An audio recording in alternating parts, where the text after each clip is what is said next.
Good evening and welcome to the third meeting of fiscal year 2024 of the Milton Planning Board. At this time, I would like to now call the meeting to order. If we can begin by introducing the members of the board and our staff, we'll begin now. Cheryl? Cheryl Tagayas, Secretary. Jim? Jim Davis, member.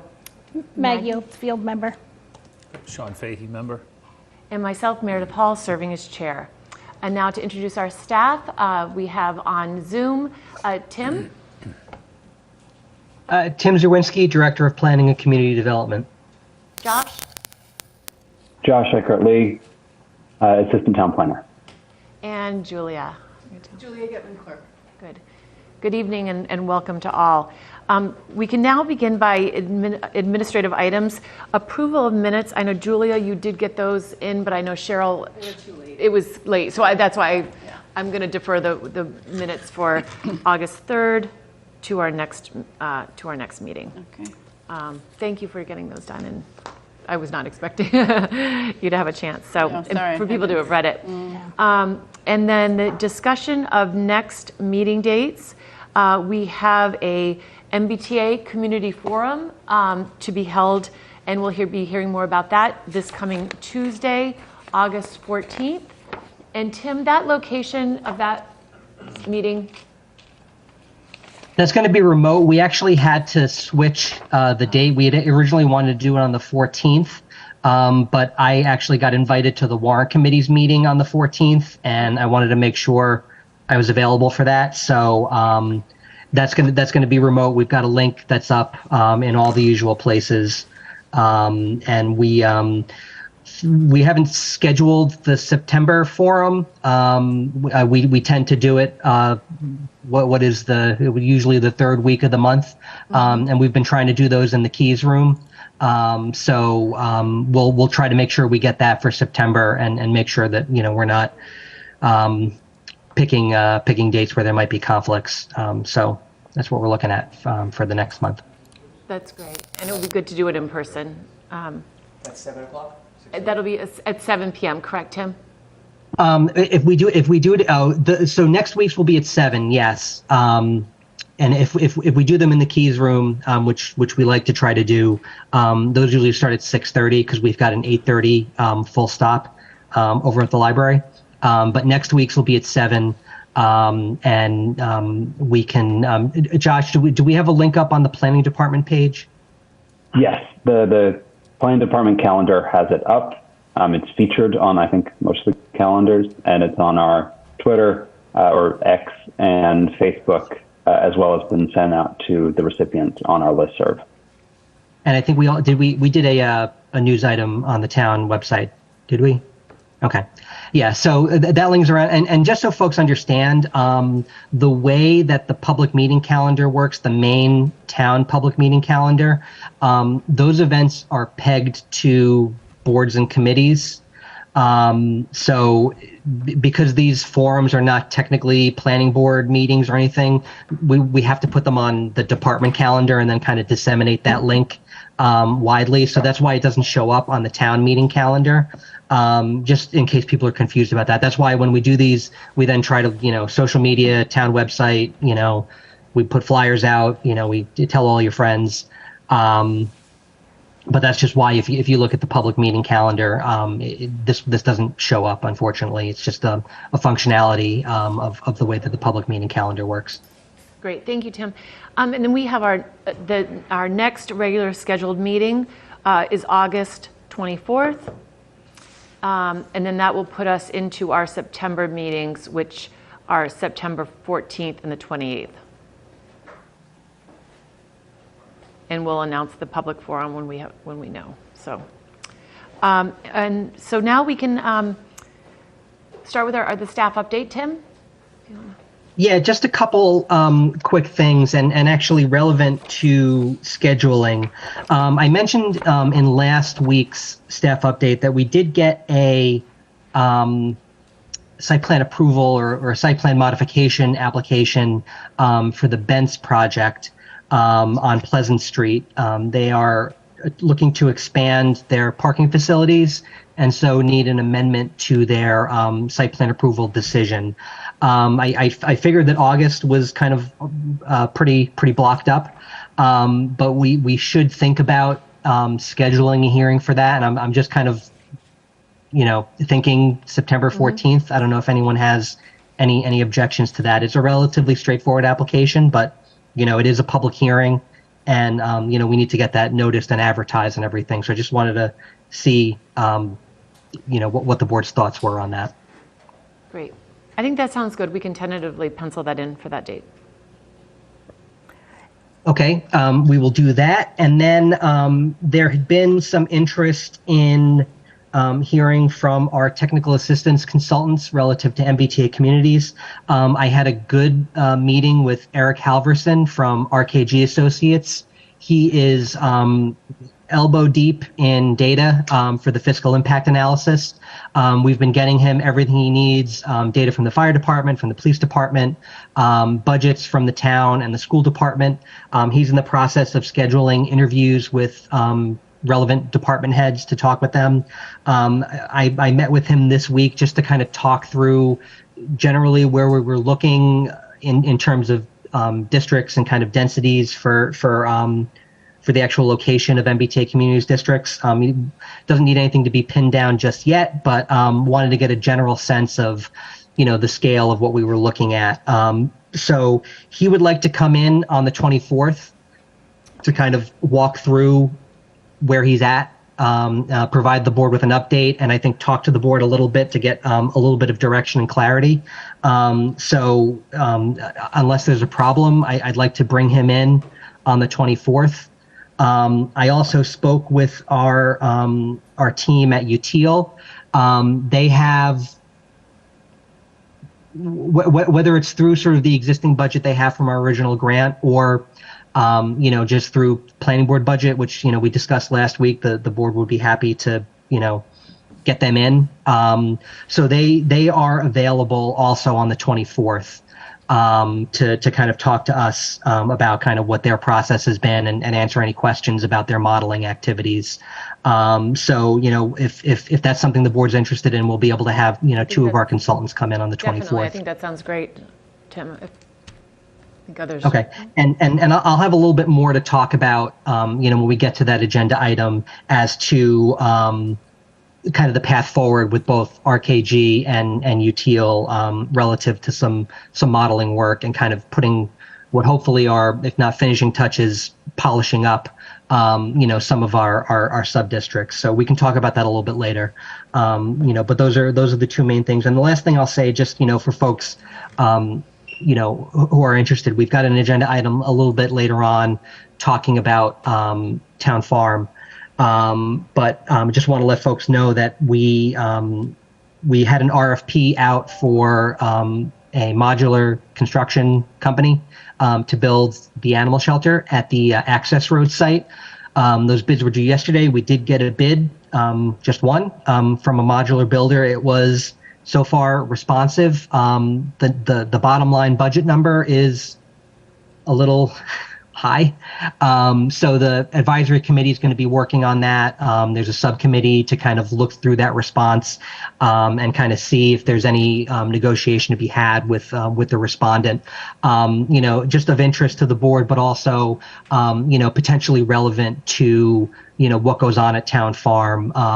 The sort of alternate or sort of second or kind of parallel location that the committee and the select board have been looking at is the existing location at the Governor Stoughton site, for the new animal shelter, and kind of seeing what the mechanics of that would look like if we can and need to build over there, which then obviously has effects on what's possible for any affordable housing development on that site. So these things are all stuck together, but we're starting to get some more clarity on all of that stuff. So, if there's any questions on that, we can also kind of talk about that under that agenda item a little bit later.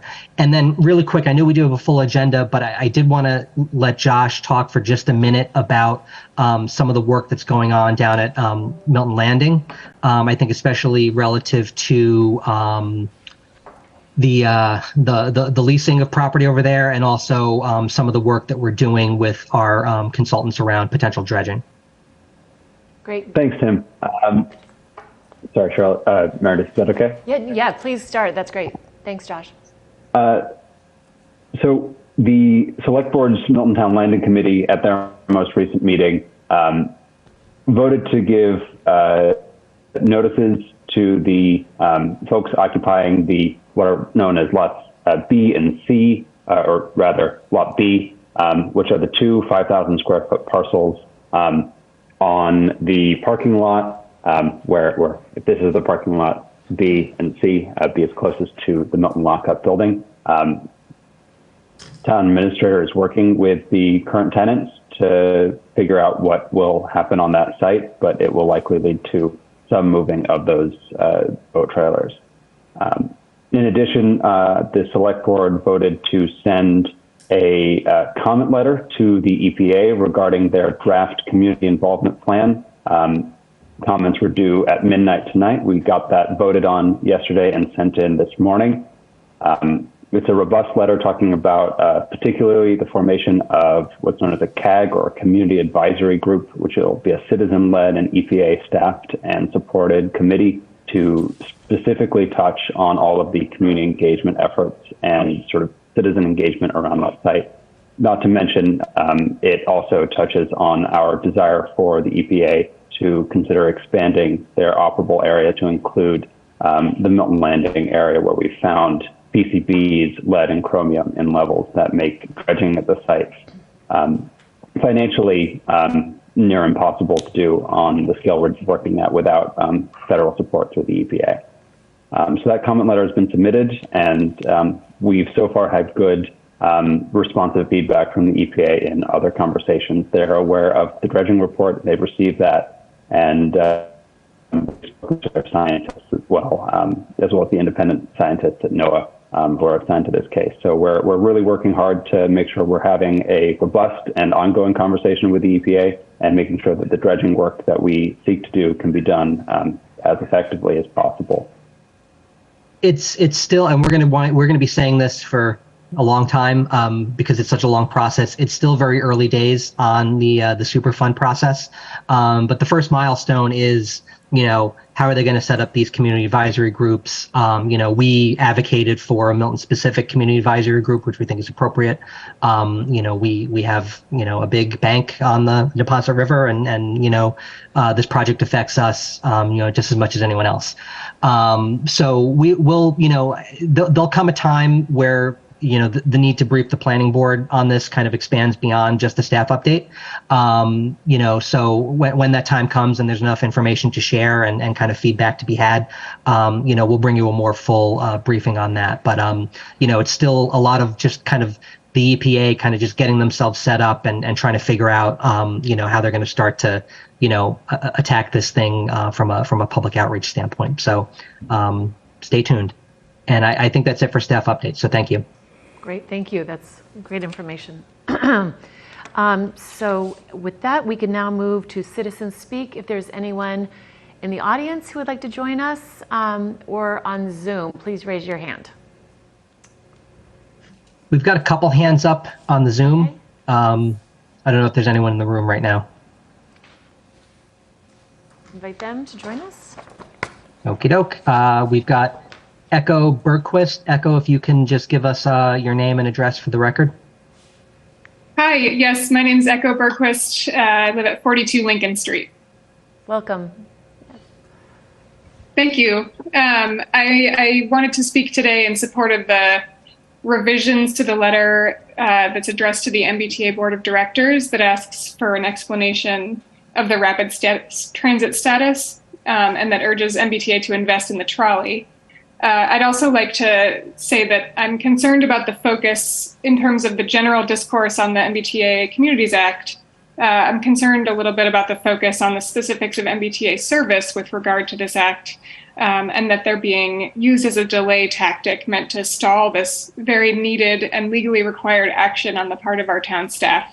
I fully support the increased attention to the trolley service in Milton and concurrent with speedy compliance with the MBTA Communities Act. Plenty of other communities are going to be on time, and we have no excuse to not be on time. I also wanted to say that I think I feel strongly that this act is not a punishment of sorts. It will be a great benefit to our town, and that the core principles of this act are to encourage housing near the T, which will also mean that folks can decrease unnecessary car trips to restaurants, grocery stores, make use of the bike path, and other things that are also near the T. It's not just the T that makes sense to be near housing. So I think this is just smart town planning, and it's a strategy that really takes into account the issue of climate change, which is an immediate threat to all of us, and as we've very much seen this summer. So I wanted to emphasize in my comments that this state law requires quick action on the part of cities and towns for a reason.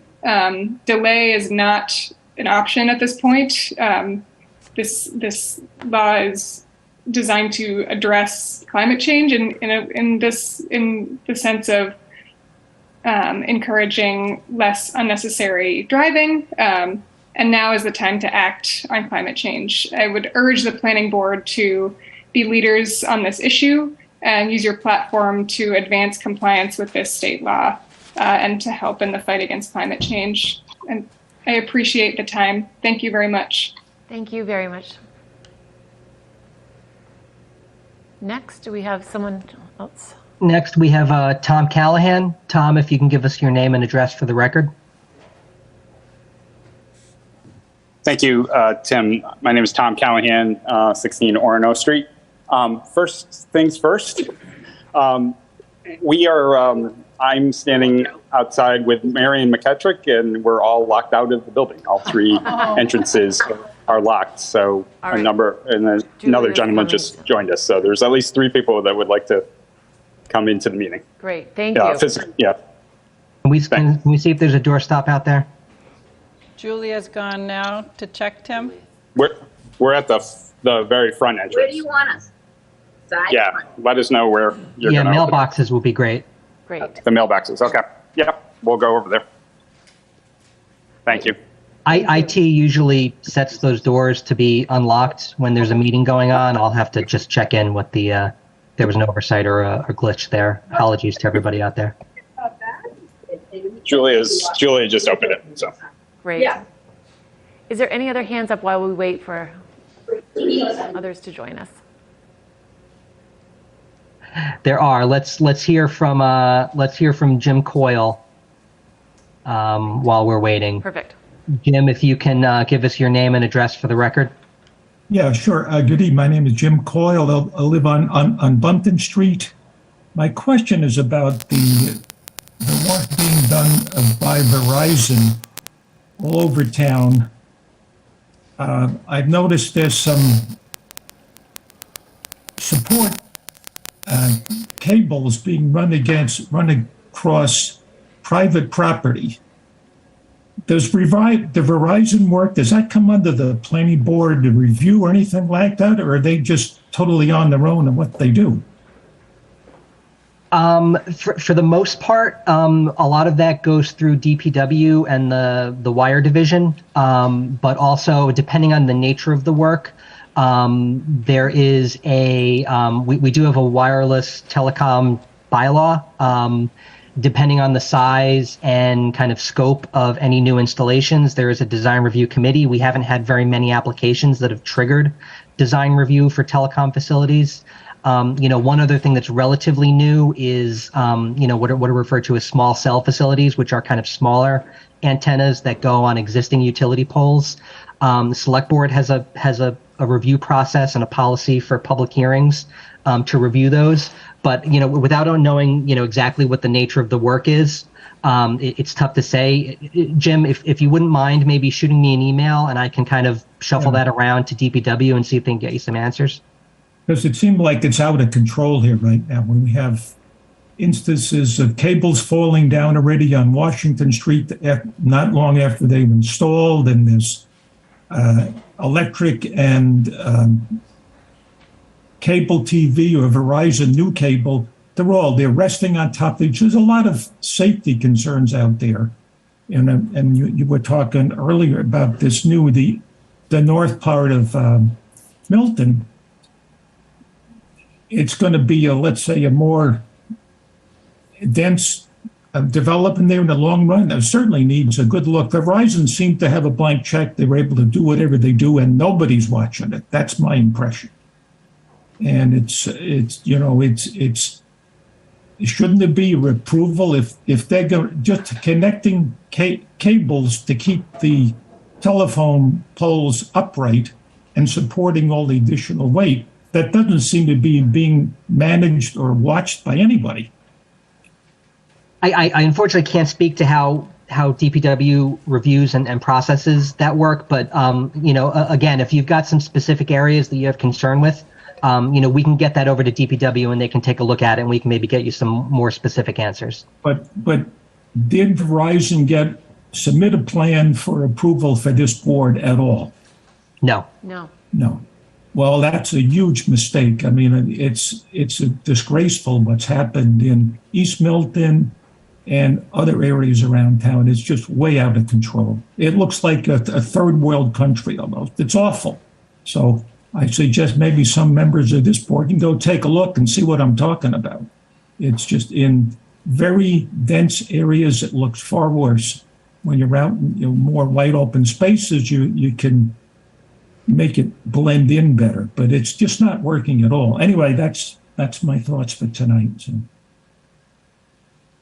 Thank you, Jim. And you may want to reach out to Chase Berkeley directly as well to discuss that tomorrow. But thank you very much for bringing that to our attention. Okay. Okay. Next. Any hands up? And anyone from the audience who would like to come join us? You're still in Citizen Speak. We're still Citizen Speak. Yes, that was. Sure. Yes, that's. Great. Let's welcome. take two here. Tom Callahan. Thank you for allowing me to speak. I live at 16 Orono Street. I'm a Precinct 4 town meeting member. I'm also on the Milton Affordable Housing Trust as a member of the trust, and also the current chair of the Milton Community Preservation Committee. I'm not here tonight speaking on behalf of either of those bodies, just as a resident. Want to largely agree with what Echo Berquist said a few minutes ago, and just put a slightly different spin on it. In 1970, Milton had 27,190 residents. In 2022, the census estimates we had 28,364. That's 1,174 new neighbors in 52 years. It's a growth rate of 0.0008. State has grown in that same period around 20% in population. Greater Boston region even faster. We are not and haven't been doing our part. Meanwhile, since 1995, my home value has gone up over 400% when we bought in this town. We desperately need the MBTA Communities Act. We need more housing. I'm an affordable housing advocate. We need more affordable housing, obviously. There's some options within the act, as you know, to create at least up to 10% affordable, but we need housing of all types at all income levels, because more housing will help ease the housing cost crunch that renters and home buyers face. And it will help Milton retain what has been our history, which is we've always been a town with many wealthy residents, but we've always been a town with working class and middle class residents. And with a starter home, maybe going for $750,000 if you can find it in Milton right now, that's in jeopardy. So it is, as Echo said earlier, it's the right thing to do. It's the smart thing to do, in my opinion. And we urge you, I know there's a lot more work to be done by this board, by the select board, and certainly by Tim and Josh and the planning department who have been doing yeoman's work on this. But we look forward to complying, hopefully at town meeting, with your, hopefully with your support as well. Just wanted to, I did notice, I don't think I really have anything to add to what Tim said, but I did notice that you have the Town Farm RFP on the agenda. We'd be happy to, now speaking on behalf of the trust, we'd be happy to talk with you more formally if you would like to talk about that. Tim gave an excellent update. I was going to do that, but it's not necessary given that he updated you on what happened this week at the Select Board in advancing the draft RFP for comment to the AG. So, thank you. That's great. Thank you for offering that. That's great. Yes. Okay. Anyone else for citizen speak or on Zoom? Okay. Nobody on the Zoom. No one. All right. Thank you all. So with that, we can move to our first public hearing. We can open 152 Robin Street, site plan approval, continued from August 3rd. And Ned, you can join us if you want.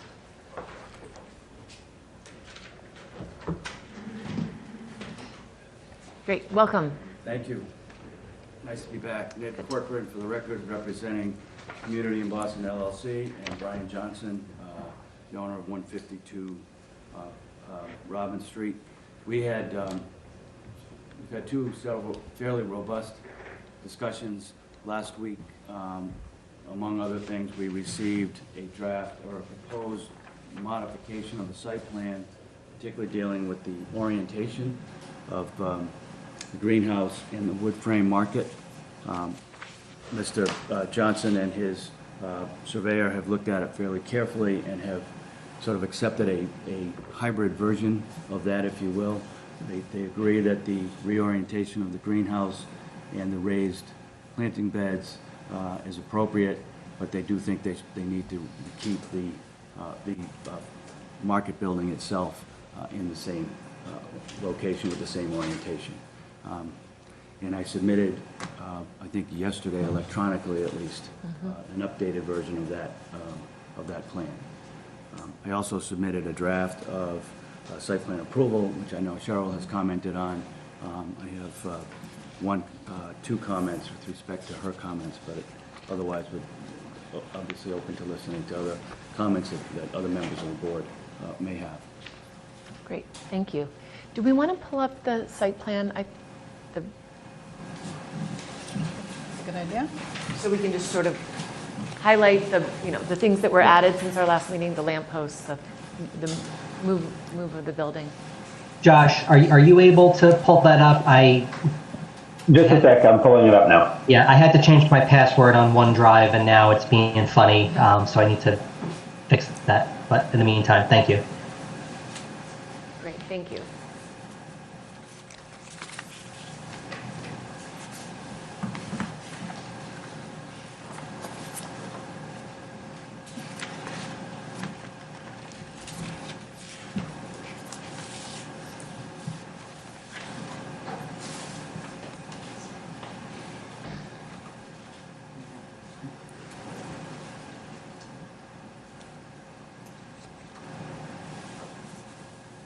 I think that's the draft decision. Can you bring up the actual site plan itself? Oh, my apologies, folks. That's all right. We'll get to that next. But thank you. Start with the site plan.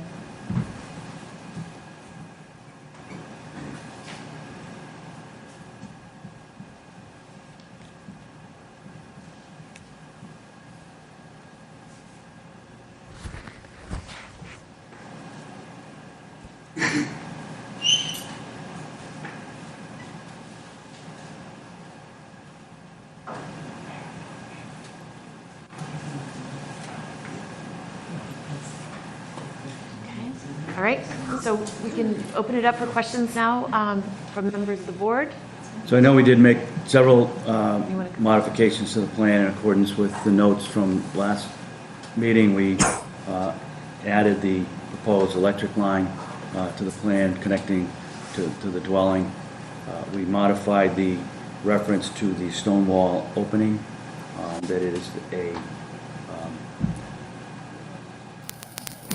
opening the columns of the stone wall to 18 feet, No other changes outside of the property line, no adjustment to the radius of the driveway as it enters or accesses Robin Street. We did adjust the layout of the greenhouse with the planting beds to open up the view corridor coming through from those stairs that Cheryl, from the photograph that Cheryl showed us last week. We did actually state. Thank you for that locations. suggestion, Cheryl, by the way. It was nice. We're pleased with the layout of it. Great, thank you for And it considering is my staked? comments. It is staked? We did so stake. It's staked, yes. From the street, I could just, yeah, we could take a look Yeah. and see it. Great. And I think that was essentially, those were and we added dimensions for both the greenhouse and the wood frame building. Great. And those are on what page of the site plan? Those are They show up on the site plan itself. Great, perfect, okay. And the site plan shows a revision date of August 7th. Okay.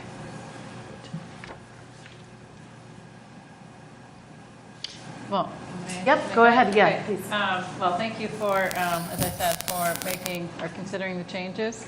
I didn't realize you had staked it to, I would have made another journey over there and taken a look. But I generally have a good idea of the location. I just was noticing that there's no dimension on the plan for how far those two structures are from the street or from the existing house.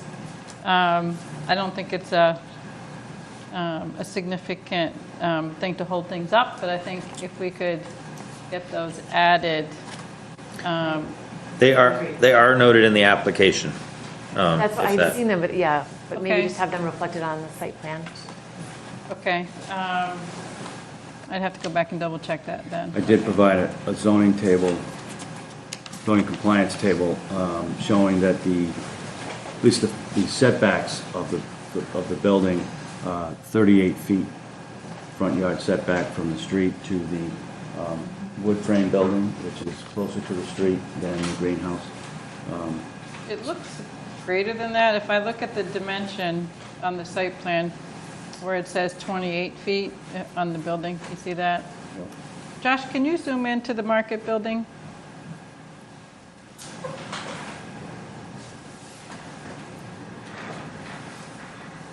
So you see where it says 28 feet, and then if you look at the distance between the building and the property line, it looks like it's more than 35, unless the... And note the 28 is the building here, and then there's the 10-foot porch. Okay, so that's That's 30. 38. It could be. Maybe there's a slight Okay. discrepancy there, but Minimum setback is 30 feet. That's the red line is the, yes. The 30 foot. Yeah. right. So it looks like additional 10 feet. It looks like, 40. yeah, more like 40 feet. We've had situations where the actual buildings, when they go, and the building permits filed for, are located in different places than what we thought they were going to be. And that's kind of been at the, I guess, discretion of the building inspector. But I actually think it's important that that not be done unless there's good reason. Like if we approve a site plan with a certain location, that's the way it should be done. I'll see what my other fellow board members think, but I think it would be nice to have a dimension there, and if you find that that dimension doesn't work, let's say plus or minus, I don't know, maybe 5 or 10 feet, then you could come back. It doesn't have to be so precise that you don't have a little flexibility with the trees that are there, but and then the other building, the greenhouse, you had that as the same dimension as 35 in that table? No, I just gave the minimum setback and then the setback to the closest point of the closest building, which is 38 feet. I didn't have the separate dimension I see. noted Okay. for the greenhouse.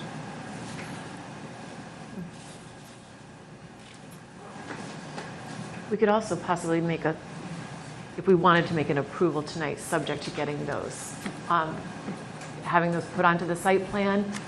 We'd be happy to add those. We could have that as a condition, and then you could show us that. Yeah, I don't see any reason to hold it up, right? This has a scale, right? It does, yes. Scale.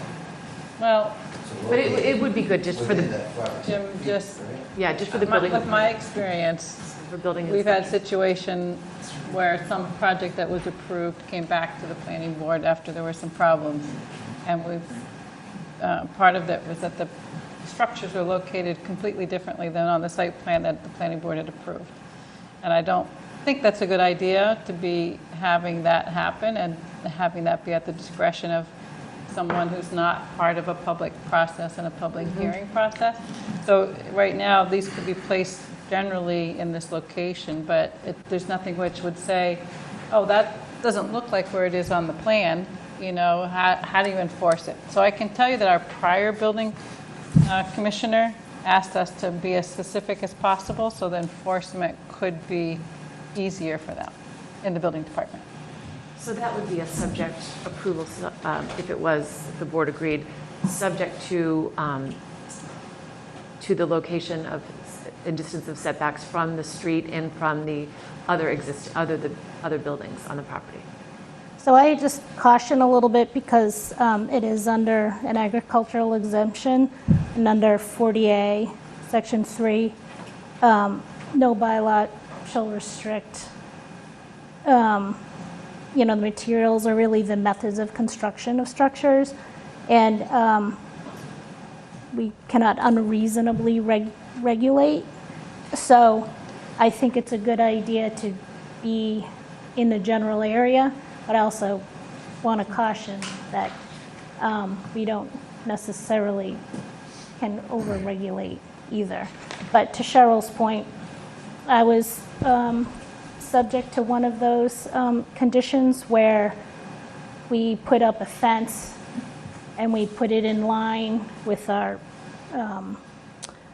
property line, and the property line was at an angle, and the building commissioner made us remove our footings, remove the fence, and move the fence about 3 feet because it wasn't the exact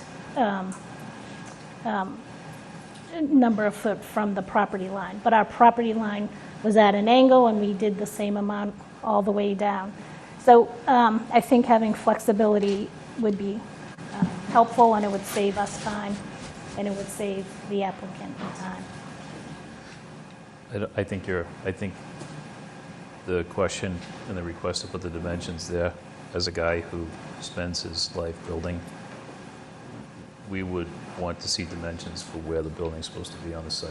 It'll make it much easier for you as the applicant when you go to the building department, because he will pull out the plan that was approved, this plan, and want to make sure that you're conforming with it.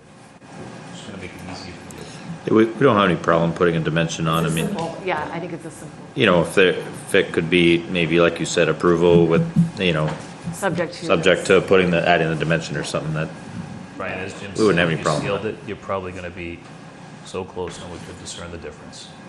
The scale's a 1-inch scale. I think we could probably even assume where it is right now, but it just makes it But I easier. think they can, Yeah. could be added. Okay, did you have anything else you were? No, just I'll be ready for the discussion of the draft decision. But otherwise, no, I don't have any other comments on the plan. Anyone else on the plan before we move to the approval? Okay. All right, Josh, can you bring up the site plan approval? Do you want to see if there's anybody else who wants to comment? Is there anyone from the audience who would like to comment on this? Yes. Offer an opportunity. Or online? You see any hands up? I'm not seeing anyone in the Zoom. Okay. So then, procedure-wise, should we close the public hearing and then discuss the decision? I think you should, if you're discussing the draft of the decision, I think you should do that in the open meeting and then close and And then vote it? vote. And then have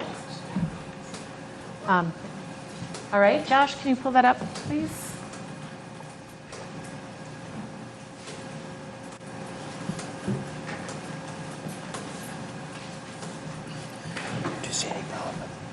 dimensions after. Great, thank you. All right, if you, Ned, you want to walk us through what? Sure. Roughly, and then we can ask. And I'm assuming that Josh has the red line version up that Cheryl had provided. Yeah, okay. Generally, it's a basic, fairly simple form of decision. References what the proposal is, the date of the application, plan sheets that are incorporated, other materials that are incorporated in the application, and have become part of the overall approval. Then references the fact that we've had 3 nights of public hearing, and the decision with the conditions associated, that 1, that all work would be performed in conformance with revised plans and materials, shall comply with the requirements of the town engineer. 2, we accept the red line modifications from Cheryl dealing with light fixtures. Exterior light fixtures shall contain the dark sky seal of approval, utilize LED lamps with a color temperature of 3000 K or less, and be installed and maintained in a manner that is dark sky compliant. Light fixtures turned off no later than 1 hour after the market is closed. Emergency lights be controlled by motion sensor and only turned on when triggered by motion, as building and safety codes allow. 3 is stormwater management systems, including stormwater structures and detention basin rain garden, shall be maintained by the applicant in accordance with the narrative. The applicant shall submit a stormwater management plan to the town engineer for review and approval prior to the installation of the basin and structures. 4, removal and reconstruction of the stone wall necessary to expand the driveway. Opening shall utilize the existing stone and shall be reconstructed in the same manner as currently in place. All work associated with the modification of the driveway shall be done in conformity with the town's right-of-way regulations. 5, all trees shall be protected and preserved during and after construction. Tree protection shall include prohibition of construction material and vehicle storage under tree canopies. Should any trees require removal, the applicant shall submit a plan to the board for its review prior to such removal. Any tree removal will require the planting of additional trees to compensate for the loss of trees. Market building and 6, market building greenhouse should be constructed and maintained to look as closely as possible to the images shown on the renderings and the photographic images that were provided with the application. Where the images do not provide dimensions, the maximum height for the market structure shall be, and this is where we have the building and the dimensions as in the plan say 28 feet. And I think that was maybe a typo that. To the ridge or to the cupola? 28 was to the cupola. 23 to the ridge and maybe 5 feet for the cupola? I can't say for sure the ridge was 23. We had checked the overall, which is to the cupola. Okay. I'm fine if you want to change that 28 to the highest point. Okay. That's fine. 28 feet to the highest point of the roof. Including the cupola. Maybe we could just have that language. Yeah. Sure. Great. And just to tie something to the Right, drawing. Right. Yep. Market building shall be constructed using cedar clapboard siding. We would prefer that we not be limited to cedar, that we have some flexibility in the nature of the materials to be used. Because if you use, like, say, knotty pine, that would have kind of a cabin rustic look, and I'm not sure that that's what I read when I saw the rendering of it. So I do want to have some kind of sense of what it really is going to be. So we could I say, prefer to keep it cedar. That's, so it could be, I mean, cedar's the most common clapboard. I mean, what else were you thinking besides? Well, there's, we had written that it would be some sort of either natural wood or earth tones. Just maybe even along the lines of what Maggie was saying. It'd be nice to have a little bit of flexibility, not completely locked into cedar. There is plenty of nice clapboards available that maybe aren't cedar. There's redwood, there's all different things. Okay. We would certainly want to use something of quality, or you light, know. yeah, maybe we could say Or- cedar or or other wood with comparable quality or characteristics. I just don't want it to be something that looks like a log cabin type of wood, or a shed type, a different kind. We're expecting a certain kind of look from it. Yep. Oh, I understand that. Yeah. And we Aluminum just siding. we ran into a problem on another project where the siding didn't actually line up with what we thought it was going to be, but and that was at a school, which follows under the same Yep. exemption. So so you're thinking a natural wood as opposed to a hardy plank, or? I think so. I mean, we had put in there that it would be a natural wood or an earth tone paint. We hadn't totally settled that yet on our design end. I think whether it's a stain or a paint isn't critical to me. That I think, having the color that you said, Yep. natural color, or that can, in my mind, it could be a paint. Yeah, maybe you could say cedar or similar in a natural or earth tone paint, something like that. Yeah, and then I guess cedar or clear cedar or clear cedar or similar, because you can get cedar that's pretty knotty also. And this doesn't sound like much, but I've had experience with these woods where if you're not explicit as the architect, sometimes the contractor, no offense, Jim, will put up something that has a different characteristic than you were envisioning. So the more specific we all are, we won't run into a situation like we did on that project that Maggie's referring to, where it was different than what was anticipated. So. Okay, So so, are we limiting it to cedar or like, or like or product? similar natural, Siding. Yeah, that's natural fine. wood. Yeah. I think it's great. Natural wood siding. Shame to pay for clear cedar and then paint it. So. All right, so do you have a suggestion of another terminology that we? Oh, no, I like the terminology. I'm Okay. just trying to figure out if we're limiting it to cedar or saying, hardy plank's okay, or finger jointed we don't want. claps are okay, painted, natural colors. Well, clapboard is a type of siding, right? So Yeah. having it be another kind of joint is not clapboard, right? So I think we're pretty clear on what the clapboard is. We haven't specified what the exposure is. I mean, I'm assuming it's 4, but it could be 6, could be something else. But I just think if we said, if you don't like the term clear cedar, then, It's very expensive. yeah, To clear cedar, then we go ahead and allow them to paint it. right. So without, Yeah, Something else, I'm saying, like a finger jointed All right. clasp. There are composite clapboards that have identical look, even nicer than hardy, that have a exact look of a wood clapboard. this is where there's. So that's maybe the similar, Well, that's clear cedar or material. similar. Yeah, or similar wood, because there's also, when we looked at this other one, the different manufacturers, you say hardy, but there's different grades within James Hardy products, and there's Yep, other for sure. manufacturers, and there's different characteristics to the finishes of those that it makes a difference on something like that's the main feature of the design, is that clapboard, then that could change things. I mean, that's what we found on this other building, and I think that's what you'd find too. So would you prefer to have fibrous cement, the generic term for the clapboard that you're talking about as a hardy? Because if you prefer that, then I think we would have to put some kind of language in that kind of stipulates a little bit about what that could be. I have a suggestion. Maybe what if we kept the language, the cedar clapboard, or similar wood siding, and then if you find a product that you like, I think this board would be open to you coming back and saying, could we substitute this? And it would be a minor change on the site plan approval, but we could approve that. You could have a sample of it and just say, this is what we found that we would like to use.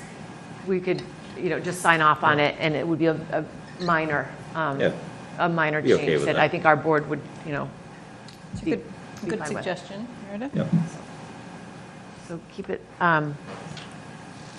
using cedar clapboard or So keep those words, cedar clapboards or cedar Or or similar similar natural wood.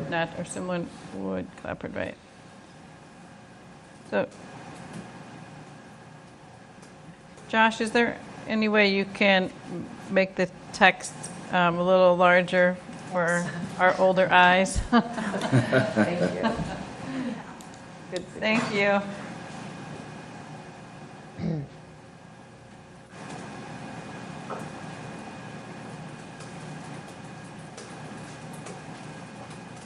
I think that looks good. I'm fine with that. Okay. The rest of it, the stone is no problem. That's what we intend. Okay, great. And then finally, section 7, all new utility lines to be placed underground. Utility installation shall be placed in accordance with requirements of town's regulations. And that's it. Any comments from the board? I just have two. I think this refers to the public hearing, Ned, opening on the 12th, and I believe it opened on the 13th. That's what I...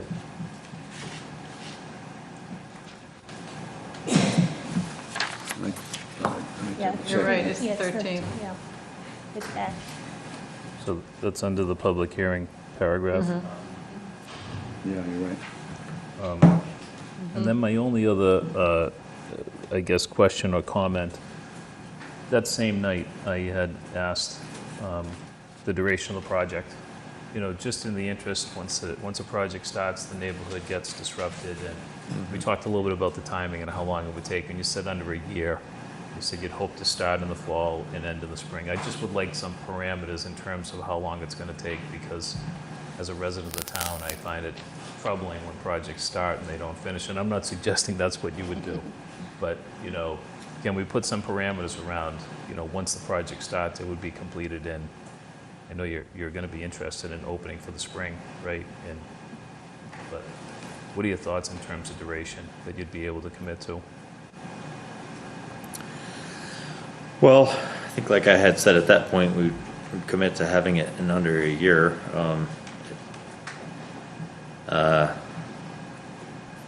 Rather not be squeezed beyond what we maybe have the ability to do. I think that's reasonable. Yeah, delivery times, and it depends on the sourcing of some of that product, right? As I said, it's a small building. One's, what, 875, the other's, what, 1,100 feet, you know? Whether you're sourcing one window or 50, though, it Yeah, could be. but my only point is, you know, don't start unless you have your material ready to go. Yeah. So it's really for the neighbors, you know. Yep. I'm not the Oh, I one that's understand. living there. Your neighbors have come and supported you, and Yep. no one likes to see a construction site that just, you know, lingers. So Yeah. that's So that reason I The asked. notion would be that you'd have a parameter that defines start of construction to completion of construction without a parameter that deals with when must he start construction. Right. There's no, I'm not suggesting that a start date is defined. I'm suggesting that once you start, it's just duration. Well, one thing obviously to factor in is winter. So in any 12-month span, you have probably 3 or 4 months that you're not able to do much. So any 12-month project is really probably an 8-month of actual working time, give or take. So that's a factor. So let's just say in the instance that we are able to start this fall, which is what we hope to do and plan to do, you know, but then you pretty quickly go into winter. So if we said 6 months or 8 months, you probably actually have 4 months of working time, which is probably not realistic. So that's where, it's a little, to me, the 12-month, you know, gives us, hopefully we can start this fall, and then it gives us the next spring and summer to complete if need be. It seems reasonable to me. If we feel that's unreasonable, And if we were running up against the clock, we could request Yeah. an extension of that timeframe. And maybe building the building once you start, you sort of want to complete it, but just for creating the gardens, bringing in material to create the gardens, and then working with the weather in the spring to create a grow-out area.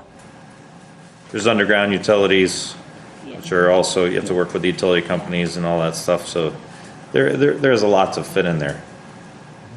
Okay. But, so I think building a building could actually be easier than doing the surrounding work on the outside. If the members are fine with a year, then I'm fine with a year too. We're watching a project up in Canton Ave, I think that started, 10 years ago, maybe more, 15 years ago. Yeah. Just don't think it's good for the town. So that's why I raised the issue. And I'd ask this question of anybody that's building anything. Yeah, that's no problem. So it's up to the members. If you're all good That with a sounds year, good. then- I think. Yeah, I mean. Good with a year? Ned? Brian, you good with a year? He's building it, so I want to make sure that he's comfortable. Yeah, A year from start. yeah. Just to reinforce that, and this is, I'll make it short of it, but there was a problem on a project where the site was cleared and construction was delayed, and there was down gradient flooding and washout, and it was a real problem. Residents came to the planning board. There was a lot of challenge to get that resolved. So it is an important issue. And it's important, not to take on out of sequence any work for that reason. Yep. Okay. Thank you. Any So would that be, can we make that a part of the decision? You can make that provision number 8. Thank you. Josh, if you can pull that back up. Pulling it up now.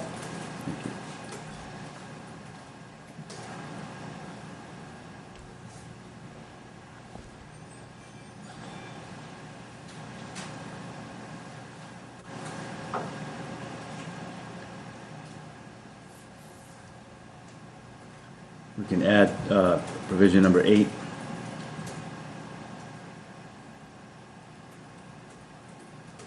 Once construction has commenced,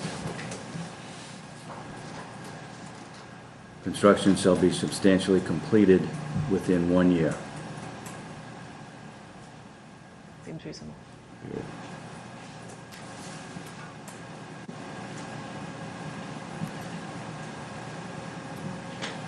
Does that look good? It's great. Okay. I have no other questions. Anything?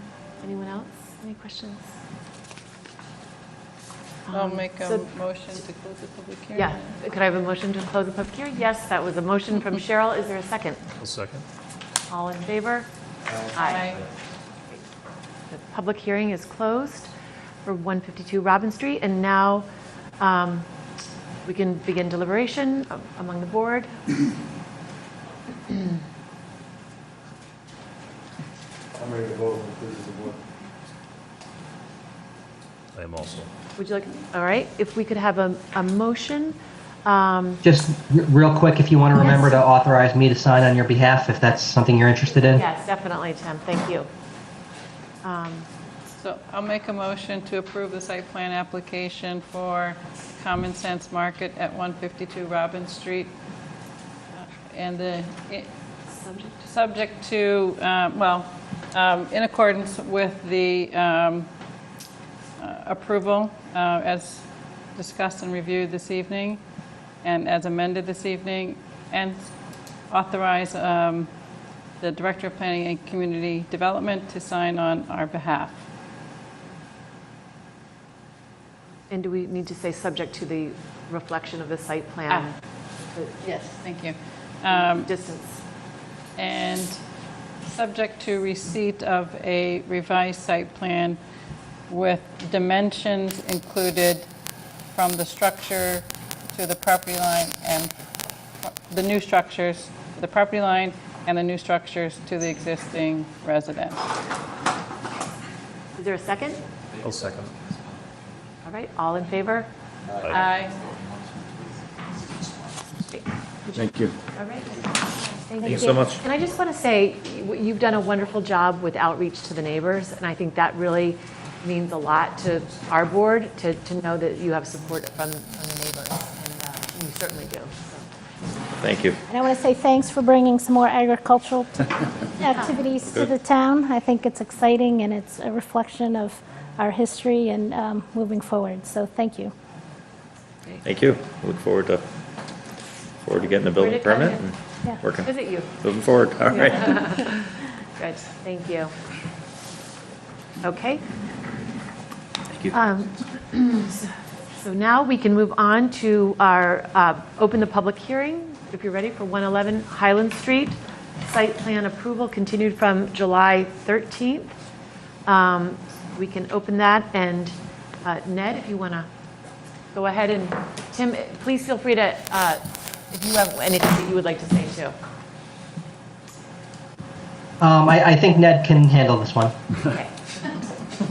So thank you, Ned Corcoran, on behalf of Northbridge Companies LLC, who's the applicant for the special permit and site plan approval for the memory care facility at 107, 111 Highland Street. As you know, we started a hearing in February or March, have had a number of hearings before this board with some hiatus pending work with the Conservation Commission.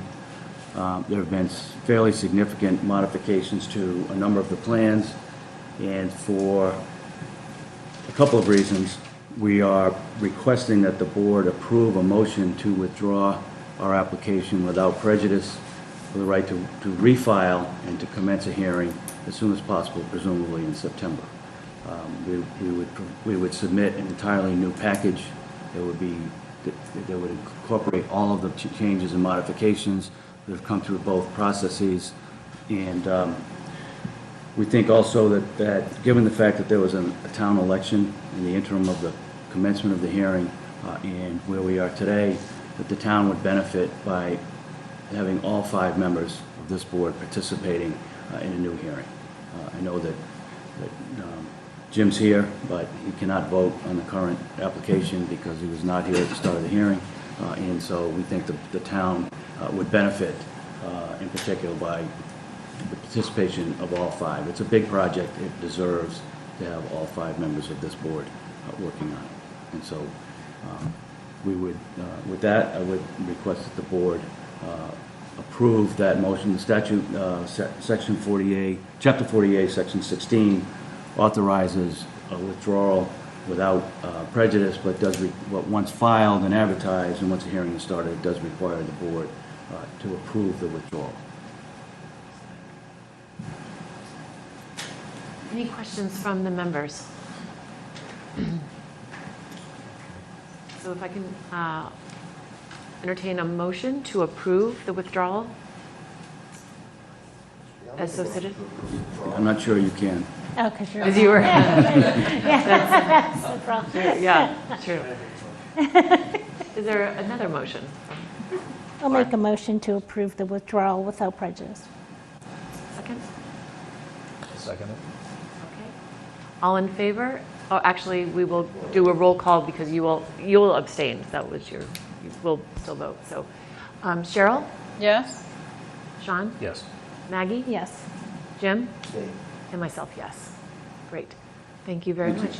And if you could just keep Tim updated on where the hydrologist and the Conservation Commission is in the process. Just, I know you're working with them on that.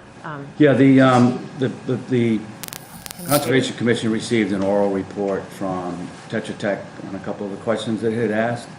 Tetra Tech owes a written report.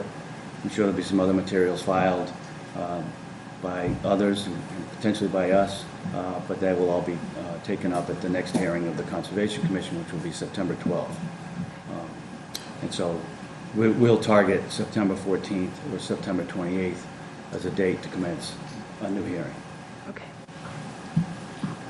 Question? Yeah.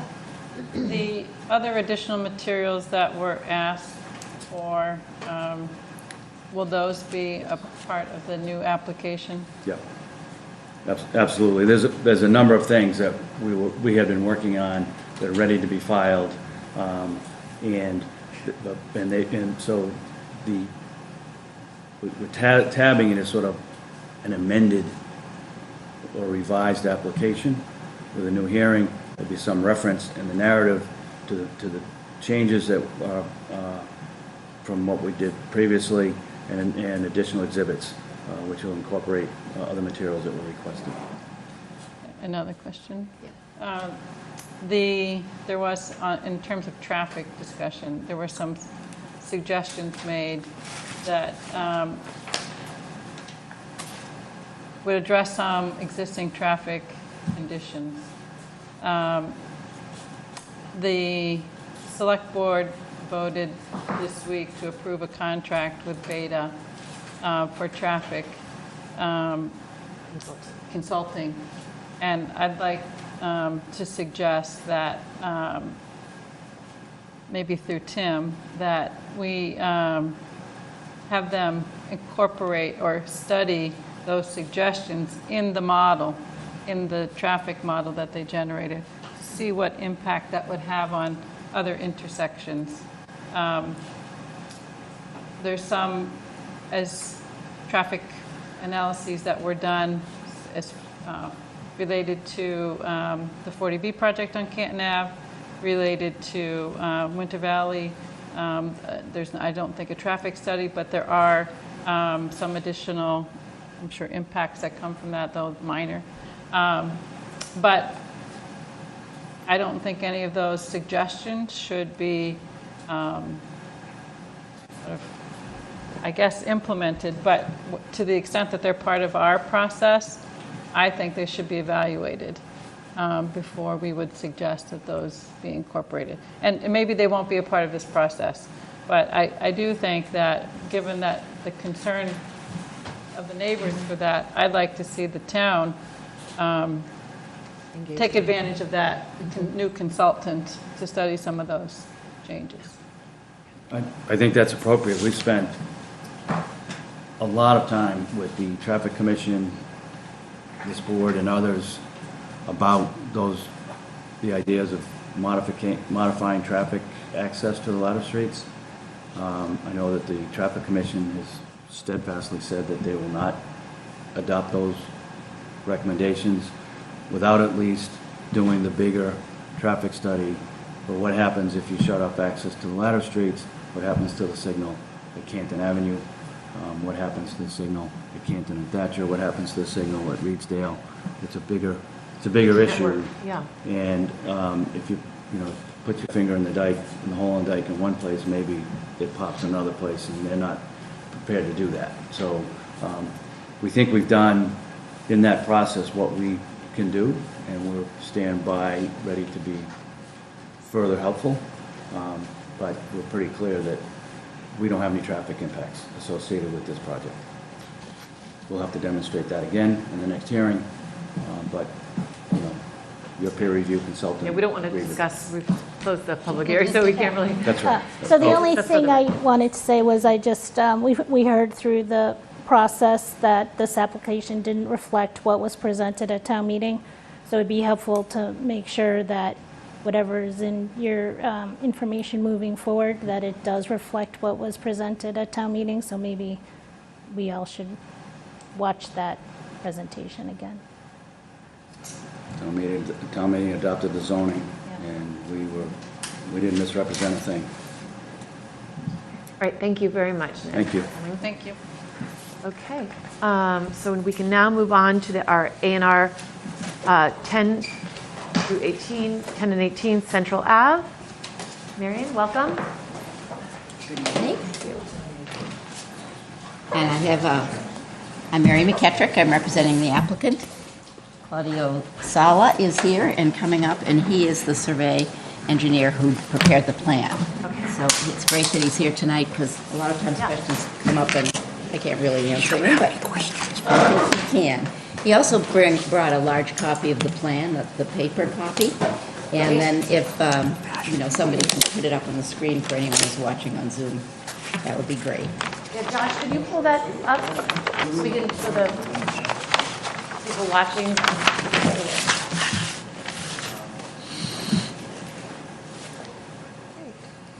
Tim beat me to it. Thank you. Attempting to find my glasses, so just Yeah, take, go ahead. All right. So we've been working for some time, actually, on this plan. The genesis of it is that this property, which is the dry cleaning establishment, and there's now a car repair business, but it used to be a gas station, across from the Henry's development. That's owned by one branch of the O'Neill family, currently now the O'Neill Family Trust. So Edward O'Neill set it up. Nancy O'Neill now is the trustee, and the family is doing their estate planning. They are beginning to sell some of their properties. There are other O'Neill family members, I don't know how closely related they are, that own other similar, some of these, some are in business districts, some are pre-existing non-conforming business sites. So this particular site, I'm sure everybody has seen it. You know that this is a relatively small lot with one pretty large building that houses a dry cleaning establishment, and then with the garage.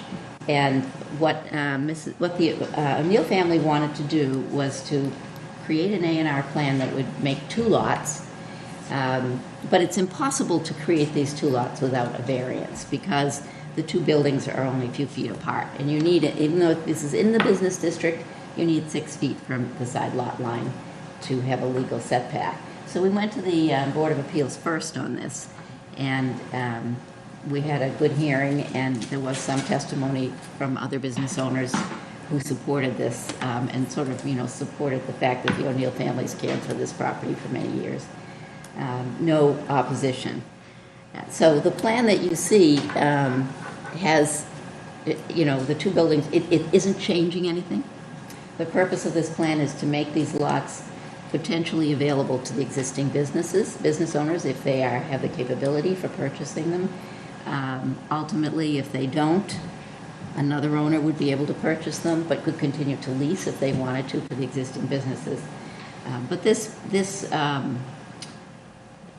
purpose to allow the existing businesses to continue is quite important to the O'Neill family because they've been here for many years, and many of these two businesses have been in this location for many years. So you might otherwise say, well, if the family wants to sell the lot and they want to develop it, why don't they just take the whole parcel and say it's up for development, like, the bank building down in Lower Mills or something like that. But this is a little bit different situation, so that's why we created an A&R plan. The plan meets most of the requirements for zoning, except for that setback, and I gave you copies of the decision of the Board of Appeals, the two decisions which have been recorded. So I think we'd just like to know whether you have questions, any concerns about the way this plan's laid out, and hopefully we can answer them. any questions from the board on this request? I have none, so if I just have one, I think, and this is probably for Tim. When the lots become divided, the side setback becomes 1 foot, 1.78 feet, right? For one lot, yeah. For one lot. And the other lot is whatever I told you, 2.1 maybe? Yeah, That's that's in right. here, Marion, yeah. And, while the buildings, this question might be for Tim, but while the buildings remain as they are, that's fine. But if someone were to redevelop that lot, Tim, would they then have to comply with the setback? Maybe I should answer. Yes. Yeah. If, All right. Because if they're going to demolish the buildings, and Marion, correct me, the setback in the business district is either 0 or 6 feet, right? Right, side setback, right, a side setback. Yeah. But the question is, if you take the buildings down, does this decision and the variance, does that allow somebody to come back in and build 2 new buildings at that setback? And the answer is no. So if the buildings come down, the current, There's a number of reasons why you can't, it's not going to work, and that's because not only, there are other nonconformities about the location of these buildings. Right on the brook. You could Yeah. not It's build that on the brook, Yeah. and the setbacks are not the required setbacks, and the reason we don't have to address them now is that the buildings are not being changed. But if you remove these buildings or try to change them, you will immediately get into all kinds of permitting difficulties. That doesn't mean you can't do anything here, but if somebody wanted to create one completely different type of building, they would probably have to take both buildings down, and they would have a problem with the location so close to the river, although there are exceptions if they've been existing buildings, and that's not an area of expertise for me. That would be for the Conservation Commission. So that's why this is sort of unusual, because this is really a plan for what's there now. And I don't know whether you want to add anything to that, having drawn the plan, but that's been the understanding I've had. Yeah. No, I just want to clarify, I mean, these will now be operating under a variance. Yes. So altering a structure that is operating under a variance requires zoning board of appeals approval. So anything that ever done from here on in requires zoning board approval. Good question. Thanks for the clarification. The only comment I have is that it's just interesting how these things develop. That, from a planning standpoint, you might like to say, well, I'd like to know the property is going to be sold or developed, and, maybe the planning board would have some ideas about it. But the owner of the property also has a concept of what this land is for and how it's been used. And it's very clear the O'Neill family has had, has been committed to allowing small businesses to operate here, and they want to make it possible for them to continue if possible. And they own the land, so this is their proposal, and I think to that extent, we have to respect what they want to do, and I certainly have no objection to it. I use that dry cleaner, I mean. They're very loved. And They've been there for many years, and there's lots going on in that area right now because of the new Henry's building. Maybe we will be very interested to see what happens in the future. So with that, I would entertain a motion. I will move to authorize our Director of Planning and Community Development to endorse this plan as not requiring subdivision approval, and to be able to sign that on our behalf. Is there a second? I'll second. Roll call? All in favor? Aye. That we can all vote on. Great. Thank you very much. The Mylar is already in your office, so all we have to do is have Director of Planning, thank you very much for that. He can sign it, and I'll be able to record it. Good. I know the O'Neills will appreciate your support. Thank you. Okay, so we can now move on to our old business. Excuse me, I'm sorry, discussion of the East Milton zoning initiative. Can I get that? And welcome, Josh. Welcome back, Josh. Good evening. Thank you. Welcome. Good to see you all. We do have a brief presentation. I'm not sure what Okay. the easiest logistics are for that. I just emailed it to Tim and Josh, if that's right. easier. Josh, can you pull that up? Do you see that? Did it come through? It's not yet in my inbox, but when it does, I'll share it. Well, I can just start verbally until that happens. So, good evening. I'll introduce myself and my colleague here, Sarah. So, Josh Fiala, Principal Planner at the MAPC Metropolitan Area Planning Council. We're excited to begin work on the East Milton Square zoning effort. So, as you may have noticed, and we're happy to answer questions about this evening, Chris Kuschel is actually departing MAPC, unfortunately, and I know he was a part of the proposal. We're here to reassure you that we're confident in our ability to deliver on the work still. My background and experience, I'm a licensed architect, a certified planner, 20 years of experience in the greater Boston area doing very similar work, thinking about ways that mixed-use commercial districts, downtowns evolve and kind of attract and increase investment over time. So this is a center point of the efforts that I'm involved in, also looking at design standards and design guidelines as well. So that's a little bit about me. I'll let Sarah introduce herself as well. Thanks. Hi everyone, I'm Sarah Scott. I'm new to the planning board, fairly new to MAPC. I have masters in city planning and historic preservation. I have about 3 years of working with a state historic preservation office, as well as about 3.5 years working as a zoning and development planner for the city of Cambridge. And I've been with MAPC for about a year now, working on a variety of projects, including rezoning studies, comprehensive plans, visioning plans, and different things like that. So I'm really excited to be a part of this project, and I'll be supporting Josh on the work. And there'll be others involved at MAPC. You'll see us probably primarily, but we'll have community engagement staff and others who are helping us lead the effort. So, are any questions about sort of our team or ourselves? I have a question. Sure. And I think this is, a real piece of a concern that I have. Honestly, we're so excited for you two to both be working with us. Yeah. The actual writing of the zoning. We looked at 4 different proposals. All were really excellent. We had a real vigorous, robust discussion on the advantages and,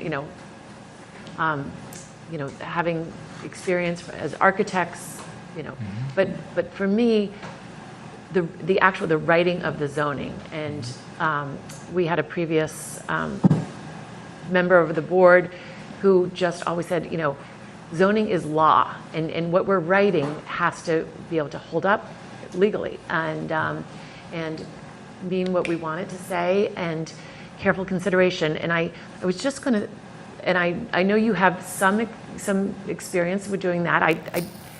It was more on Chris, Chris's zoning things that he had written in zoning. Yeah. But I didn't know one of the proposals that came in actually sort of brought in a consultant who is an expert in writing zoning. This was Bob Mitchell.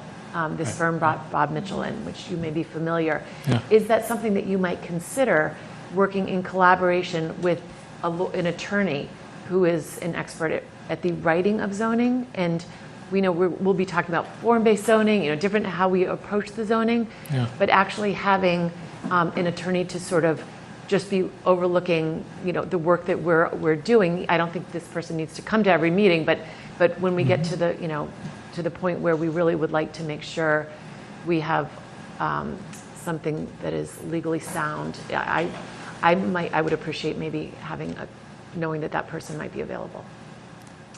But I don't know other members of the board on the composite of the team. Yeah, so I sort of agree with Meredith as well. So, not that you have to provide the team member's name and resume tonight, but is there a particular person who was going to take Chris's place? And if there was a particular person, could a resume, job description be provided so we can see if it still is what we are in need of? Sure. Well, I think that person is me. Oh. My resume was included in the proposal. Chris and I are good colleagues, and yeah, I don't want to throw Chris under the bus in any way, but I think my resume compares favorably to Chris's, and I think that we all have experience at the principal planner level, which I am as well as Chris, in drafting zoning language, which is legal language. We understand that and work very closely and carefully with that language and understand the implications of it. I think that if the board is interested in additional legal expertise, that's something, we're not opposed to working with project partners.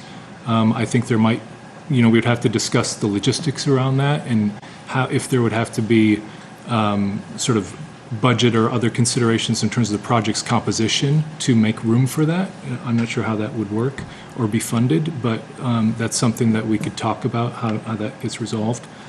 But in terms of the team, that's me. I think at the principal planner level at MAPC, we work interchangeably on projects of this nature all the time, collaborating. I think others on our staff, like Mark Rassicott, who's also extremely experienced, who's the director of the land use department, If you'd like him to be more involved, we'd be happy to have him review zoning language as well and do things like that. We have resources available in the agency if that level of experience beyond 20 more years is something you're looking for.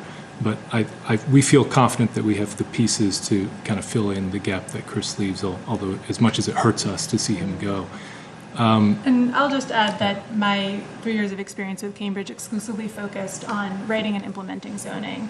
So we had a policy role in that we were developing zoning, but we also had a role where we were reviewing applications, we were reviewing special permits, and we were advising the planning board.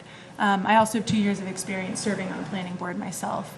So while I'm not a principal planner like Josh is, I'd like to think that I'm enough of a zoning nerd to be able to complement some of the experience that Josh has as well. But, you know, certainly we can work with town council, or if the board would like us to consider a sub-consultant.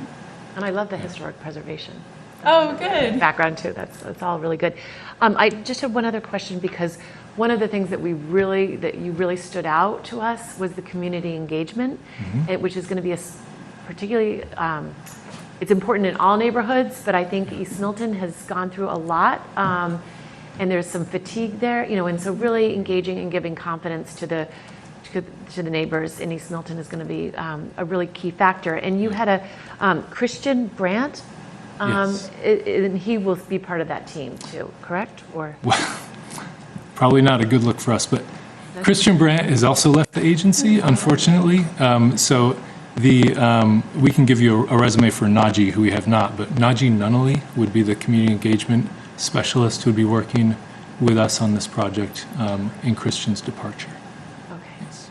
So we know maybe it firms might be helpful to, you know, it maybe issue us just a statement of who the team is, so an update, so we can add it to the our file. Sure. Sort of a resume Yeah, profile. resume. Yeah, and you know, we have been very lucky as a town that we've had longtime board members who were attorneys, and they're no longer on the board.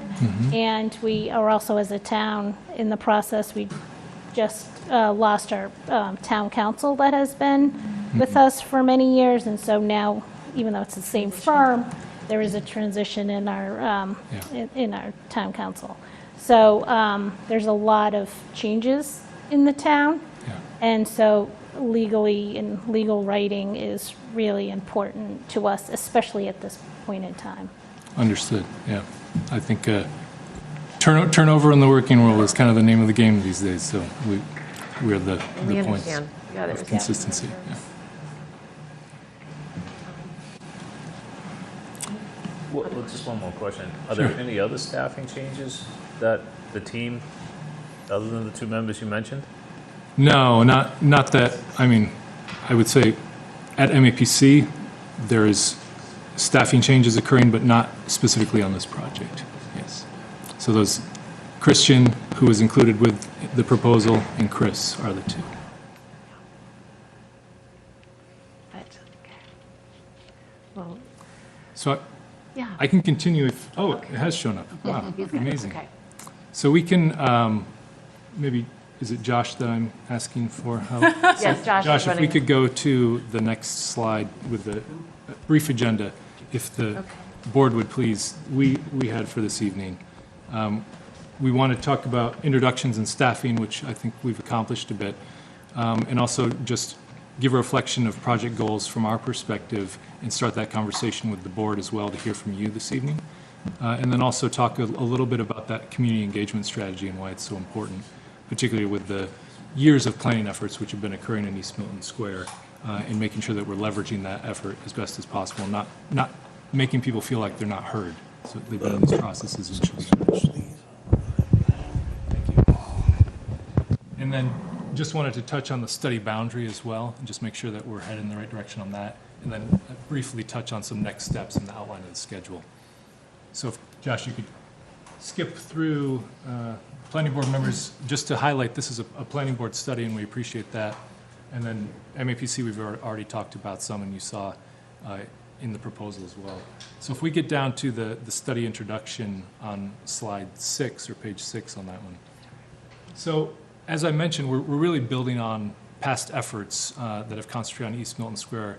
There's been years of studies, several sort of studies back to back, and we really want to build upon those to define and build zoning recommendations which have already been laid out and understand where there may or may not be consensus around the previous recommendations, and then as efficiently as possible build on those so we can be headed toward that legally defined language which is headed towards a town meeting adoption, hopefully, and really moving that toward town meeting as efficiently as possible, and at the speed and pace that the community and the board would like to see as well. We don't want it to feel rushed, but we don't also want it to drag on, given the history of the planning that's already occurred. Josh?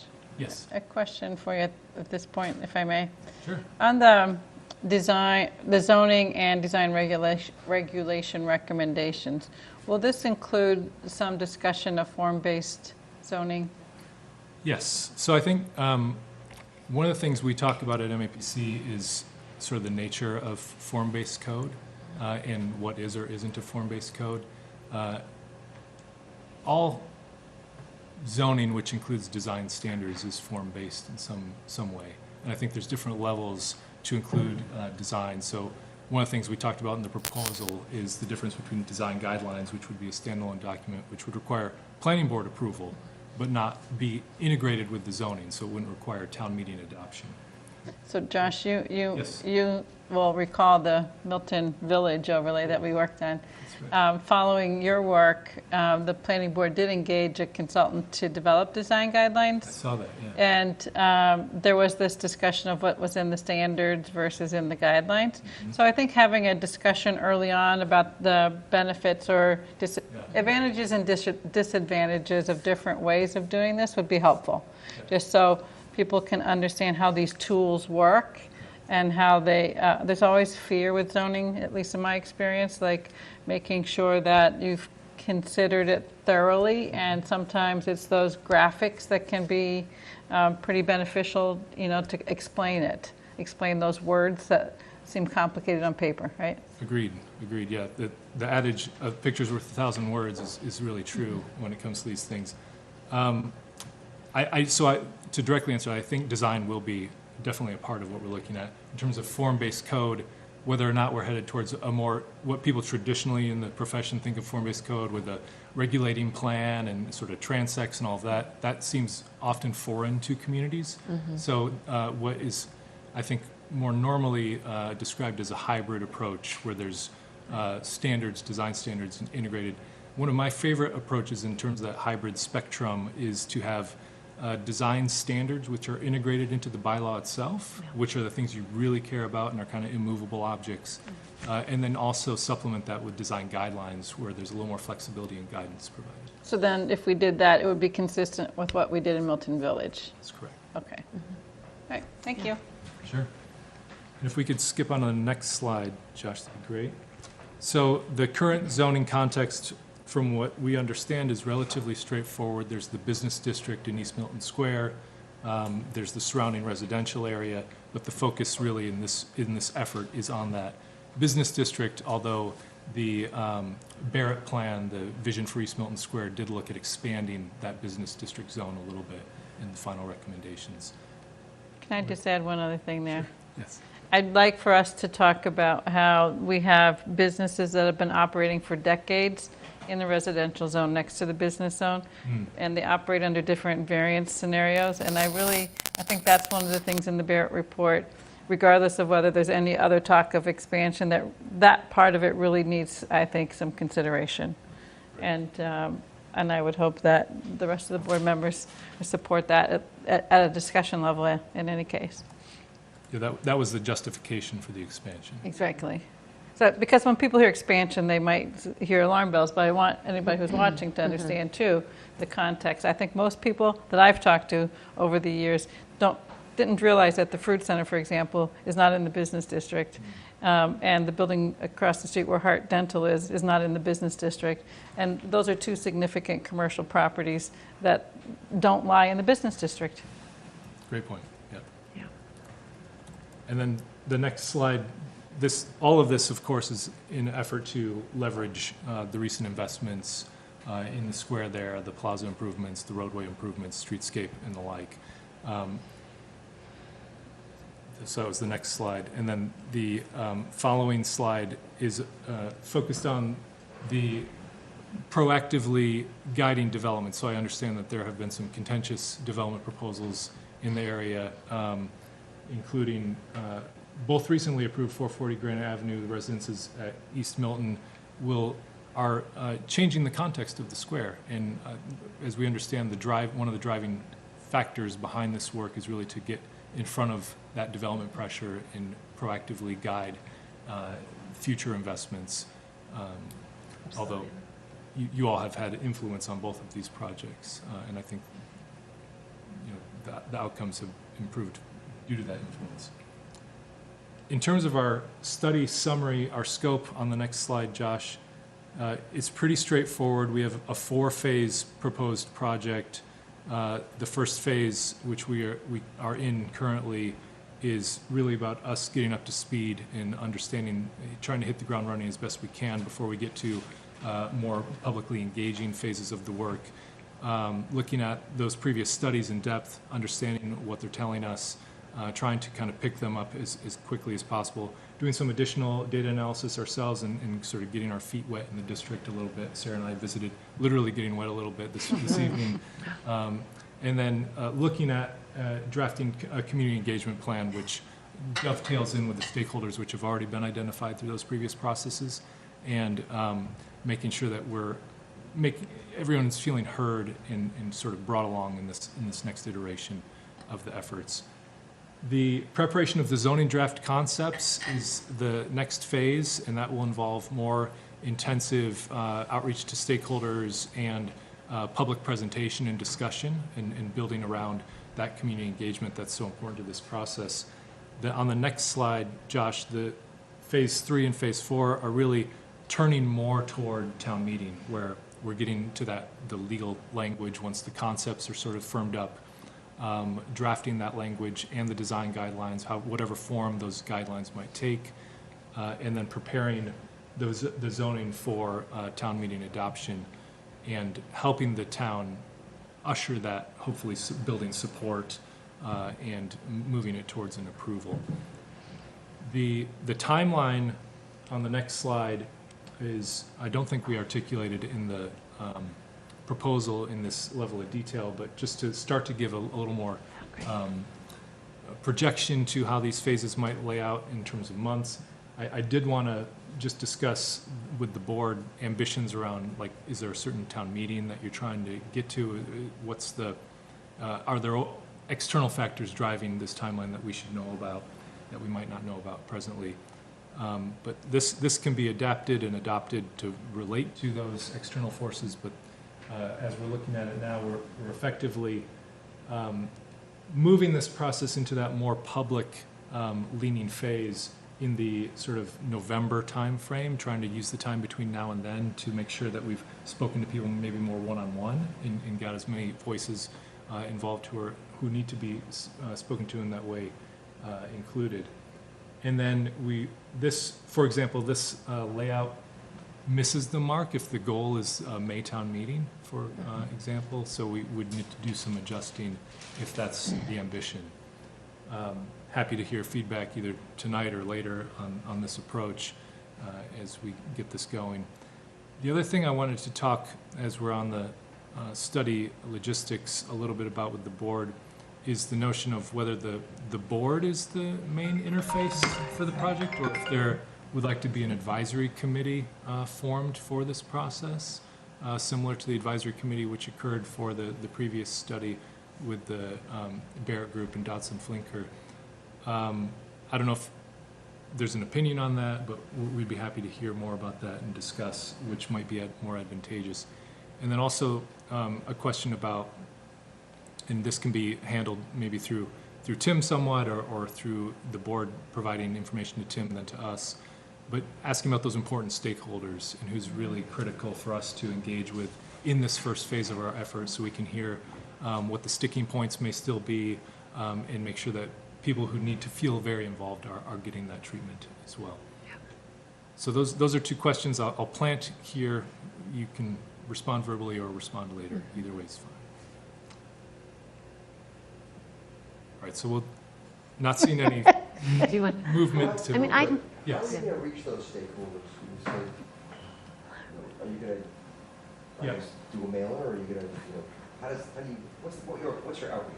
Yeah, so the outreach engagement is multi-pronged, as you can imagine. So there is usually a smaller number of stakeholders who have been involved, for example, like the working group members from the previous studies, which we'll want to contact first probably via email just to let them know what's going on, but then also have a phone interview or a Zoom interview with them on a sort of one-on-one or small group basis. Broader stakeholders in the district, property owners, business owners, surrounding residents. That may include a mailer. It may include flyering in the district. It could include if there are ready-made email lists that the town has or the district itself has. I think there's There's neighborhood district. association, yeah. Yes, so leveraging some of those existing networks as best we can to make sure that people know about what's happening and can engage with us directly if they didn't find themselves on one of those lists and would like to be interviewed one-on-one. And then also engaging the town-wide. I mean, this is zoning, so it will need to be at some point reaching a larger town-wide audience if we hope to make that adoption goal. So from a timeline perspective, personally, I don't think we'd be ready for a May town meeting. I don't think you need to adjust your timeline.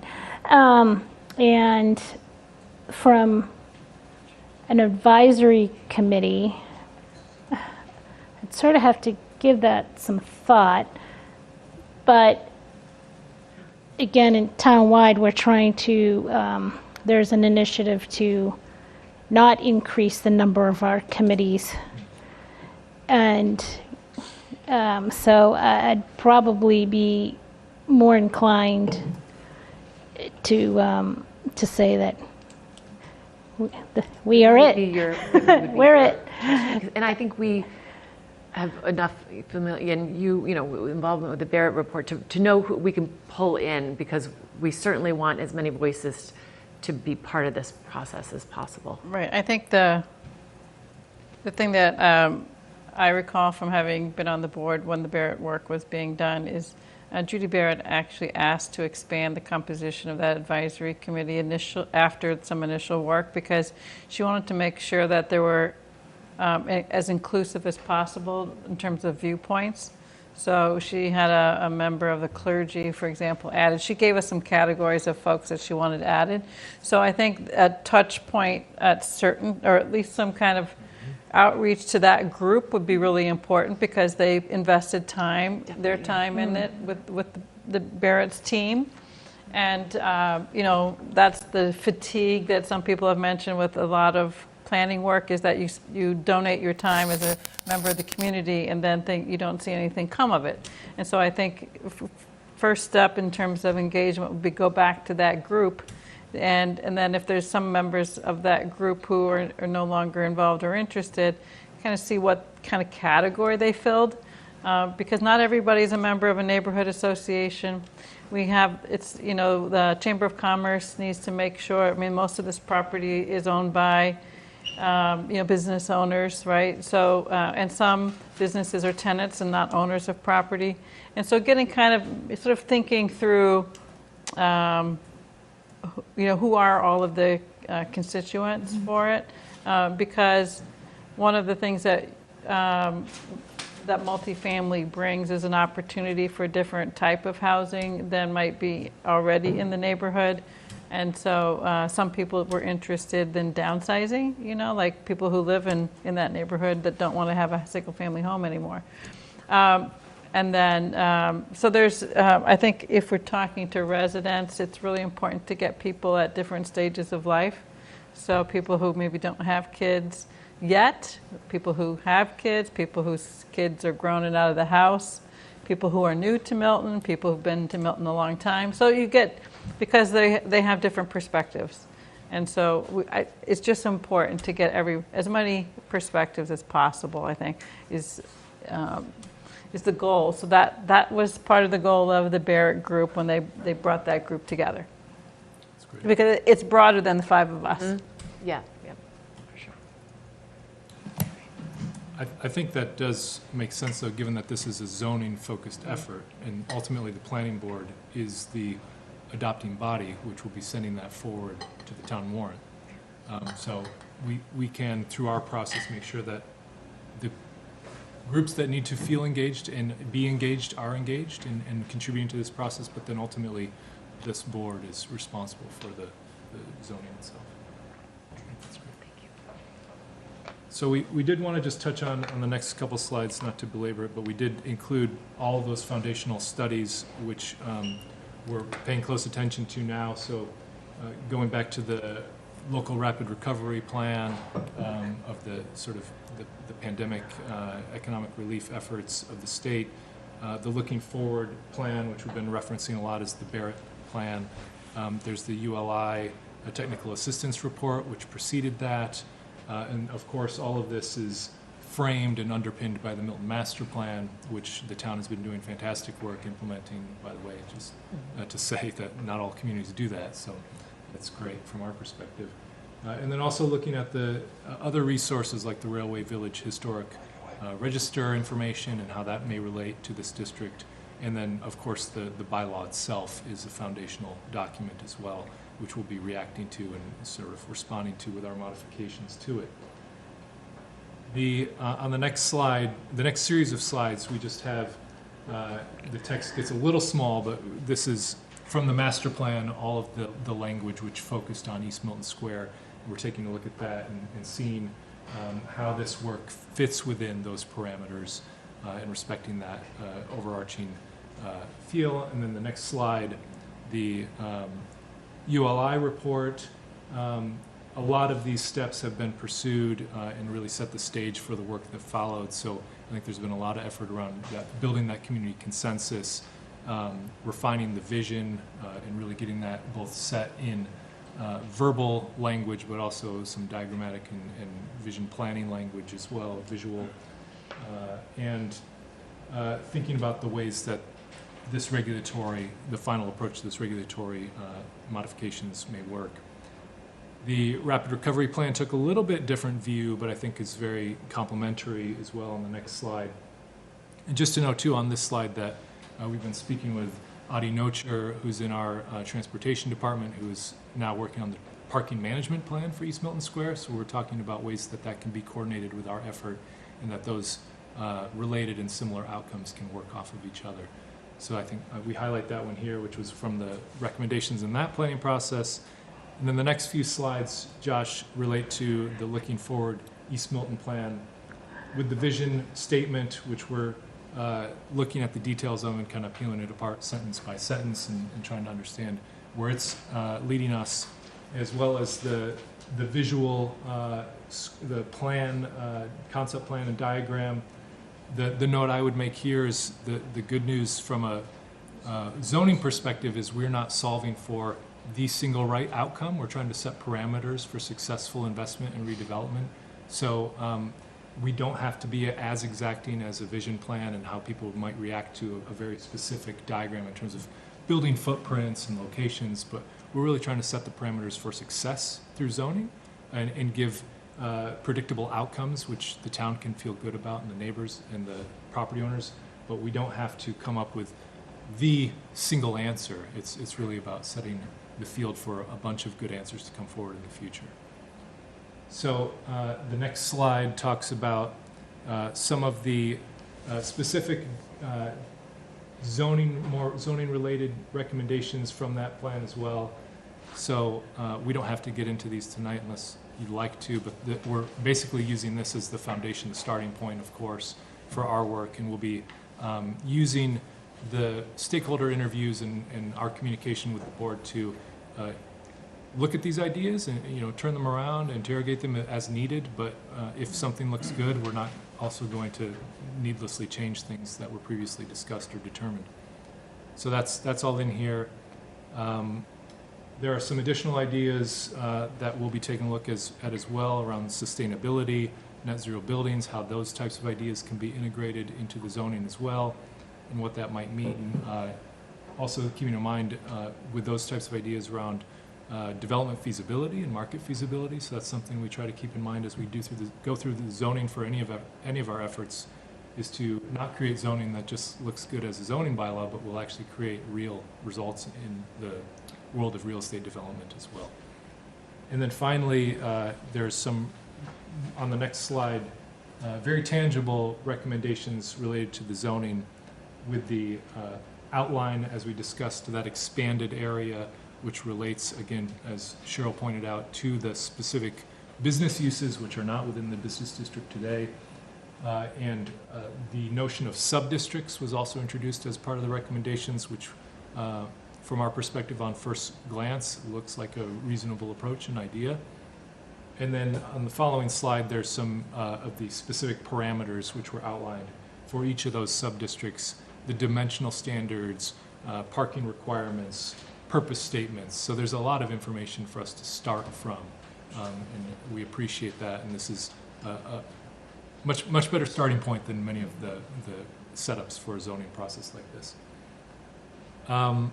Lastly, I'll just point out to you the East Milton Plan also did highlight design principles, which I think are very sound design principles and are very easily imagined to build a set of design guidelines and standards that build off of these principles, and just dive right into those.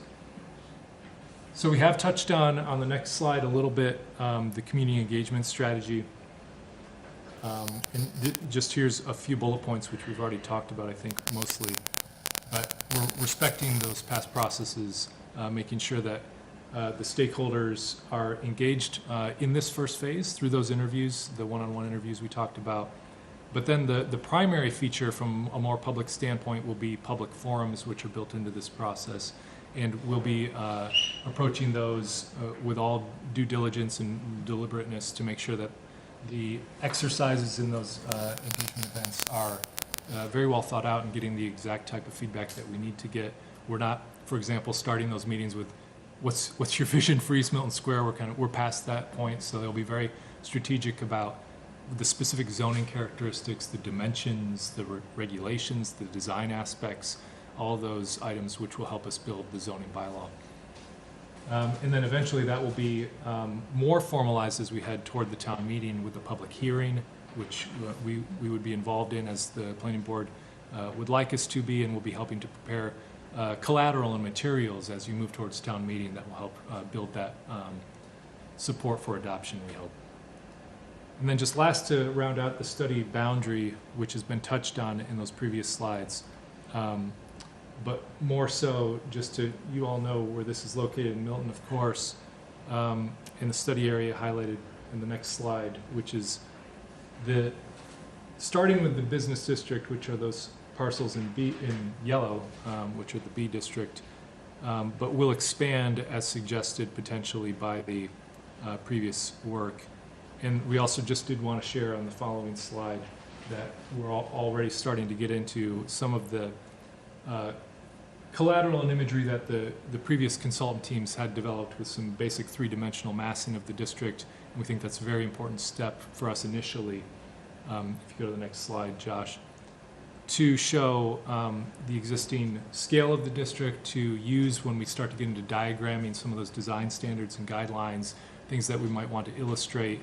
We'll be using this type of simple modeling, or in some cases more detailed modeling, to get a point across, but it will be based in the features and characteristics of the district itself, and not pulled from some other place, but really trying to build on what East Milton Square is as a place, and move that forward as the community would like to see that happen.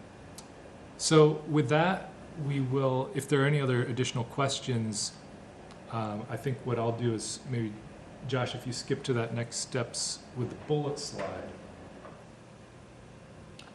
From our perspective, the most tangible next steps are probably getting, it sounds like next meeting scheduled with the planning board, since you'll be acting as our most close advisory board, probably looking at where you might have agenda availability later in September or early October. Working with you all and the planning staff to identify those stakeholders who should be a part of our initial outreach. And then potentially, it's never too early to get dates on the calendar in terms of public forums. So talking about how that might fit with other events in the town, targeting the beginning of November. And then we can start to prepare collateral materials for that, outreach materials, and make sure that as we're doing interviews and the like, we have something to point to as a more formal forum for people to engage with as well. So we, yeah, I was just going to say, we have 2 dates in September, the 14th, which is already starting to fill, but maybe the September 28th meeting might be sort of along your timeline, if that's not too early or not too late. Sounds like it might be just about right. Yeah. Can I just ask Yes. a question? Yeah. What, again, Josh, can you recap what would be happening between that meeting date and the forum? Just want to make sure that it sounds like it could be 4 to 6 weeks, or maybe 6 weeks between that meeting date at the end of September and hitting early November, right? Because you don't want to get too far into November, get close to Thanksgiving. Correct. So it sounds like maybe 5 or 6 weeks. So I'm just wondering if that's adequate, depending upon what work you're accomplishing and what feedback you need from us during that time period. Yeah, I think what we would be hoping to do is, before we would meet with you on September 28th, engage with as many of the individual stakeholders as we can through those interviews, and then use those interviews to help shape our understanding of what may be still contentious in terms of a zoning concept or what may not be. Bring that information back to the board to have you help guide us in terms of meaningful zoning concepts to think about, maybe as a few alternatives, and then likely set ourselves up to present those to the broader community in November in a meaningful way, so that the broader community can give us feedback on which of those concepts are more advantageous from their perspective or more palatable. And then from there, what we're hoping is we'd have enough feedback from individual stakeholders, from you all, and from the broader community, so that we could move toward more specific zoning language, starting to pick a concept and move in a direction following that November meeting. So the list of people or organizations to touch base with, you need by when?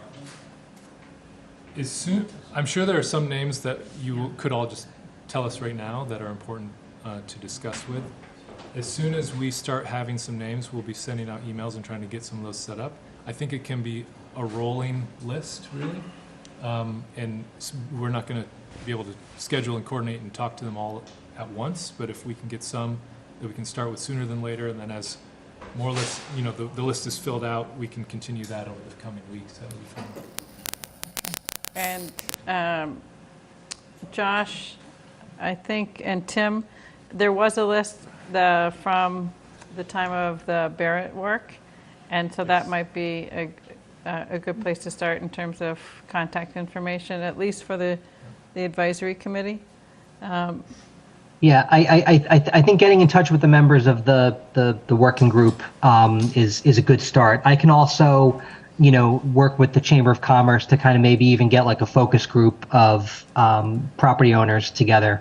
Maybe we could do something all in one shot with those, Josh, if that would be amenable to you guys. Yeah, that sounds great. Or maybe even get on the Chamber's schedule. They have a meeting in September. They're taking August off, but meet in December. Reach out if you need the name of the Chamber president. We could provide that. It's usually a very good lunch. It's yeah, free lunch. And then also the East Milton Neighborhood Association, that's very active, so I would think those two would be the first outreach efforts. Great. Yeah, that sounds perfect.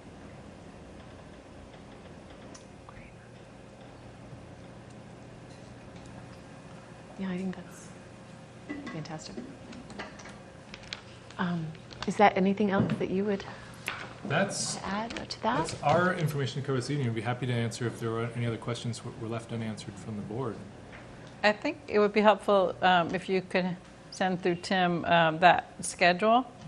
I think it's important for us to think through that schedule with other things that we're working on. And will this be pick posted? some Yes. dates. And also, will this be posted to the website for folks to be able to refer? Maybe, Josh, you could put it up, add it to our website. Yeah, we haven't yet created an East Milton zoning page, but we'll do that now that we have stuff. When you have it. So that'll be up on the website in short order. And do we anticipate that we'll be taking public comment on this agenda item when it's on our agenda, like tonight, or do we anticipate that it'll be through the forums? I mean, I guess that's to be determined. I always like to hear from, if a resident comes and wants to be, I'm just speak trying up to on set something. expectations, that's all. Yeah. Am I think once we get advocating one way underway, or another, once we actually? get underway, I think we'll get a sense of the flow and whether to direct people, what's more productive to bring people to those, those forums or Right. to hear information. Because sometimes people, might want to speak, but then they learn their questions are answered when you all are presenting. So I think we'll have to take that. I mean, I have to be honest, I maybe go to 11:30. I wouldn't want to see him go much later. No, I right. don't know if that's an agenda Right. scheduling thing, or it's tough to limit people. Right, talking, exactly. Or We're limited to the public forums. Yeah, I just think it's important to set the expectation, let people know, so that they know that that's the time to participate. And, there might be a particular meeting designated to take public comment, Yeah, at one of that our would- meetings. that would probably but be the way to I think manage that it. sounds like a good plan. So the You question can with help. the forum, though, is it a regularly scheduled planning board meeting? I think not, myself. So the problem then is if it's not, and we're They can't reach not us. in attendance, then we're not going to be able to hear what the public. Yeah, I actually think if we can all attend, it's better. Yeah, I would agree. Right. Because we didn't, the way we set it up, or the way it was set up during the Barrett work, we did not all attend. And I think it's beneficial to hear directly, and Yeah, it should be a date that we, we should do our best to all attend. Yeah. I agree. If I could add, frequently in this setup, what will happen is the planning board, it won't be a normal standing planning board meeting, but it will be a date which you can all attend. The planning board can open a planning board meeting at the Yeah. forum and then basically hand it over to us, and then we would operate the forum. Yeah. That would, And then just my other question is, we just finished the guidelines for Milton Village, so I don't know if you've reviewed that or saw that document, and if I saw that it exists, but I haven't had Yeah. a chance to review it in detail. and if any of those elements could be that'll give an incorporated. indication. Yeah. Kind of would be nice, because they are bookending Adam Street, and it would be nice to have Milton Village on one end and the historic Railway Village on the other. They don't have to be totally matching, but kind of a nod to each other, and both having the same village feel. I'd say one thing that needs to be considered is the parking requirements. Milton, just like Milton Village, the parcels in East Milton Square are smallish. When you look at how much room it takes to park. There are bus lines, but it's not right next to the trolley like Milton Village. And I think in the Barrett report, there was some suggestion about some kind of a shared parking. And I think, if you have any experience with that in other communities that have this kind of similar situation, I think it would be beneficial to kind of understand how that's been done. Because that is probably the way it's going to make sense if it's possible. So. I think it's great that we have the benefit of the MAPC transportation staff doing a parking management study of this exact district concurrently. So that's something we don't usually have the ability to do, but that will be complementary to thinking about future development requirements for parking, how it might all work as more as a shared amenity in the district as opposed to parking lot by lot. That's in very dense, more historic districts such as this one. It's tough to get all the modern day parking requirements onto those scale of lots with the scale of building that's required for redevelopment. So And then I'll just mention something to, and I'm not sure exactly how this will dovetail, but when we did the Milton Village zoning, a lot of questions about traffic. Can the area take more traffic from that more development will bring? We do have a model that Beta developed, particularly in East Milton Square, of the existing scenarios. We do have the new deck project. That model was sort of static until now Beta's been contracted with to manage that model. And so I'd say it would be, we as the board should advocate that resource be utilized as far, in relation to the planning effort that's being done. So there's a certain amount of anticipated new development will come out of this zoning, plug that into the model, see how it impacts things. Because I think that's going to be important for residents to understand that we've thought about that. And I just would like to add, I think one of the opportunities in this is that East Milton has always, I've heard people say, it doesn't really have an identity. Like what is, there is a historic railway village, but I think creating a sense of place, and that was one of the things in your proposal that I love, is creating a sense of place. And not every building has to match identically, but that they all speak to one another. The buildings there, the historic 1920 architecture, and the various styles, but that there is that they give a nod to, and a nod to the other historic districts without being its own place, but having a sense of place that you say, this is what East Milton Square feels like, and that it's a really attractive place to visit. So, and leaning on the history that's there too. Right, and building off of that, exactly. There's some neoclassic, some of the buildings that are there are. We love seeing the piece of the railroad section that is highlighted in the square. Yeah. Redeveloped plaza now. Yeah, and building off of that, exactly, as a launching point. Yeah. Not too many districts have the Southeast Expressway running through the middle of them, and the noise and pollution that they generate. So having something that boundary, is, to me, it could be more hospitable than it is, particularly Granite Ave. We like trees around here. Yeah. Lots of trees. But, I guess as we think about, remember how we did in Milton Village, we thought about the public realm standards? Yes. I think we want to think about those, particularly in East Milton Square. Yeah, that's a great point. A lot of opportunity there. Yeah.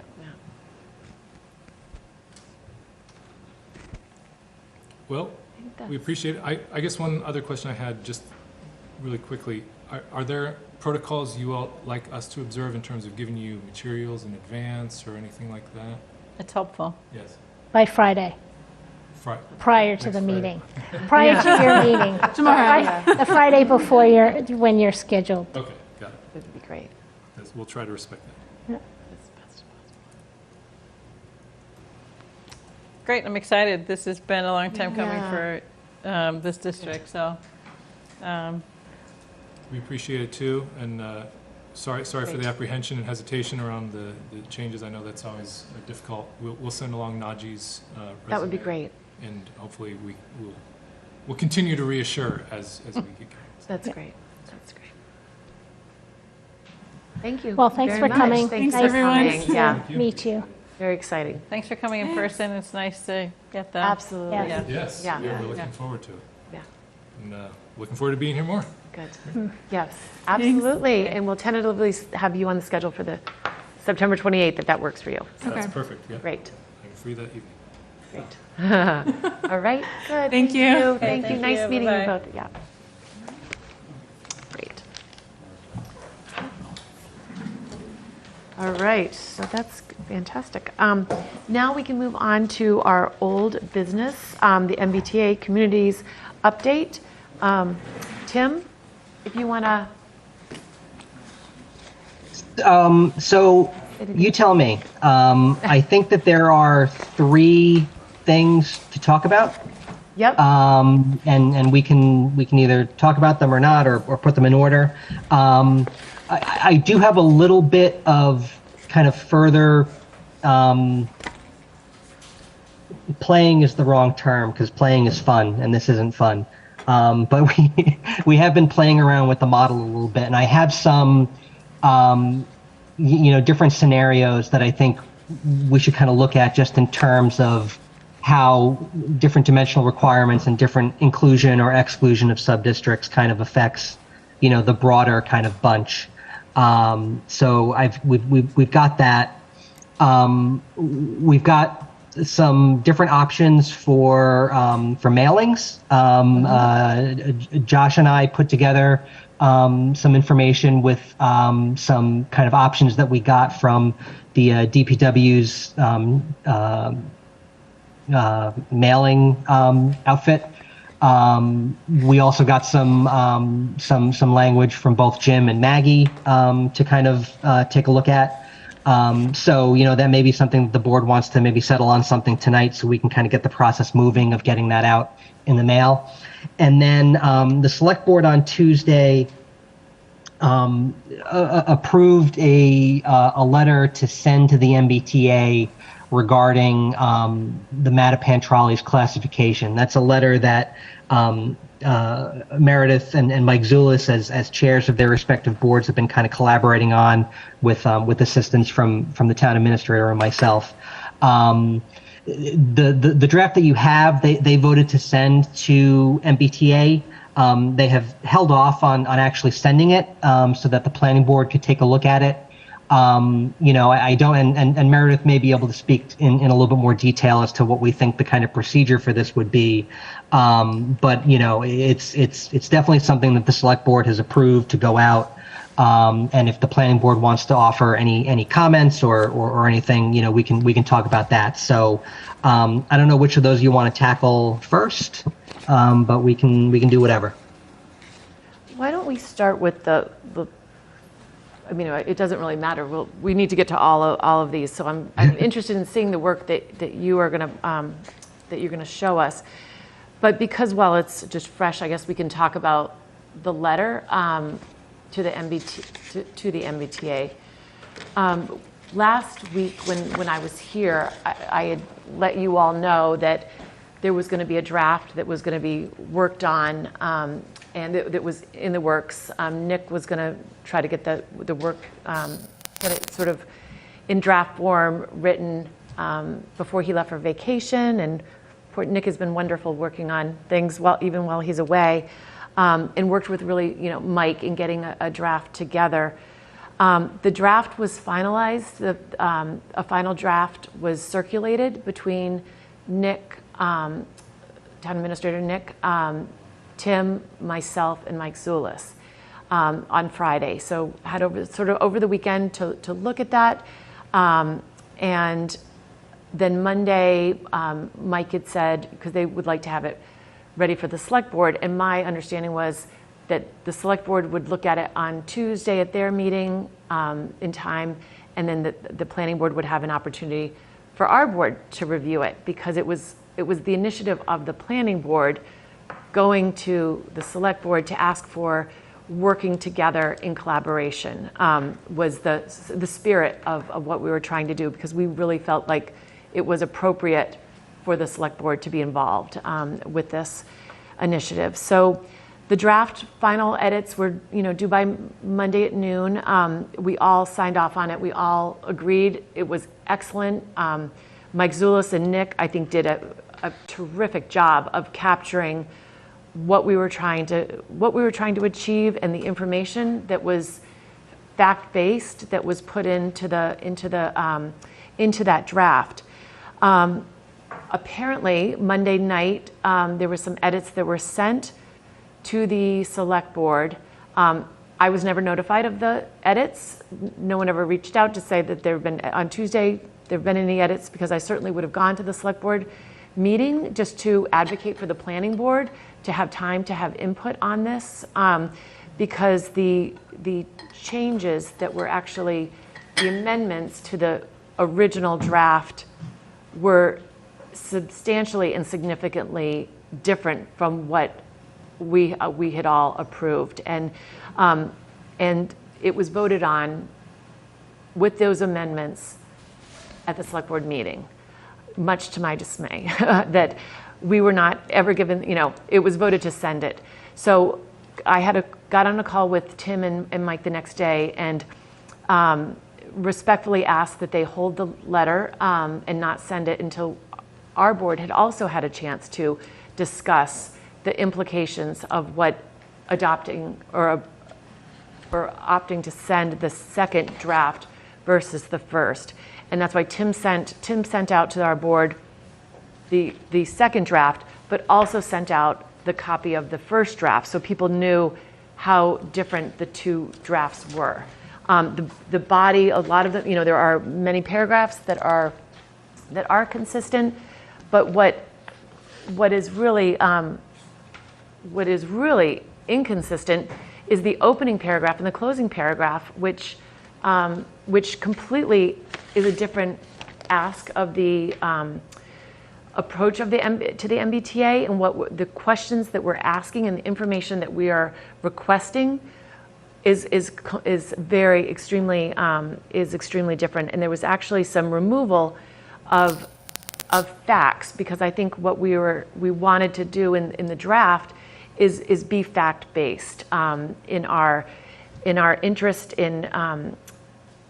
in our information that we're providing to the board. We don't know if those board of directors know the history of the Mattapan line or what has been referred. So there was information that was the own words of the MBTA that were taken out. And I actually, Tim, do you want to pull up or Josh, the two different drafts? Yeah, I mean, I've got the red line up.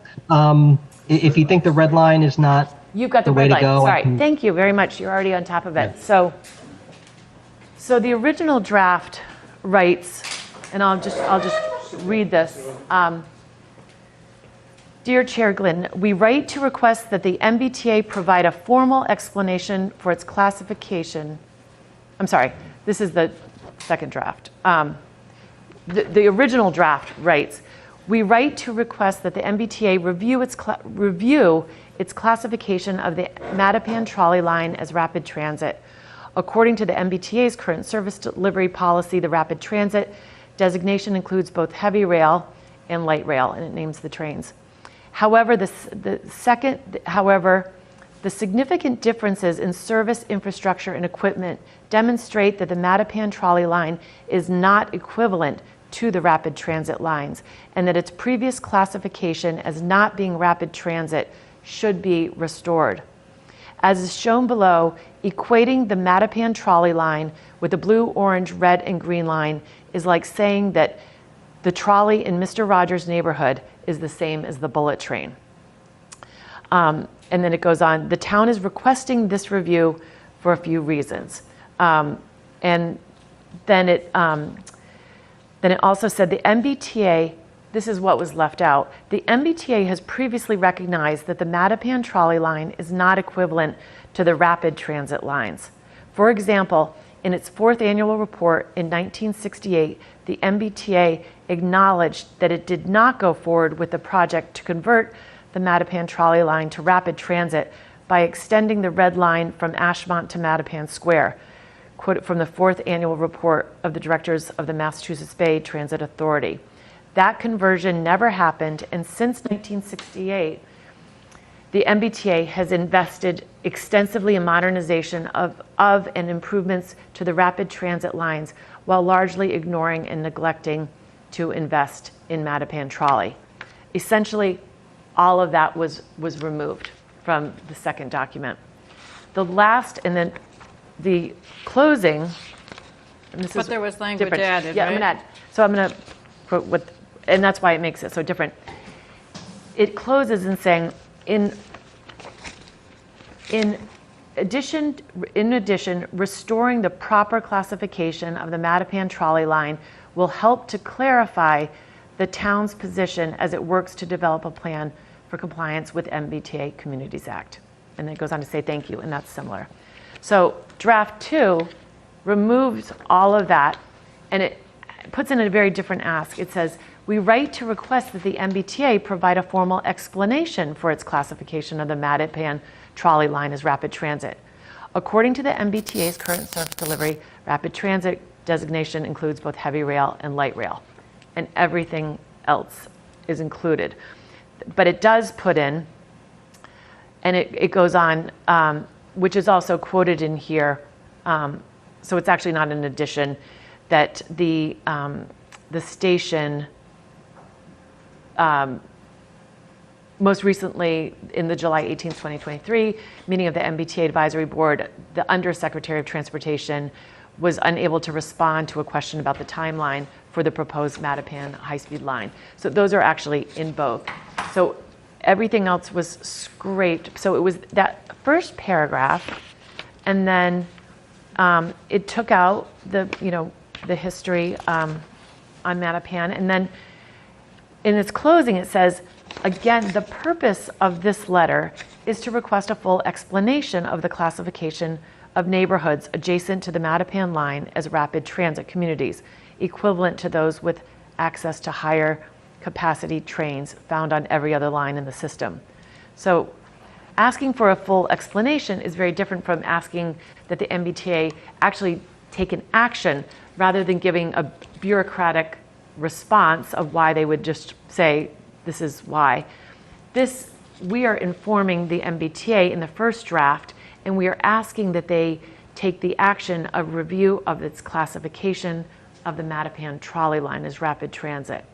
So if the select board had just approved what was the letter that was the draft that Nick Milano, Tim Zawinski, Mike Zulis, and I had agreed to bring to both of our boards, I wouldn't have a problem with them having voted it, because I think I would have still wanted to discuss it with our board, but I would have not had an issue. But because it was altered so significantly from, and is a whole different letter, I would ask that the select board not send this, that we would, I want to discuss this with our board, but I would request that they not send the revised amended draft, but that they do send the first draft, with exception to one line, which I do think they took out, and I think they do have a good point. There was a line in the first draft where they talk about the fares, it is unequitable that we're charged, our fare, which is reflected, is that it's not fair that our fares are the same as other much more sophisticated, much more modern lines. That was in there. And I actually can attest to this. The Mattapan trolley doesn't even collect fares. It's actually free. It's when my kids were little, I don't know if any of yours, when they were little, friends of mine would actually take, it was like a little field trip, and they would actually, like, your 3-year-old would love to go for a train ride, and they would go down, and you could just get on and take a little ride on the free train. And it's because I live walking distance, a lot of people would just take their kids down, and it was sort of fun. So actually, that could even be, something that's added on. Another difference is that they don't even charge anything. But that was eliminated from the second draft. I would be fine with eliminating that from the first draft, that language. But I think everything else, including the opening paragraphs, the closing paragraph, and the information that is being included with quotes from the 4th annual report of the directors of Mass Bay are included, because I think it's evidence to the fact that they have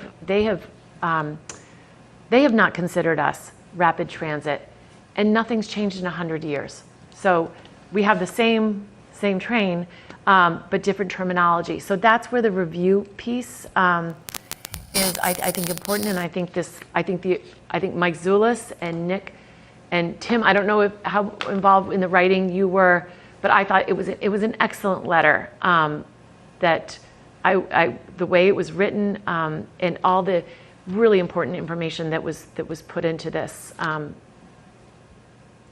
would like to see restored, and be the letter that we would like to ask that it be sent. And I would open it up to other members. I agree. We had a collaborative process between you representing the planning board, Mike Zulis representing the select board, Tim was involved in it, Nick was involved in it, and those parties who are all, again, representative of the respective boards, Tim, the Director of Community Development, Planning Community Development, and Nick, our town administrator, I thought your letter was excellent. I really do. And I also support that letter. I do not support the revised letter. The intent is very different. We have shifted the intent from the first letter by virtue of editing it and creating the second letter. And when I go back to the email that Tim sent to us on the 19th of July, and Tim forwarded an email to us that was from Nick Milano. And this refers to Nick and Tim's effort to try to understand classification.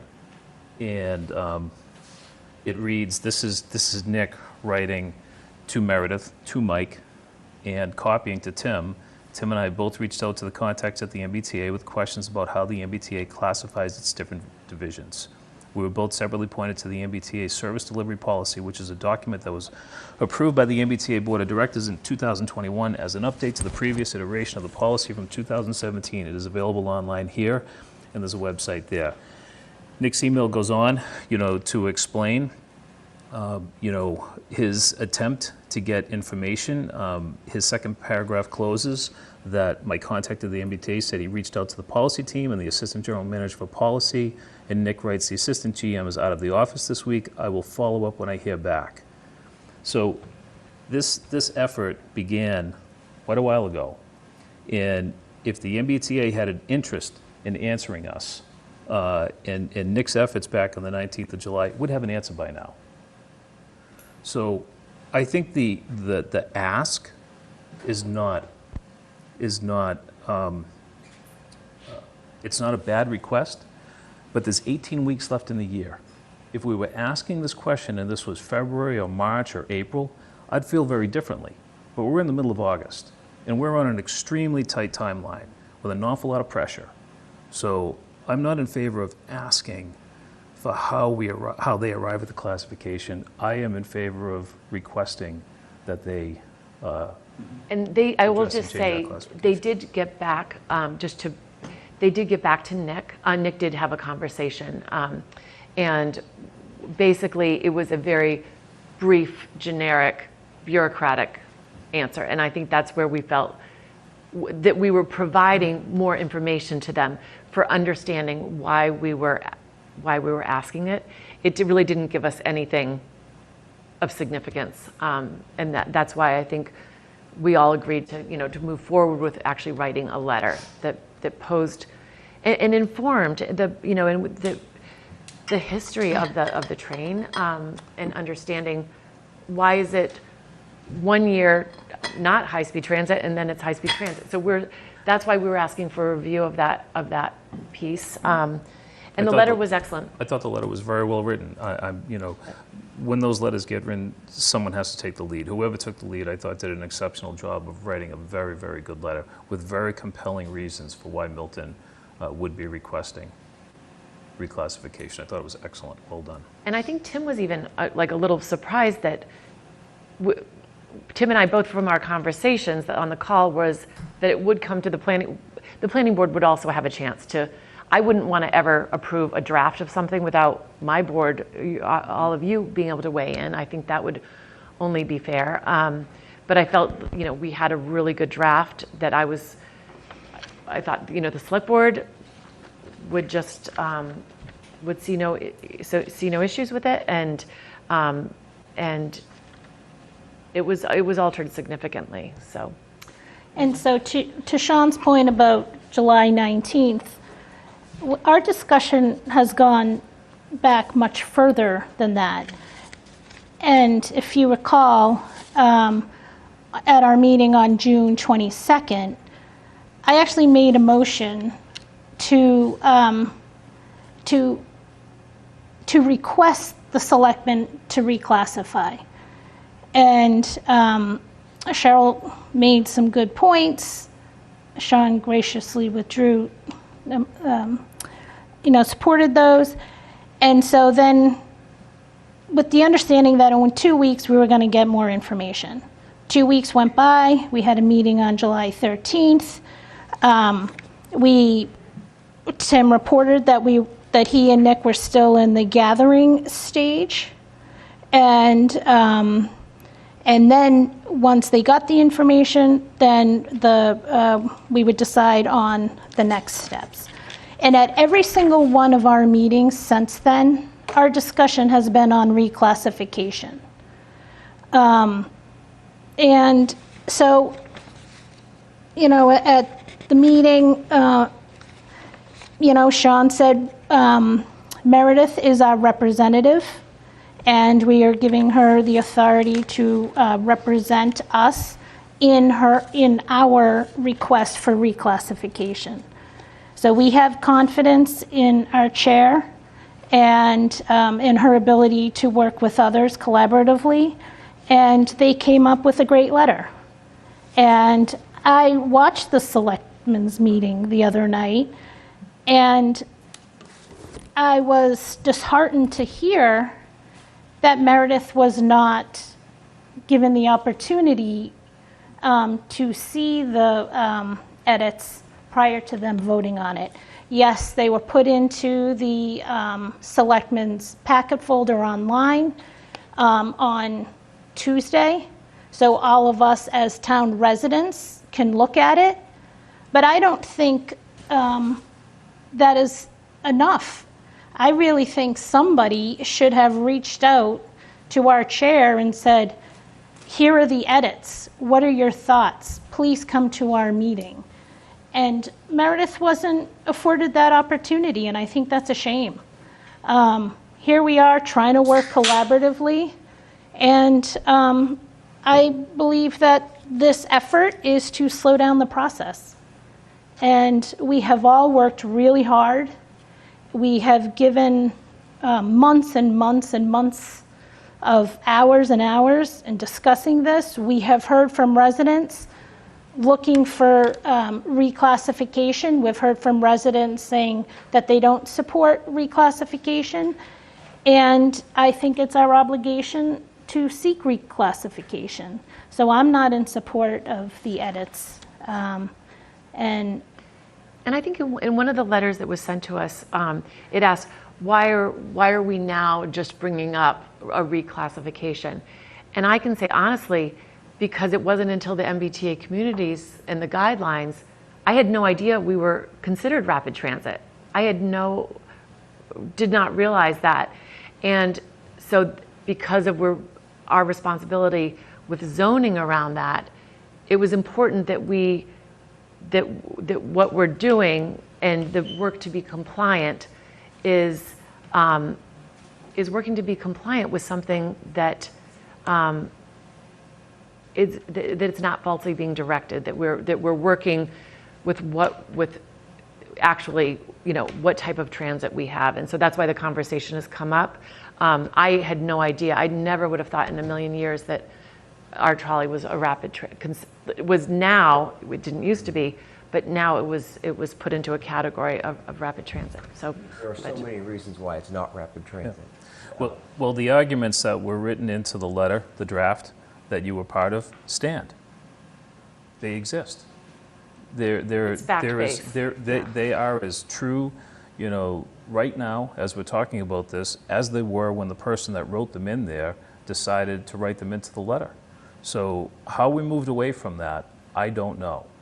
But as Maggie said, I felt it was important that this be a collaborative process. I said such a few weeks ago. Cheryl felt that way too. You felt that we shouldn't be working independently as a planning board. I totally agree with you.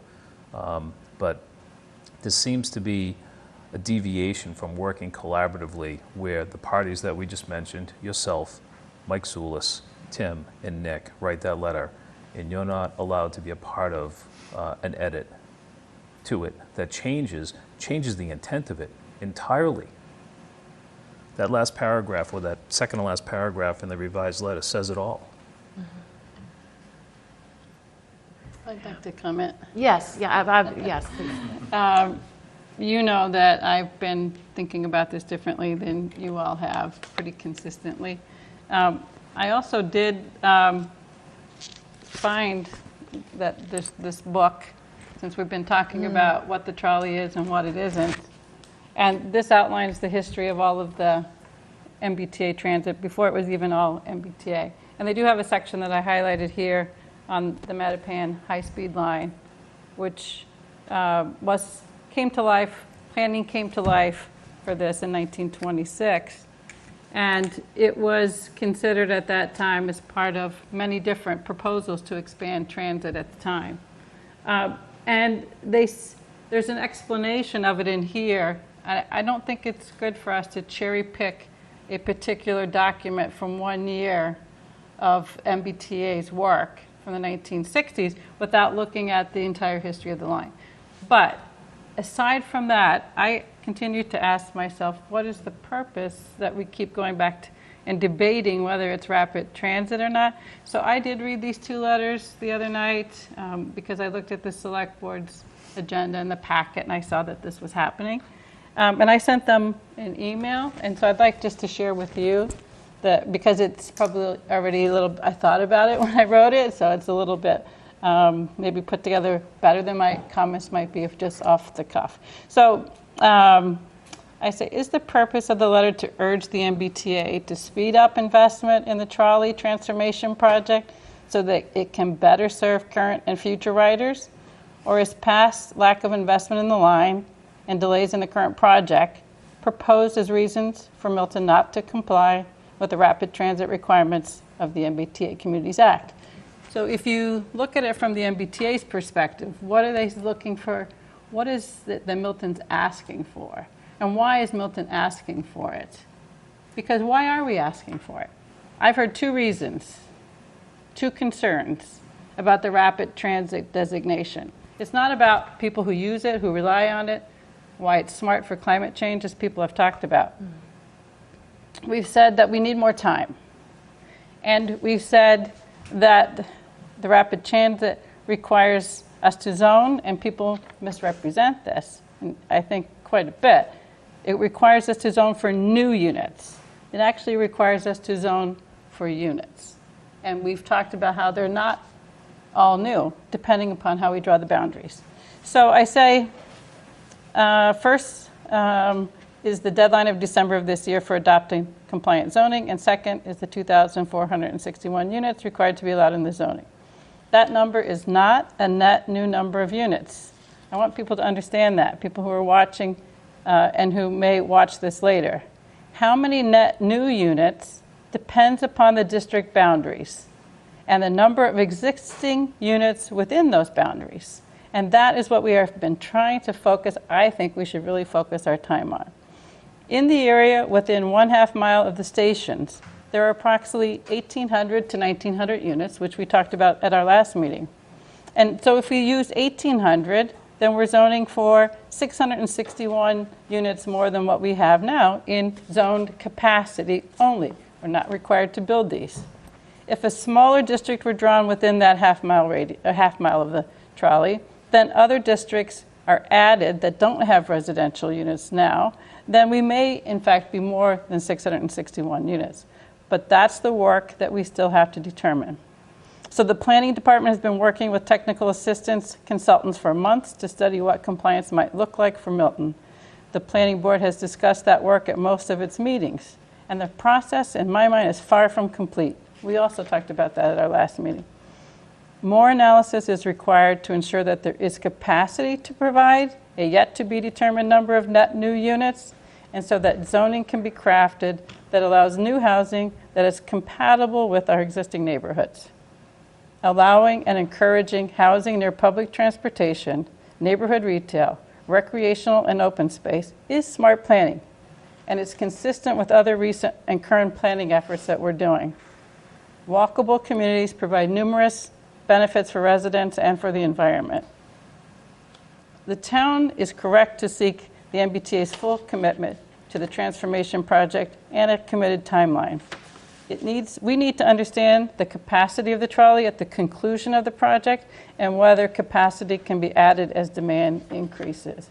We need to make a good faith effort to meet the requirements of the MBTA Communities Act. And we need to focus our efforts on the things that can help us determine the best way to do it.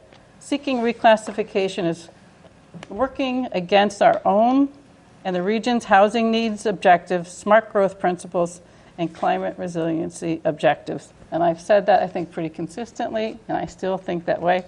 And so I do not support a change in the letter. In fact, I haven't supported sending letters. But I do think the revised letter is better because it's asking still what I said is, why do you think we're that way? But I still think our focus should be on how can we comply. We have a tough deadline, a tight deadline coming up, and we've got lots of work to do. So I kind of think seeking reclassification is important outside of any housing policy. So as Meredith said, she has just recently learned about our classification as rapid transit, as I have. And I was even more surprised to learn that we pay the MBTA nearly $2 million a year. And I have never known that. And so I'm wondering if our classification as rapid transit, if that $2 million is connected to our classification as rapid transit. Can you explain about the $2 million again? So the town of Milton pays the MBTA $1.8 million. $1.8 million a year for service. So if we pay that much, I feel like we're not getting good service for the amount of money we're paying. So my question is, why are we paying $1.8 million? How come? Is it because we're rapid transit? So I think finding and discovering what our real classification is really important as a whole town. And then once we have that classification, then we can move forward with our policies, including housing policy. So I think it really is an important step for us to know. Plus, it's a great compromise. You know, if we can get reclassified, it drops our requirement down to 10% instead of 25. There's still plenty of opportunity for development. It just has a much lesser burden on the town.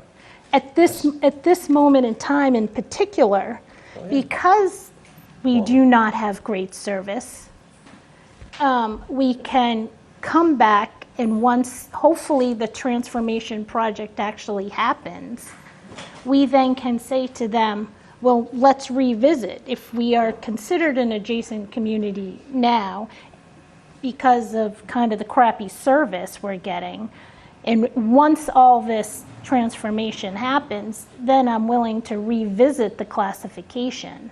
But we're not there yet, and the forum, by the admission of the MBTA, they have no idea when it's going to happen.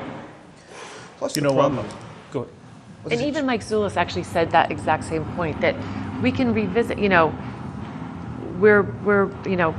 what we've been given is just a lack of investment overall, and we can revisit an additional, development if we are confident that we will have that capacity and if we will have the service that residents will, One residents door would has to stay choose. open for a public meeting, sorry. That residents will actually choose, and I would love to have a great service, but my daughter, I live in walking distance to a train line, and I don't want us to get off the subject, but she has to leave, she would have to leave our house an hour and a half before she would need to get to work, versus what I could go into the commuter line, which I think you've been driving your son.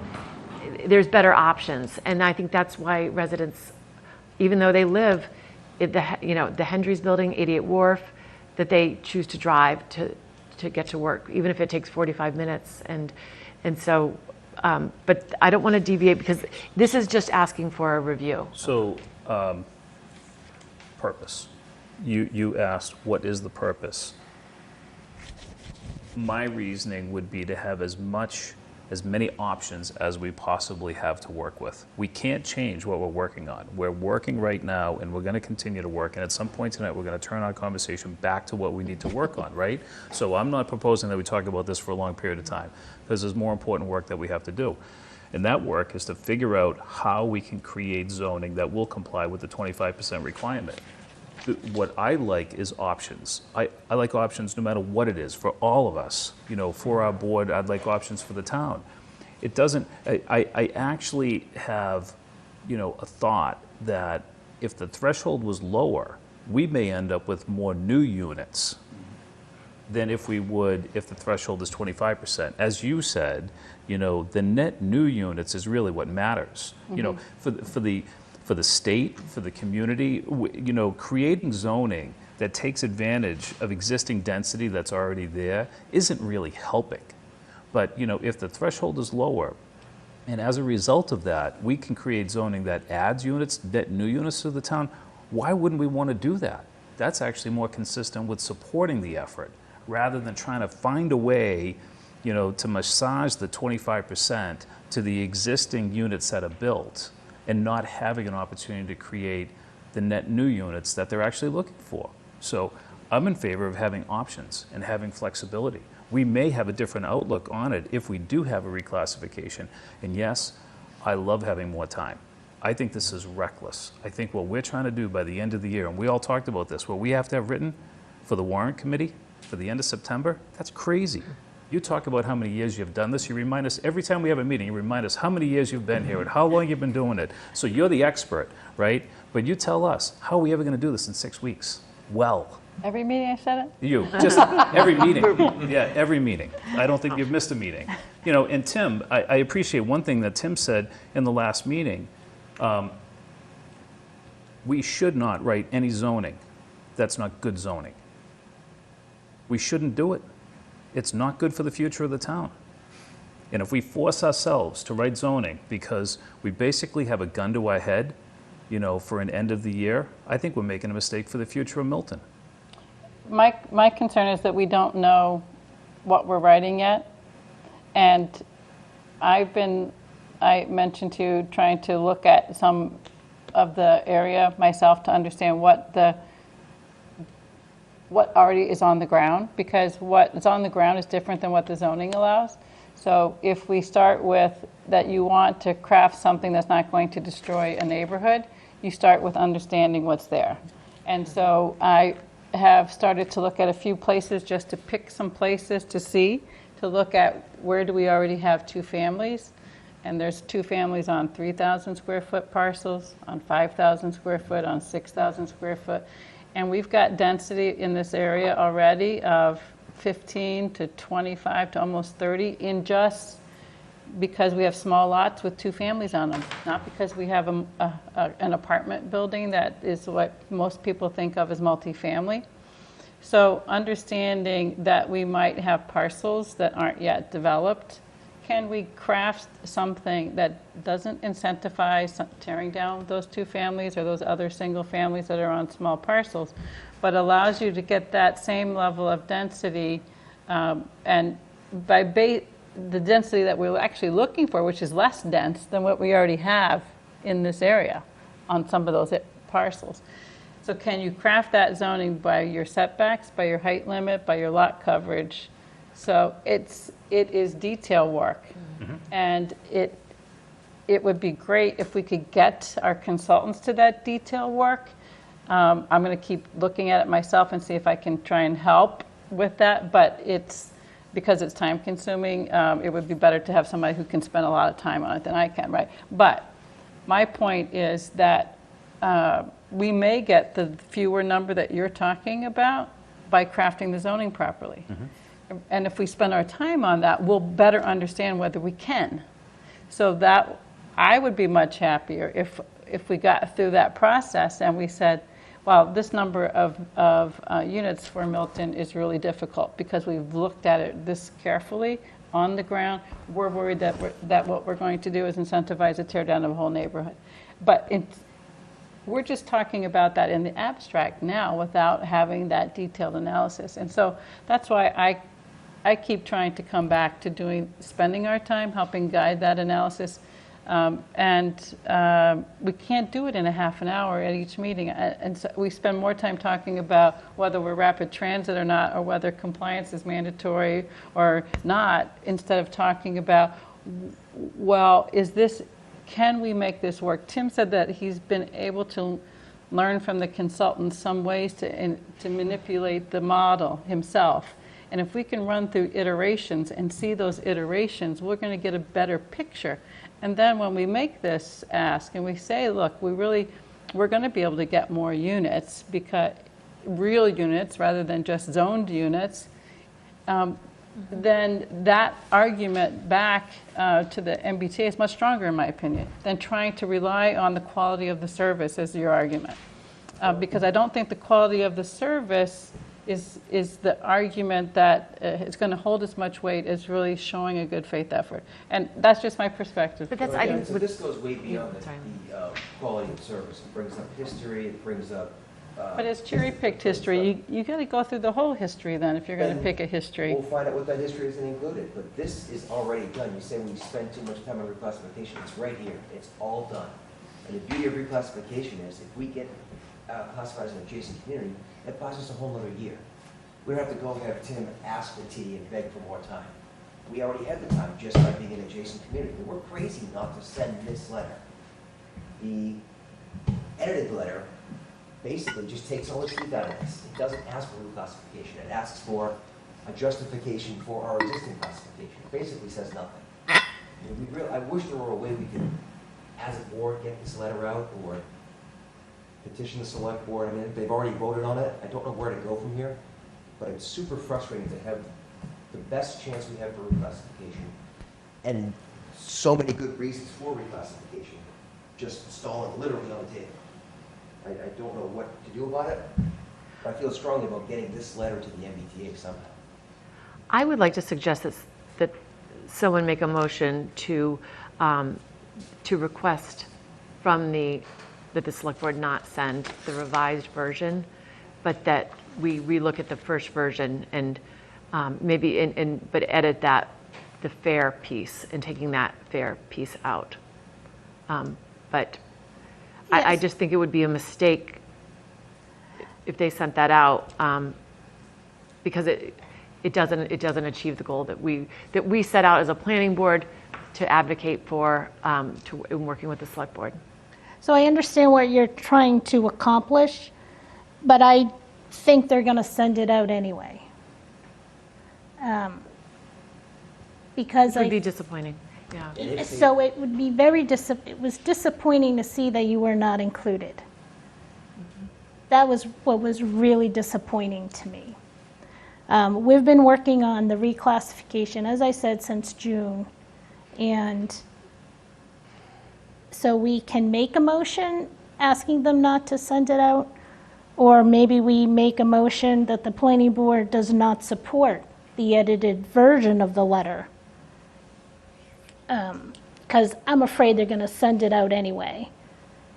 And one of the questions I had was who were the signers of the letter? Because I thought through our process, I thought it would have been a really strong letter if it was one letter worked on collaboratively, and to have that one letter signed by the 10 of us, the 5 selectmen and the 5 planning board members. And to me, that would have been powerful. And we haven't even mentioned that the select board themselves are not unanimous in their decision in the edits. So that letter, the edited letter, is only supported by 3. So the original letter, we don't know what its support would or would not have been. Right. You can't really speculate because they went right to the, I watched it also, and they went right to the revision. Well, Mike supported it Monday morning and then supported a different one Tuesday. And I guess he was persuaded otherwise.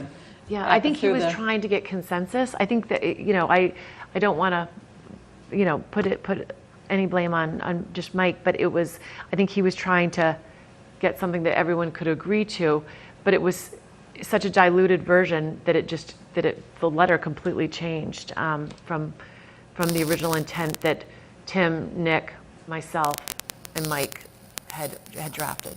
So what I've sort of learned through this process is we can ask to work collaboratively, but really the only thing we can do is vote amongst ourselves. That's sort of a controlled environment. So the question becomes, what do we have authority over or under? Like the select board has greater authority over town affairs than the planning board does, right? And infrastructure, infrastructure. Yeah, for many things. I mean, we have some. Absolutely, and I told Mike that, I said, the select board has every right to do what you want to do. It was just that we were in the spirit of working together on something that we all agreed that we were going to present to our boards. And even Tim said, we weren't even completely clear on who was going to be the final signator. I was,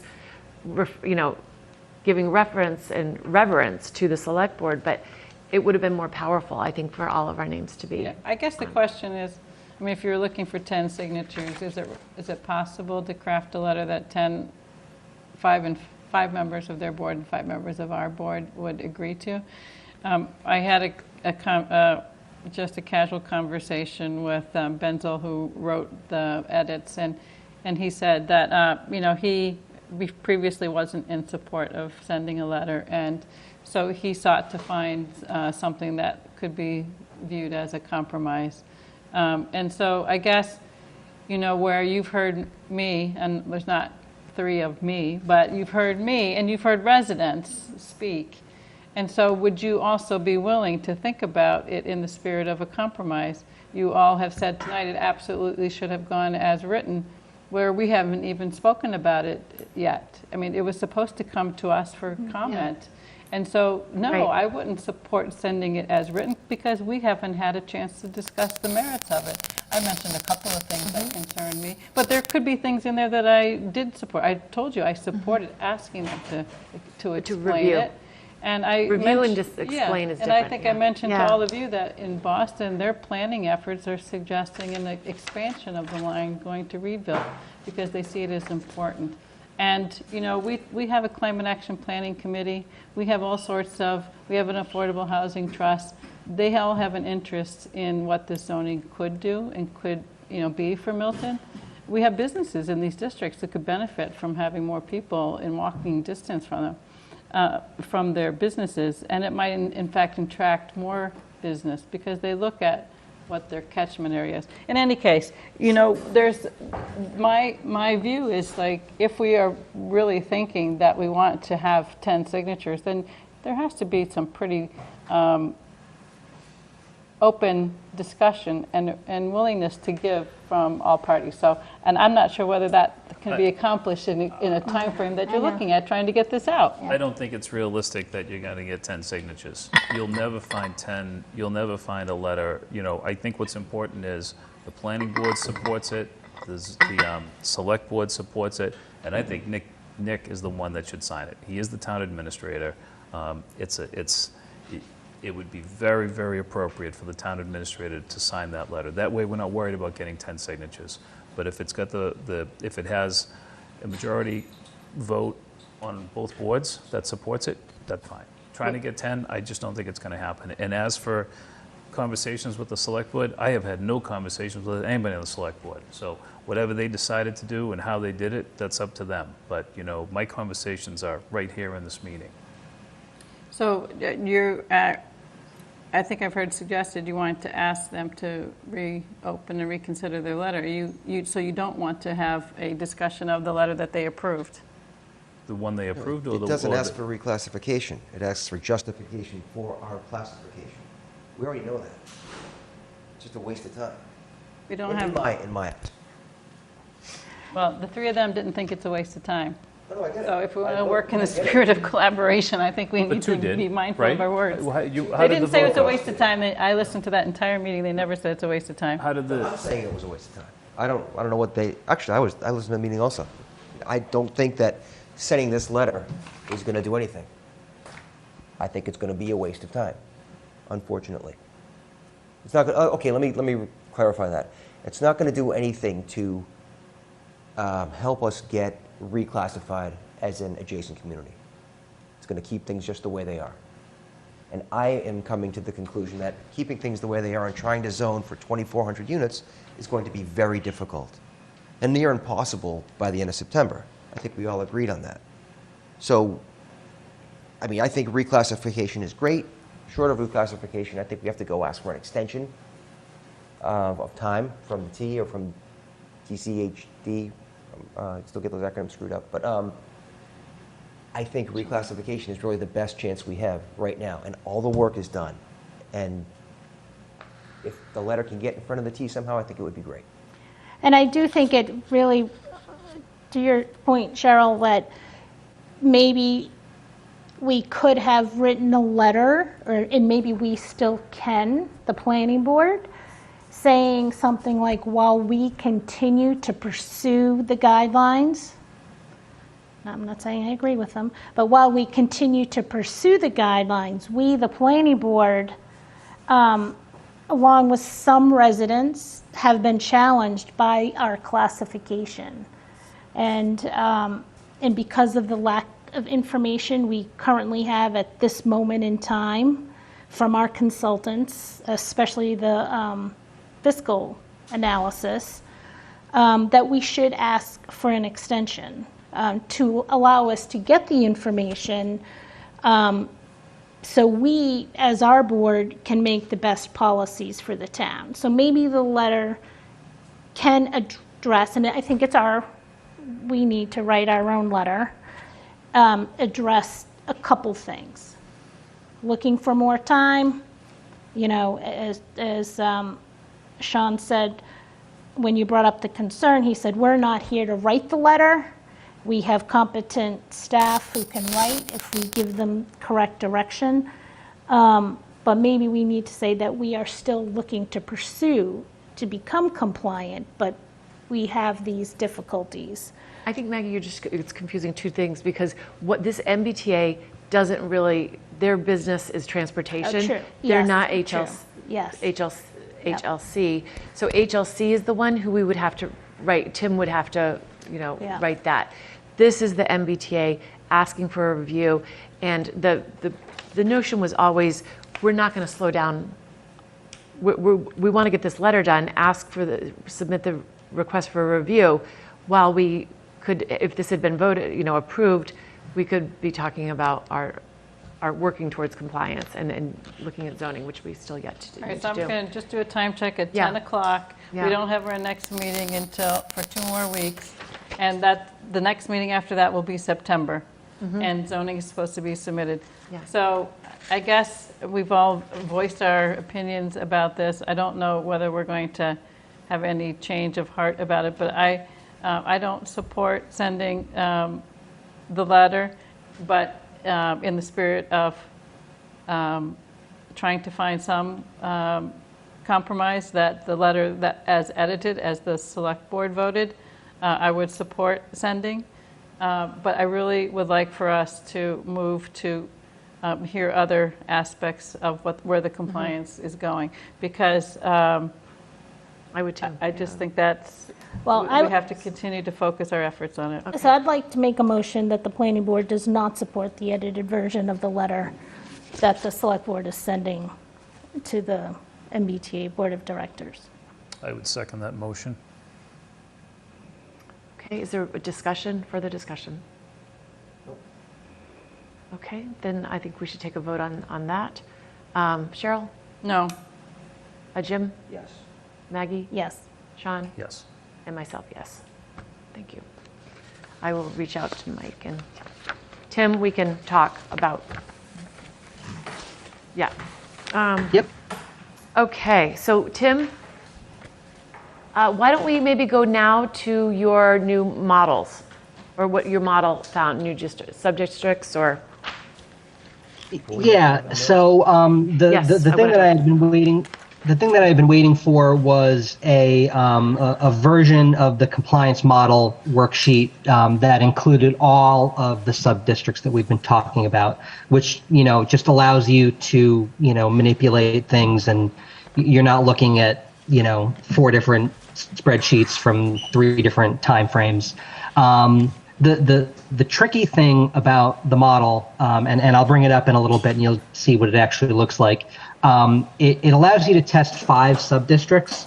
So we actually have 2 different sheets because there's actually 7 sub-districts that are kind of up for grabs right now. But we're able to do the necessary calculations in terms of unit capacity and then overall density. So this is kind of, what we've got. And I'm going to bring up a spreadsheet. I'm going to share my screen real quick. And bring up a spreadsheet that, basically just to show you, the math that I did annotate for some reason. Sorry. Let me get out of there. Let me get out of this. So basically the 3 iterations that I did, and we can kind of play with these right now if you want, or we can kind of come up with some other ones, is just what I'll call the large parcel districts. So Granite Ave, which now does not include that large marsh parcel. So we've got sort of an accurate look of what that sub-district will actually be. Elliott is what we're referring to as the sort of the Milton Village large parcels. Curtis is the Unquity House parcels, and then Randolph and Brush Hill Road. The next one is just those sub-districts plus East Milton. So those are, basically the characteristic of all of those is larger parcels, substantially non-single family residential kind of areas. And then the final one just puts all of the sub-districts that we've been talking about all together in one thing. And so just to give you a little bit of an understanding of the numbers that are here, basically, unit capacity is, the potential number of units that can be produced. The density denominator is the land area minus any excluded land. So excluded land is state land, roads, any protected land. So, Shields Park, is excluded land. There's 2 different acreage calculations that you need to sort of be aware of and use. So the density denominator is basically for calculating the dwelling units per acre, because they don't want you to be using the sort of the overall density for that number because it includes a lot of excluded land, and they want to give you credit for what's actually developable.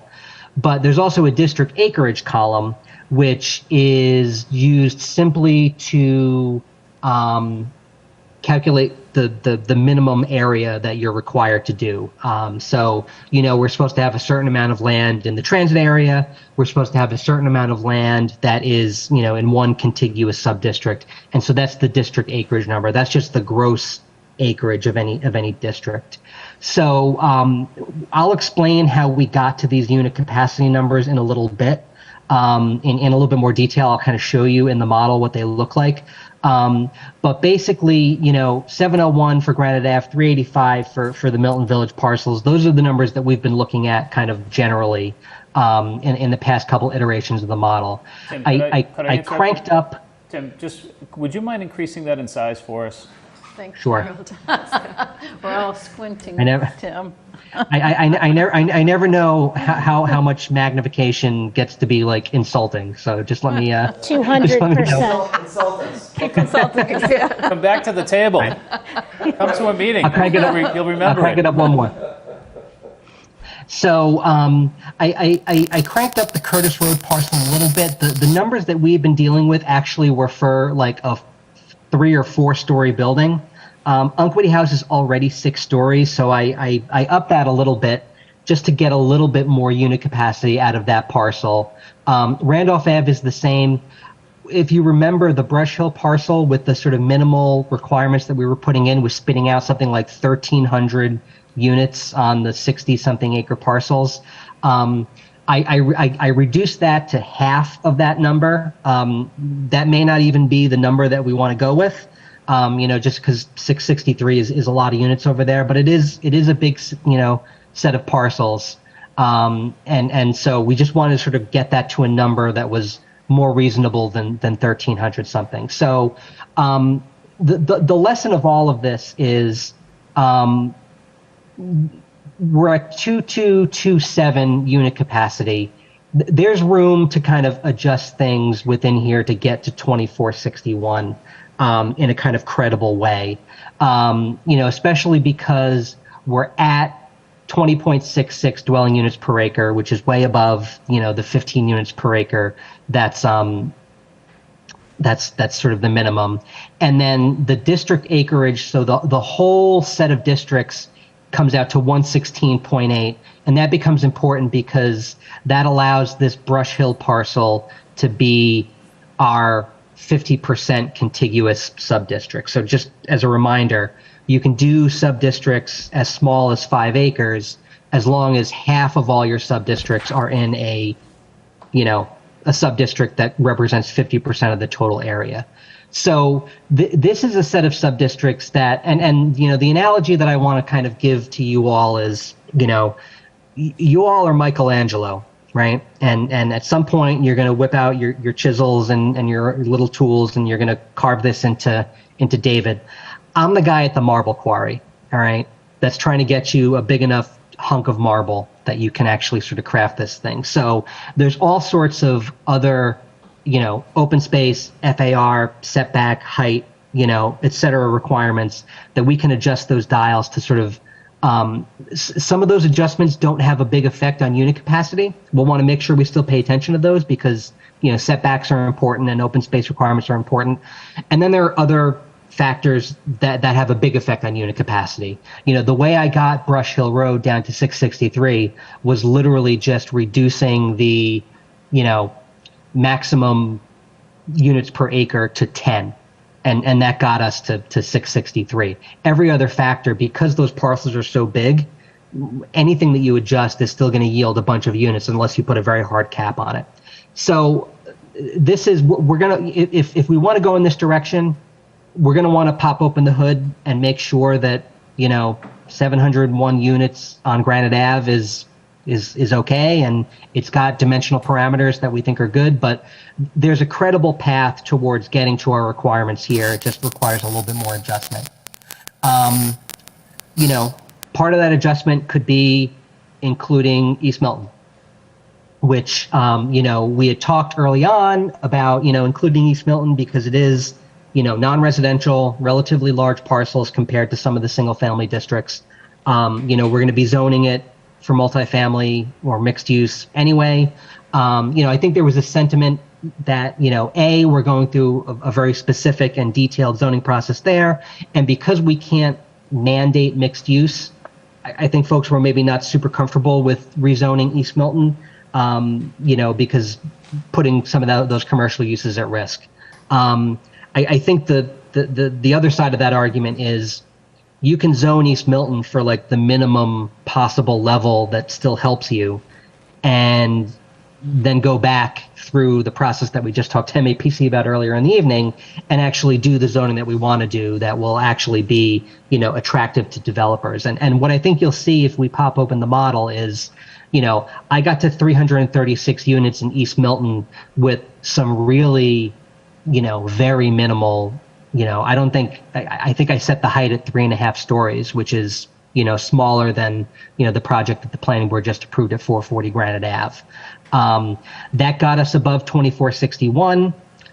It still keeps us above the 15 the 15 dwelling units per acre minimum. But what happens here is because you're adding more units and you're adding more acreage, now we don't have a district that is contiguous that represents 50% of all of the subdistricts, right? So our big district up top was Brush Hill Road at 66 acres, which is more than half of 116, but it's less than half of 139, 140 effectively. And could we, Tim, could we not increase that to 70? We just got to get to 70 to get to half, right? Yeah, I would have to look over there and see. There's a lot of foul meadow which you don't want to zone for. But I know we talked about this at the last meeting that, perhaps there's another parcel or two over there that we can kind of get in. So that's something that I think that could be a strategy, because the risk of doing something like that is, a reduction to your overall density, because you're adding land that's not going to give you units. But I think because it's only a few acres that we need, we could probably still do something like that and perhaps get to our numbers. But I do want to get over to the compliance model just to show you what's producing this East Milton number. And then finally, again, I just added everything together. So that includes transit area 1 through 5 and transit area 6 through 7, which, if you recall, the util diagram that they produced that kind of chopped up the transit area into sort of a reduced transit area, and then, just based on geography and kind of parcel size and kind of street layout, divided into 7 kind of little districts. Not a lot of difference between any of these districts, but the way that I got to these numbers is, and we talked about this at the last meeting, is in transit area 1 through 5, which represents the smallest parcels. This is effectively the C zone in the transit area. Setting a minimum lot size of 7,500 square feet. And then, for every 2,500 square feet of additional lot size, you get an extra unit, up to 6 units. That didn't have a tremendous amount of effect, and actually, quite frankly, reduced the overall unit capacity in that area significantly. Because the number of 7,500 square foot parcels is much less than some smaller parcels. And you can see this, 2.46 is the overall density of that transit area 1 through 5 with those parameters. So very low density, relative to what we were getting before. But you just got to make that up elsewhere. Transit area 6 through 7 is sort of the A and B zone in the transit area.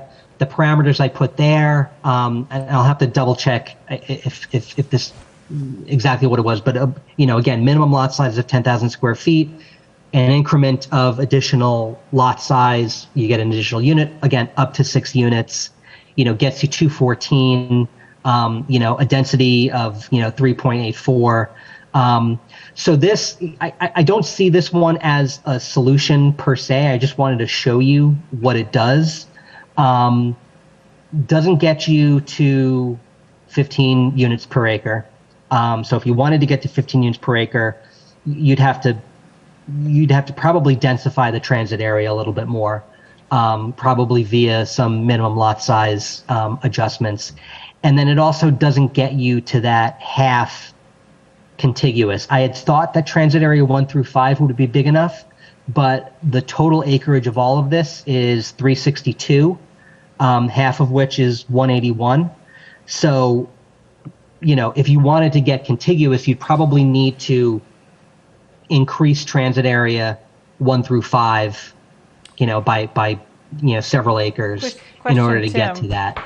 But again, this isn't doing, Did you say that you used the same parameters for transit area 6 and 7 as you did for 1 through 5? And if you did, then why wouldn't you combine the acreage? Well, so this is actually a question. So I'm kind of less concerned about this, because this is a question that I would have for HLC, and I think I know the answer. That the entire transit area, I suspect, could serve as a contiguous district, because there's no daylight between these districts. So I think I'm fairly certain. Now that you bring this up, because I remember reading about this earlier in the day, and I kind of put it at the back of my mind, because I was like, how would you put in? I was kind of knee deep in the model. I wasn't figuring. Wouldn't you be connecting to? You would be adding in Elliott and Curtis as well, because if you did transit 1 through 5, you would be connecting between Elliott and Curtis. Yeah, that's right. Good. See, this is what happens. This is why they pay you the big bucks. planning board because I told you I was so like knee deep in this thing, and I'm just looking at these numbers, and yeah, that's so that's no longer an issue. All right, so good, we're in good shape there, but we're in bad shape on density, and frankly, bad shape on unit capacity because we don't need 3183 units. So like I said, I don't necessarily see this as a solution, except if the board is interested in zoning everywhere. Which, you know, there could be arguments there, in which case, you know, the sort of the upshot of this is if you do all of these districts, you know, there's an opportunity to, you know, perhaps, you know, and it would really depend on where you come from, because you do have a big density deficit in the transit area, because you're just not getting a lot of density if we want to sort of cap the number of units that are over there, which, you know, based on what we're hearing at the public forums and based on what we're hearing in these conversations, you know, we want to kind of, if we're going to do the transit area, we don't want a ton of density over there. So, you know, there's a couple iterations here. But you know, Jim, you could. Can I just ask you back again? If that's a contiguous district where you put those transit areas with Elliott and Curtis, wouldn't you average out the density between the lower density and the higher density of Elliott and Curtis and end up with somewhere in between? So this number 906 is this 3183 divided by this 351.4. That's how density dwelling units per acre is calculated. So this is already taking into account that The average. we've got. Yeah. Okay. Yeah. Gotcha. Tim, so if you go up just the second model, so when we're seeing a number that exceeds like 2563, which obviously is 100 units more than what we're required, can't you dial that back, like dial East Milton perhaps, or Randolph Avenue back? Yeah, it would just be a matter of kind of figuring out which kind of lever does the trick there. You know, I left 2563 alone because it was close enough. You know, 22, 27, you know, it takes a little bit more work. And then 3183 is too much. So yes, you know, there's probably somewhere, whether it's, you know, on Elliott Street or Granite Ave, you know, Granite Ave is a decent number of units. Maybe you'd want to kind of dial that down just a little bit. But that's, you know, there's enough districts here and you're good enough on density that you'd still get above 15 with whatever adjustment you made, just picking whatever parameter does the trick there. I think the thing about, if you look at the density numbers, I mean, Brush Hill at 61, almost 62 units an acre, and at 663, that's... No, that's so this column here is That's how many Gotcha, acres. okay. It's 66 acres. Yeah, sorry. All right, got it, sorry about that. All right, so... No. So Granite Ave is the highest then, yes, okay, got it. You know, that one at some point, I don't know when we'll talk about Granite Ave, but I'm trying to wrap my brain around 700 units on Granite Ave, you know? It's 3 parcels, but still, it's a lot. So I think... 3 parcels alone, I think one of the things that would be worth, and Tim, you can probably help us with this, not tonight, but another time, give us an opportunity to visualize 700 units. When I think of a large multi-unit development, I think of what's going on at North Quincy. You know, I'd love to know how many units that is, because that would give you a good understanding of number of units, right? Think about this, the 40B projects, like the one in East Milton Square, that's like, what, 100 units? 7 of those. It's a lot of units. Yeah, it's, to me, you know, it might not be, I don't want to derail Tim's presentation, but at some point we have to imagine what that would be. And have to visualize, and that's what UTIL will help, you know, by... The one thing I would say is that once you look at a particular site, you're going, and those sites in there's conservation land nearby, so there's going to be some restrictions imposed by those. And then configuration of the lots are going to, you know, impact how it's laid out. And parameters that we create. And parameters right? we So I create. get that. But I mean, obviously, I don't think I mean, there's going to be a limit in height to what we would want anywhere, right? No matter where. So I would say the Granite Ave building's already a certain height. You would just, I mean, that building, I would think you'd just retrofit it if it's possible. I mean, the footprint's probably not great for residential, but you might be able to. So you're something. saying that height is kind of the established height that you wouldn't exceed? On that parcel. Yeah, what about down the How many road? stories? Yeah, it's probably 4. I think, Parking underneath and 3 up, 3 above it, I think. well, the thing is, I mean, if you think about what's practical from a construction point of view, 6 stories is like what you're going to max out on the typical construction on multifamily. And, 4 to 5 is probably really what's more economical to build. So I think, if your zoning was in that range, you'd be within the range of what people would likely build. Yeah, it's such a big number. At some point, we big should number, try yeah. to wrap our brain around what's possible, what's Tim, I realistic. thought that UTIL was going to look at those parcels and back into some zoning from the other side. Like what would be a reasonable development on those parcels? And Yeah, that's how we got to these numbers. So it's They did a I don't layout? have them. I don't have them in a folder. We have Josh. I don't know if you can pull up an email from UTL that we had those slides. This is I think so. Sean is right. 701 is a fair amount of units, but it's a credible amount of units given the size and shape of those parcels. So it's doable. And the other thing that we have been talking about is especially in this area where there's an opportunity because it's all kind of big parcels, not residential, and we want to start thinking about there's only 4 parcels or 3 parcels, so it's a good kind of test case for what does like a density bonus for mixed use or affordable housing or something look like. And so what the 701 does, I believe, is set it at a 5-story limit and then allows for a 6-story if you do commercial. And we can decide if it's commercial or if it's affordable housing, additional affordable housing or whatever. So this is what the DPW yard and American Legion Hall parcels look like, that kind of yield those numbers that we saw in that. that's right there, 700 units? No, that's, I don't know, Josh, does it say? I don't know if it goes into what the I unit would count. say is- Yeah. So it has unit counts here.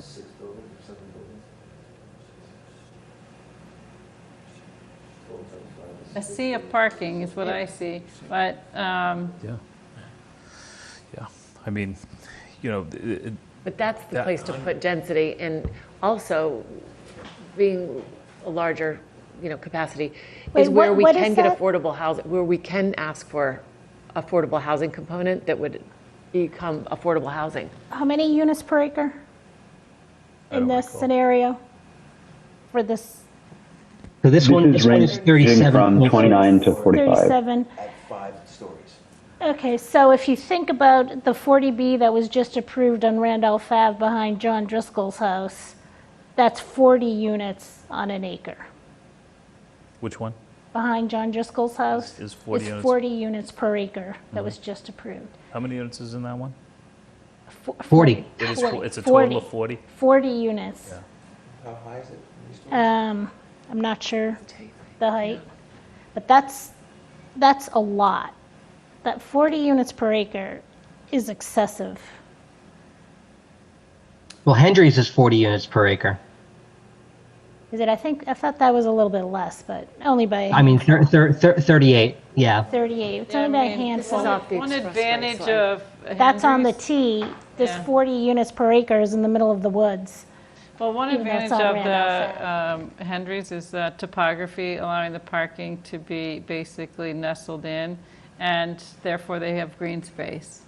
And here, personally as an architect, I don't like buildings that are surrounded by asphalt and concrete, which these mostly are.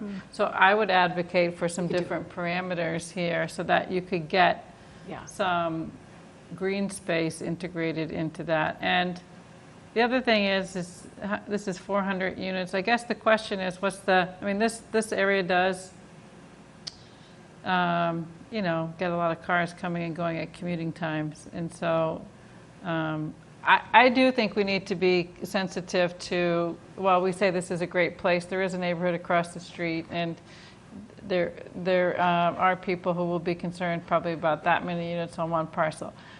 I hate to concentrate too many on one parcel, I guess is what I'm getting at, because I'd like to see better design myself. Well, I think this is a good, I think It's good these exercise. these districts are good, and then it's how we dial them down and the parameters that we put on them. So Tim, I'm liking the direction of, I would say maybe model number 2 the best. But Josh, do you want to look at the 2 Granite Ave just to kind of show but them? both would need dialing up or down. Can you share these with us, please? Yeah, certainly. So this is just because you were talking a little bit earlier about some of the other. So at 2 Granite Ave, there is there's a Chapter 91 line there, which kind of affects, you know, and then just general kind of, you know, riparian buffer, you know, considerations there. So this is, you know, the building that's there right now, I think is 4 stories, and, you know, kind of, it's a decent sized building, but smaller than you think, especially compared to, you know, what it would take to get to 140 units. So, you know, this is what that looks like. Similar density, 36.8, a little bit more restricted. It's really nice for the people that are living there because they're right on the river, and, you know, not so nice for, you know, people on Granite Ave who, you know, there's 300 feet of parking before you see, you know, the building. But that's kind of based on the constraints of the site. So I think to Cheryl's point, you know, these types of designs get us numbers, but, you know, now we're in the world where, you know, the numbers are not necessarily the most important thing now. You know, especially if we've got options elsewhere. So, you know, the lower the density, you know, and some of the other parameters that you can put in terms of open space and lot coverage, you know, start to, you know, open up the design a little bit, both from a kind of architectural and from a landscape perspective. I mean, even if you have to have a lot of surface parking, I think there should be a requirement to have trees and landscaping and break up all that parking quite a bit. And so, I mean, I would like to see less surface parking, which means less units, because that's what's driving the parking. In these locations, you can't take advantage of anything to go under, unfortunately. Well, and that's what I keep struggling with, is this whole initiative is for transit-oriented development, and one of the goals is to reduce the use of cars. So I would be thinking that we would not need something that you've been pushing for. I don't mind cutting it back. Is a lot less parking.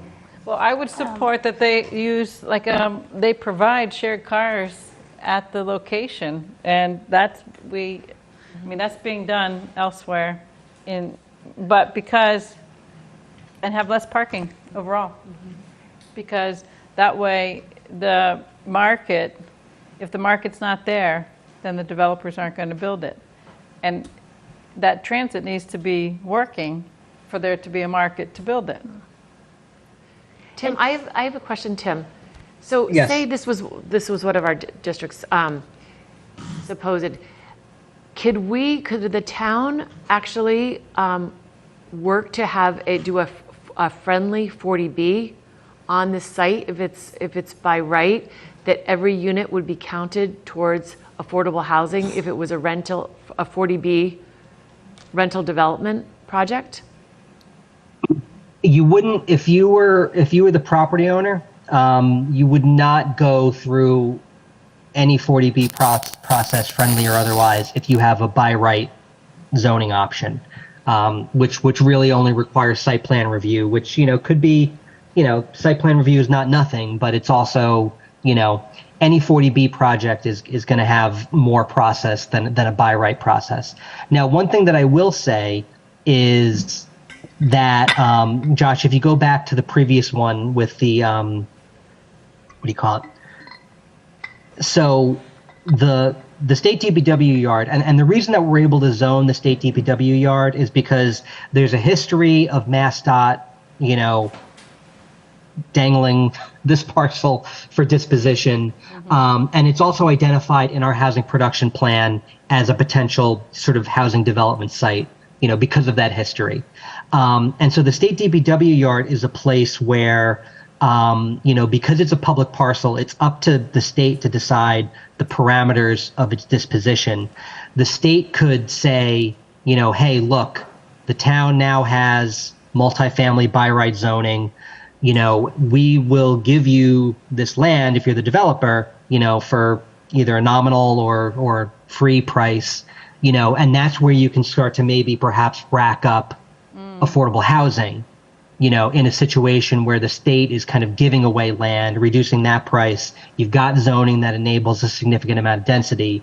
And so the way that the 40B regulations work is, and I may be wrong about this, but I don't think I am, irrespective of the permitting method, if it's rental and 25% or more of the units are affordable, which is effectively what a 40B would produce, 100%. you can get credit on the SHI for those. Exactly. I think that's the case. Yes. But anyway, that even if that's not the case, I think that's a parcel where there's the potential to, get a significant amount of affordability simply because it's a public parcel. And that would be something that we would want to talk to the state about in terms of how they dispose of it. The state may have other plans. They may want to make a buck on any land that they give away, which is their prerogative. But my instinct here is that they want housing, they want affordable housing. So if they're going to dispose of it, they may be amenable to something like that. There's such a challenge with that, and we'll have to get to that at some point to discuss it, because if you increase that percentage, you make it less likely for the developers to be able to do it. And right now, and what we're going to look at now for a while is, the cost of money is so high, and it's going to be high for a while. So it'd be way down the road that somebody might be able to pull that off. But, also, you raise the number of the percentage, you typically cheapen the buildings, because the developer is cutting somewhere to try to make the math work. No, but I think what Tim's saying is the way you get the affordable units is the state gives you the land. I understand. Oh, okay. Yeah, that's assuming the state's willing to give the land. I don't think the state's giving anything away anymore. But if the state gives the land, then the developer has a better opportunity to be able to do it. But if that doesn't happen and they buy the land and you increase the percentage of units, you've seen it. We see it in the town. We're fighting to try to get the developer to build a good building with good material, with some architectural style and some aesthetic. You know what I mean? So there's a balance. I don't know where the balance is. Is it 15%? Can they still accomplish what you want for a nice looking building and get to 15%? Maybe they can. I think one thing that we could also take advantage of is the chair of the Affordable Housing Trust, Julie Kramer, works for a nonprofit that developed housing at Mattapan Square. And so in terms of these numbers, we could ask her for her experience with, there was obviously a certain amount of density there that made sense. Let's find out what it is, but I think there's more affordability there, and part of it is through low-income housing tax credits. Part of it probably came from the city of Boston and from the state. So the people who develop that kind of, where it's higher affordability and it's not on the private sector to make up the difference in the market rates, they're able to pull it off because of those multiple sources that they're getting. And I don't know what the deal was with the MBTA there. They probably didn't give them the land. They probably was a fair market rate for that. It's a but 99-year lease, just so you know. 99-year lease, yeah.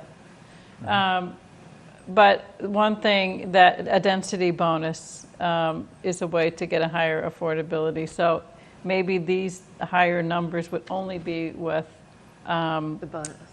additional affordability, like up to 20%, and that without that there would be a lower density on these sites. So that would be a justification. I get it. That's a beautiful neighborhood. across the street there, I struggle with what we would do to that neighborhood. Well, I agree, this is Yeah. too much there. Yeah. And if anything, I would say like where the very top, where that last building is, should all be a park. I mean, there needs to be, this is a difficult area to, thinking about alternative transportation. I mean, I have ridden my bike on Granite Ave on a Sunday when it's not as busy, but this is not an area you're going to be at, morning and evening commute, safely riding a bike or walking too much, right? So having that many people living there needs to be some green space. But in any case, I think this is for further.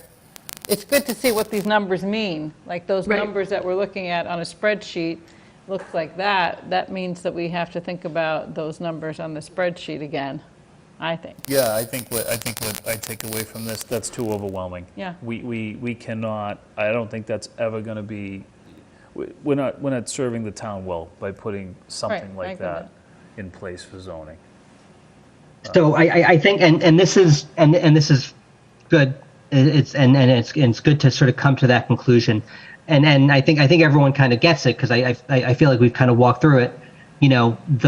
And this goes back to like one of the first presentations I ever made is, you can pack a bunch of units in a small geography and then you don't have to zone for a bigger geography. But like the implication of that is huge buildings, all kind of packed together. So it's definitely, I think now what we have to think about is, and I'll bring this back up just so we can look at, what the numbers look like, is if you reduce the density on Granite Ave, do you correspondingly increase the density somewhere else, or you need to fold in another district? So I'm kind of thinking that we're still in the sort of this middle category that includes East Milton. Tim, I have a question for you. Oops, sorry. You mentioned that development that's next to John Driscoll's property. That's 40 units. That was Maggie, but yeah. Maggie, I was pointing to Maggie. I'm sorry. Oh, sorry.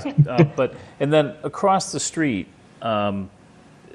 what is the number of units across the street? The Holland Company's property. Yeah, that's 90 units. 90 units. And is that on 1 acre? How many acres on that? I think that's larger. But there's wetlands there too. Yeah. So it, A lot of wetlands. Yeah. it limits the.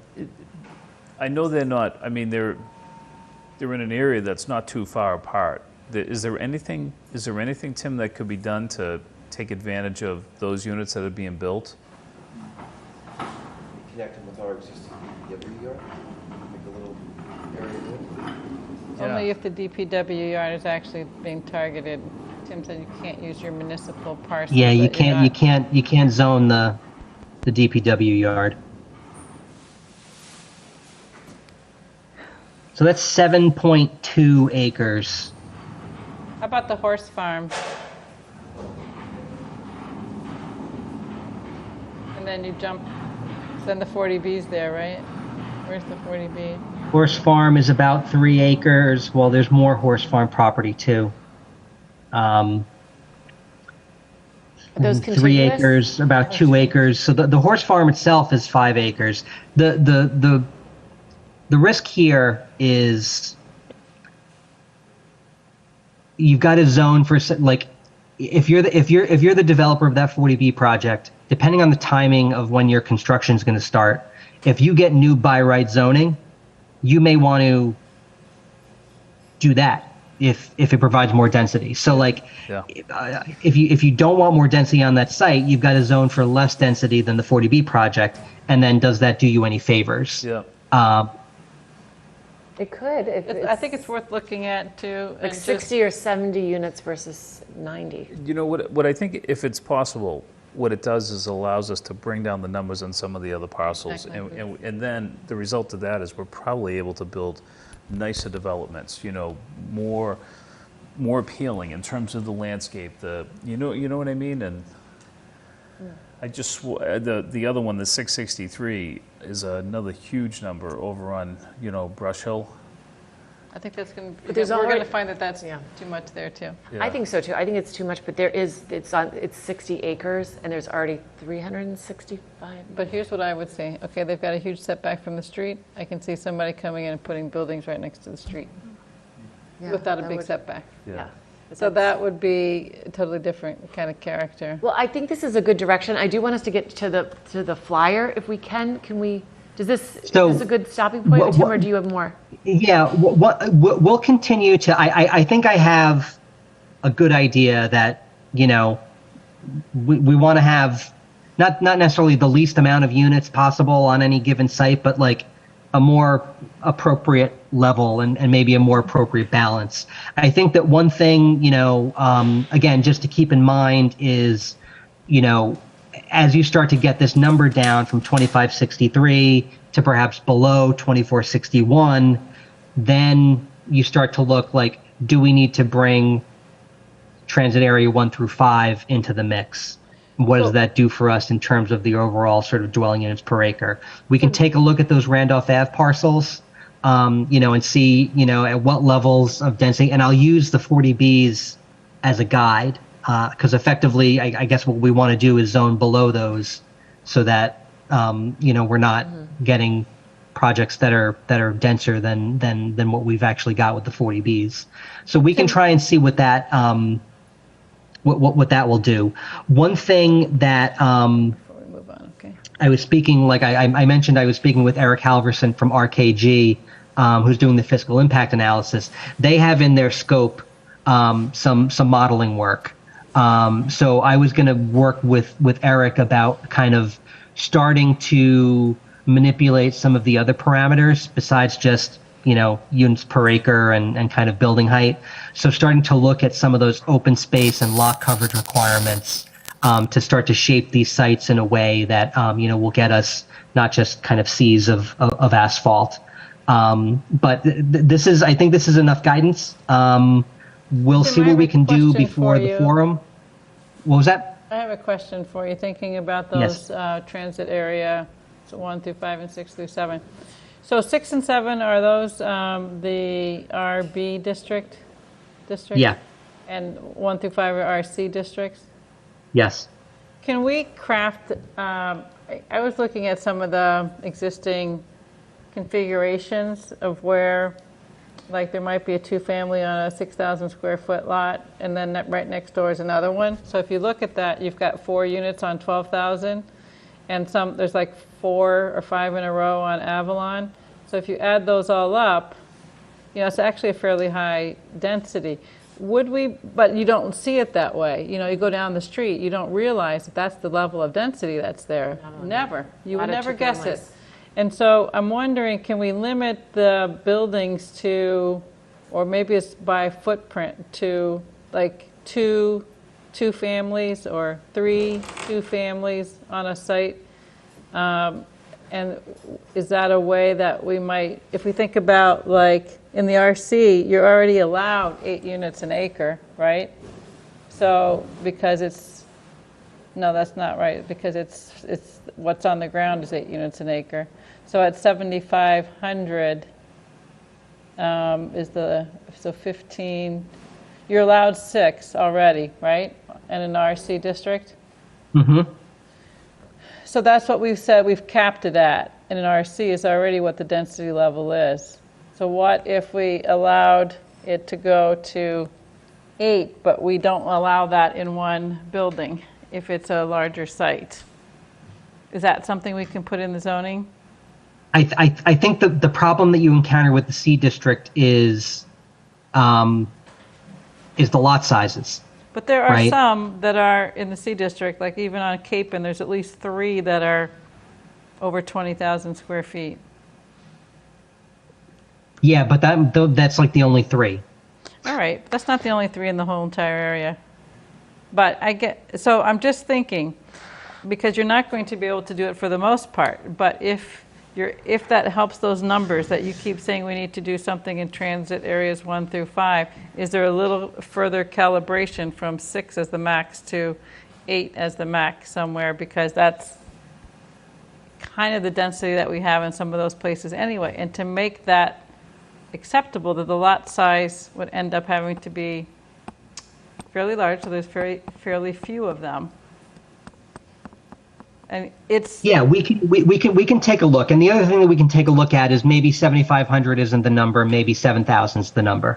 That could get us, because I think the transit areas, because if those transit areas are going to be the last ones in, those are the places where I think again you want to have the least acceptable density that kind of gets you to 15. So we can kind of play around with that a little bit as well.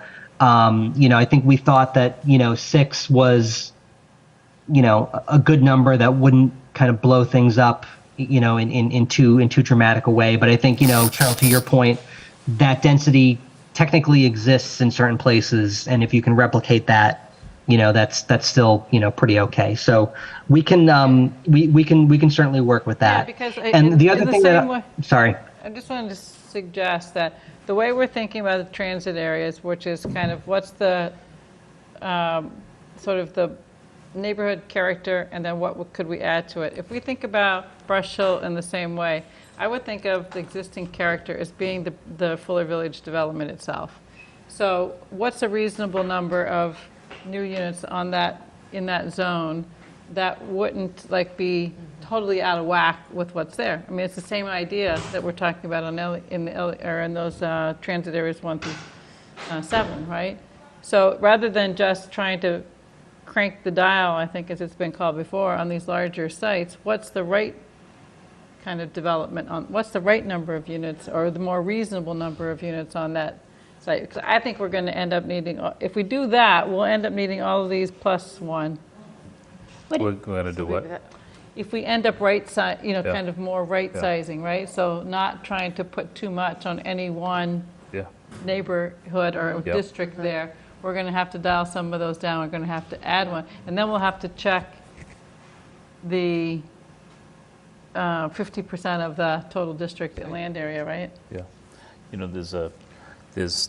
There is a one way to look at it. I mean, everything we're looking at here is just about the numbers, right? It's about, and because we're forced to, right? We're given a model that we have to comply to. But I wonder what the result would be if you said, okay, there's the land area. How would you plan it? That's if you didn't. That's what I want to do. If you weren't in a headlock, That's exactly what I would want to do, because that's why I say look at what's there. That's why I say if you look at Elliott already, and you say, okay, this character is there now. This is what everybody's used to.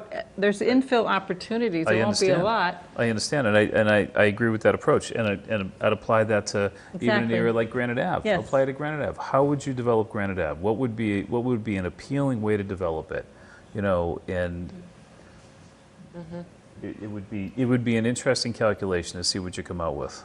I don't think it's those kind of blocks of buildings that are in that initial test. I don't think that's going to be what you would say is appropriate. That's where Tim was saying, I'm giving you the chunk of marble, you guys chisel it and The problem is though that we're compelled to numbers. Yeah. So and he's never going to apply all that pressure to us. He's going to help us figure that out. Right. So Exactly. we're not the ones chiseling alone. True. We have an expert chiseler with us. Yes.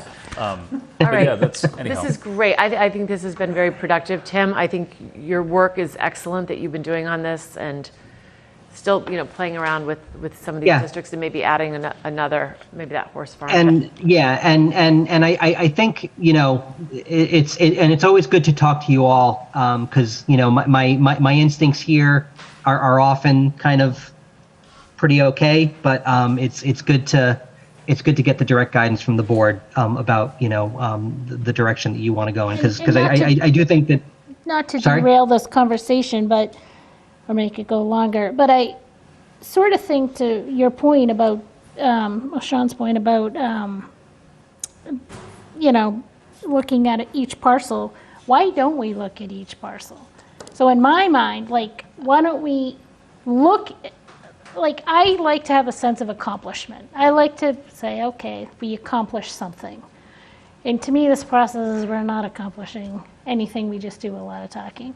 And so why don't we look at 88 Wharf as a site and say, okay, it's X amount of units per acre. We know the law is minimum 15 units per acre. What are we comfortable with? And then we kind of, in our mind, check that off. That's 88 wharf. We're comfortable with 50 units at that spot. And then we just go right down the line, go to extra space, minimum's 15 units per acre. That's 3 acres, so that's a minimum of 45 units right there. But what are we comfortable zoning for? And then you go down to Milton Hill, the Hill House, maybe Hayward Photography, then Steel and Rye, and do it a minimum. 50 Elliott. Minimum, 15 units per acre, because that is the law. Then we go over to the garage, and we go over to the laundry. And so it may be, but I feel like we're actually accomplishing something. And then go to Curtis House, because that is a larger site. I think, what's that, 5 acres? And then see what we're comfortable with. And kind of bypass Elliott Street for now, just for now, and then go back to it. And then kind of see where we end up. And then at least, again, what I've said, we are in compliance with the law.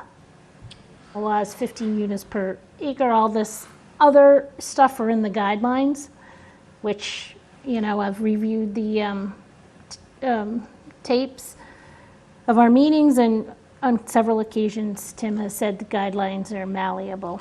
And so we're complying with the law. All right, let's put a placeholder in that discussion, but I think, that would be an interesting model to run. Let's move on to because I think we would like to try to get a flyer out. Let's just talk about that first. Can I ask a question? Oh, sure, yes. Do you mind if I and Mr. Christo address the board? Let them do the flyer first, that's important. I would say. Okay. Oh, I'm sorry. Did you want to speak? I apologize if you. Oh, no, it's okay. No, all right. I apologize. If we could do that real quick, that's all right. The only reason I'm asking is we wanted to speak on the reclassification discussion that you had. Sorry. Okay. I think our comments might have been more relevant right after that discussion. Okay. So is that something we could do or? What is the board think? Yeah, yes, the please. residents, they can. Yeah. Okay, I'll move it along. Yeah. Thank I'll you. move it Great. right along. Okay. Great. All right.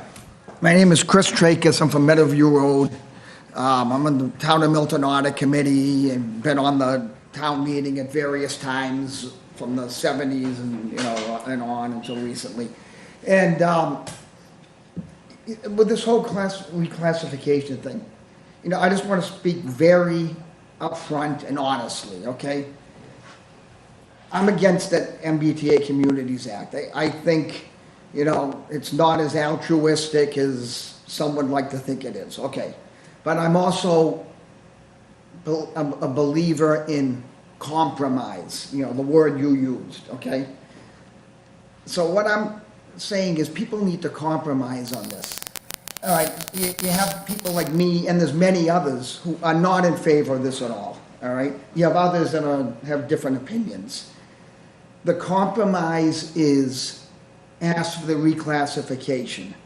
I would prefer a totally different approach to all this. I see in Milton, people are leaving, they can't afford it, their kids can't afford it. They have to they used to move to Southwest Florida, at least they knew people down there in Sanibel Island and Marco Island. It's too expensive, they can't go there anymore. So they go to places like, they have to go to Tennessee, Arkansas, Texas, where they don't know anybody, okay? I think our approach should be help these people in Milton that can't stay anymore, all right? But anyway, I think a very fair compromise is to ask for this reclassification. I'm not getting everything that I want out of this. Maybe others aren't getting everything they want out of it, but it's what we need in society these days. Too many people take one position, they refuse to move. We need compromise. And what I'm saying is, this letter that was originally written, it was a good letter. It said something. It said, we don't approve of this, we want reclassification. And, you know, stick with that letter. The second letter, I'm not even sure what it's saying. You know, what is it asking? I mean, the first letter is specifically asking for something. And at a select board meeting that I went to in July, an attorney that I know, he spent time, he dug up that 1968 ruling by the MBTA. That's a critical, it's a fact. It's something that happened. He didn't invent it out of the blue. It happened. How can that be taken out of that letter? That's a fact. As he said, as that attorney said that night, that issue was decided already. That's what you can hang your hat on in this letter. So if you know, the select board, I mean, what I'd like to see is the select board compromise with the planning board, issue a letter similar to the first one, you know, maybe make some changes. But I mean, something like that can't come out. That's an essential fact. How can you take out an essential fact? And if they won't go along with it, write your own letter. I don't think there's any reason the planning board can't write their own letter. You know, so think about that also. And I mean, if this does go through 2,500 units, whatever, like I said, 900 units, you know, all right, I mean, people like me will go along with it. I mean, we'll compromise. Compromise is good to compromise. Whether it, you know, say if 2,500 units, what's going to happen? It's going to be expensive three-family houses, expensive condos, expensive apartment buildings, expensive apartments, nice single-family homes torn down. You know, eventually, if these so-called goals aren't being met, there's going to be eminent domain coming in. People say eminent domain's not going to come in. It is going to come in. If you know, in 2026, if there's certain progress not happening, people are going to say, well, you know, progress isn't happening. You know, we need to start taking this house and tell these people, look, you lived here. I know you raised your family here. You lived for 50 years. You have good memories. You know, we wish you the best. You can make some good new memories in Texas or in Louisiana or in Tennessee. So, you know, it's not going to help. It's not going to lower prices. It's just going to bring a lot of expensive multifamily and three families and apartments in here. You know, I mean, again, I keep using the word compromise. That's what we need to do. Compromise. Ask for the reclassification. Just go for it. Do it. Try. That's all I'm asking. But anyway, thank you for. I appreciate you listening. Thank you. Thank you. Thank you. Thank you. Thank you. Thank you very much. All right, so let's move on to, and there were three versions for the flyer. Tim had Tim and Josh, the planning department, there were two versions, and then Jim you've been working hard to, I know, try to work on things too. So Yeah. Jim also had a version. So It should have been circulated to you all. yes, we did get it. It was good. And So I just want to make sure everyone understands the actual kind of physical operations of this. I had a really nice conversation with the woman from the mailer company, and basically, you know, what she said was that there are three options: the 1/3 sheet, which fits in the envelope. It's 1/3 of a letter-sized paper, goes in the bill. You can print it on both sides. She said they could also do a letter, like a tri-fold letter. Her opinion as the expert mailing person was that you don't get more bang for your buck than for a letter than with just the 1/3 kind of slip. But if you want to do a letter, you can certainly do it. And then she also gave us the option for you know, a postcard. I think it was a 4x6 postcard, which that is an option that would not go into a bill. That would be something that they would mail independently. So you can sort of consider that to be an alternative to the other postcard that we showed, which I think was a little bit bigger. I think it was like a 6x9 postcard from a different printer.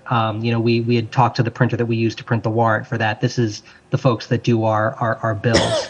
So I don't think that we provided an option for a design for the postcard version, although if we all agree on language, we can kind of throw something together pretty quick. But we did give you options for a trifold letter and then a sort of a 1/3 sheet printed on both sides. The other thing that I want to just make sure that, because and even in the ones that we provided, didn't really kind of emphasize this, we've got to find a space to make sure that people understand this is coming from the planning board. Just so it doesn't seem like it's just some piece of funny mail, in their water bill. We want to make sure everyone knows it's coming from you all, and it's not just some random thing. Yes, very good. Thank you. So maybe we should go 1, 2, 3 in order. And if you could. Do we have 4? For the flyer. That's what I'm talking about. Don't we have? One was the invoice, like what the well, all right, so I'm just, maybe you're, I don't know, maybe I'm looking at the wrong, I have said- that, I have that, I have that, and I have that. yeah, those I was would be postcards, I believe. What Maggie sent, that was a sort of, because I think we want to do a postcard and a flyer. Oh, so that's, okay, So that's the was yours a distinction. flyer or a postcard? No, mine was a postcard. That's what I thought. So maybe we'll separate flyers and postcard discussion, just because I feel like flyer, we need to get that done, and then, we Yes, can maybe yeah. focus Jim's, postcard on the next ones. I think Jim is more time sensitive than a postcard. Yeah. Yeah, we really, to get what We I wanna do consider both. as a deal, is to get it to the DPW by Monday or Tuesday at latest. Tim, can you expand, maybe scroll up a little bit, or Josh, and expand the font so that we can read the wording below? And this wording is essentially identical to the 2/3 version, the Word document you received as well. Okay. So on this one, the first one, this, Milton is currently undertaking our largest zoning initiative since we developed zoning in 1938. Commonly states that the cities and towns with the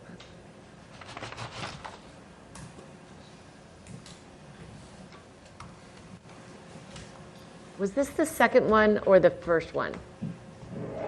I can't remember, because one, it makes it sound like the guidelines or the law, but I think this one maybe. This was changed from what you looked at before, we looked at. Yeah, it I like it that the law is broken out separately with the guidelines.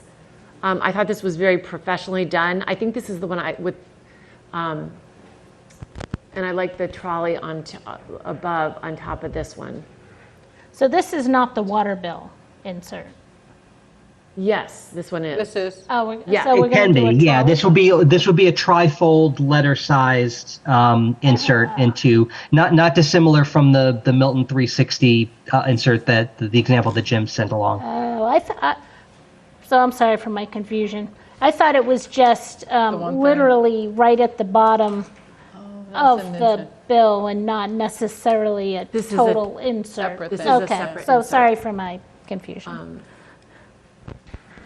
So I think this explains the law, which is, Yeah, I think, and then really it says important. under the compliance guidelines set. So Yes. it's saying that distinctly, I think, which is So what. that's what I Yeah. really like that, because there was one it sort of blended them together, which I think it's important to separate, to tease out the two. And I actually really liked this one. I thought it was very well done. I think, And others on this I one. agree. I like this. I think it addresses the concerns that were raised at our last meeting. And it's consistent with other kinds of information that's been distributed, for example, town meeting members. And I think that, when it's an official communication, it has to be kind of factual the way it's described and not like attention grabbing necessarily in the way that we might want. But I do think I like it. It does the top line, because there's we talked about a balance between what is like a sensational, but what it catches your eye. And So what I would say is, which is really important, I think, what if we the first sentence, then you go to have a paragraph break. So you do, Yeah. and then you put that in bold it. larger Larger or font bolder and font. bold. Yeah. Because it needs to draw people's attention. But I also, on the one hand, do we even need to say what zoning is? Do we think that everyone knows what zoning is? We know in our bubble what zoning is, but does the average resident know what zoning is? I think they've been hearing this enough about zoning, but maybe, Maybe it's a little footnote to, Yeah. or if you have questions about what zoning means, blah, blah, something, Yeah. see, I don't know. Email Land use policy. email the planning department or what have you. It just, anyway, but otherwise I think it's, other than making that change, I think in terms of highlighting that it's this largest initiative.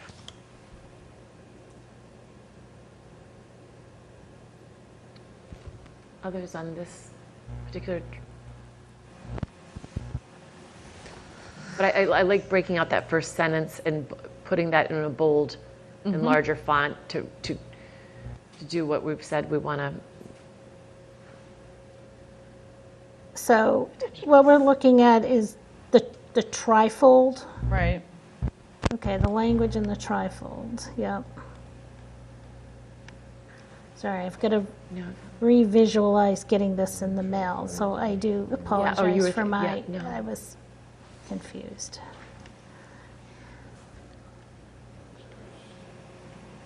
Do you think there, even though I appreciate a lot of information, do you think there's too much information? When just visually. So maybe you have another paragraph after no age restrictions. So first you could say the law. You know how when you have sometimes like a document, like let's just quickly look at this, right? It has something bolded, right? Yeah. And then a paragraph. So you could say the law, and then you could say the guidelines, and then you could say the process or get engaged or something, like give it a little Under the planning board discusses our subheading, yeah.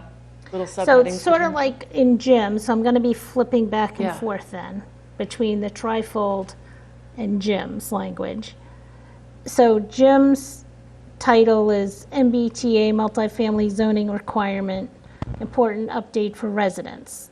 Maybe I'd say you start with important update for residents, MBTA multifamily. I liked that, the update, but I think we're going to do multiple mail. I think I can foresee us doing an update. I feel like this is like starting from square one. We're assuming that people out there are completely clueless and they have no idea what. Not that people are clueless, but they're busy and they don't know. They have no idea. This is the first they've heard about it, so. I think we should be sending out some updates to people, but I feel like this is our first, present the facts that we know at this time. And what we know is this law has been passed. There's some guidelines that have been given. Tune in and come and attend our meetings. And, I mean, if you want to make it more, reader friendly, you could do bullet points like Jim did.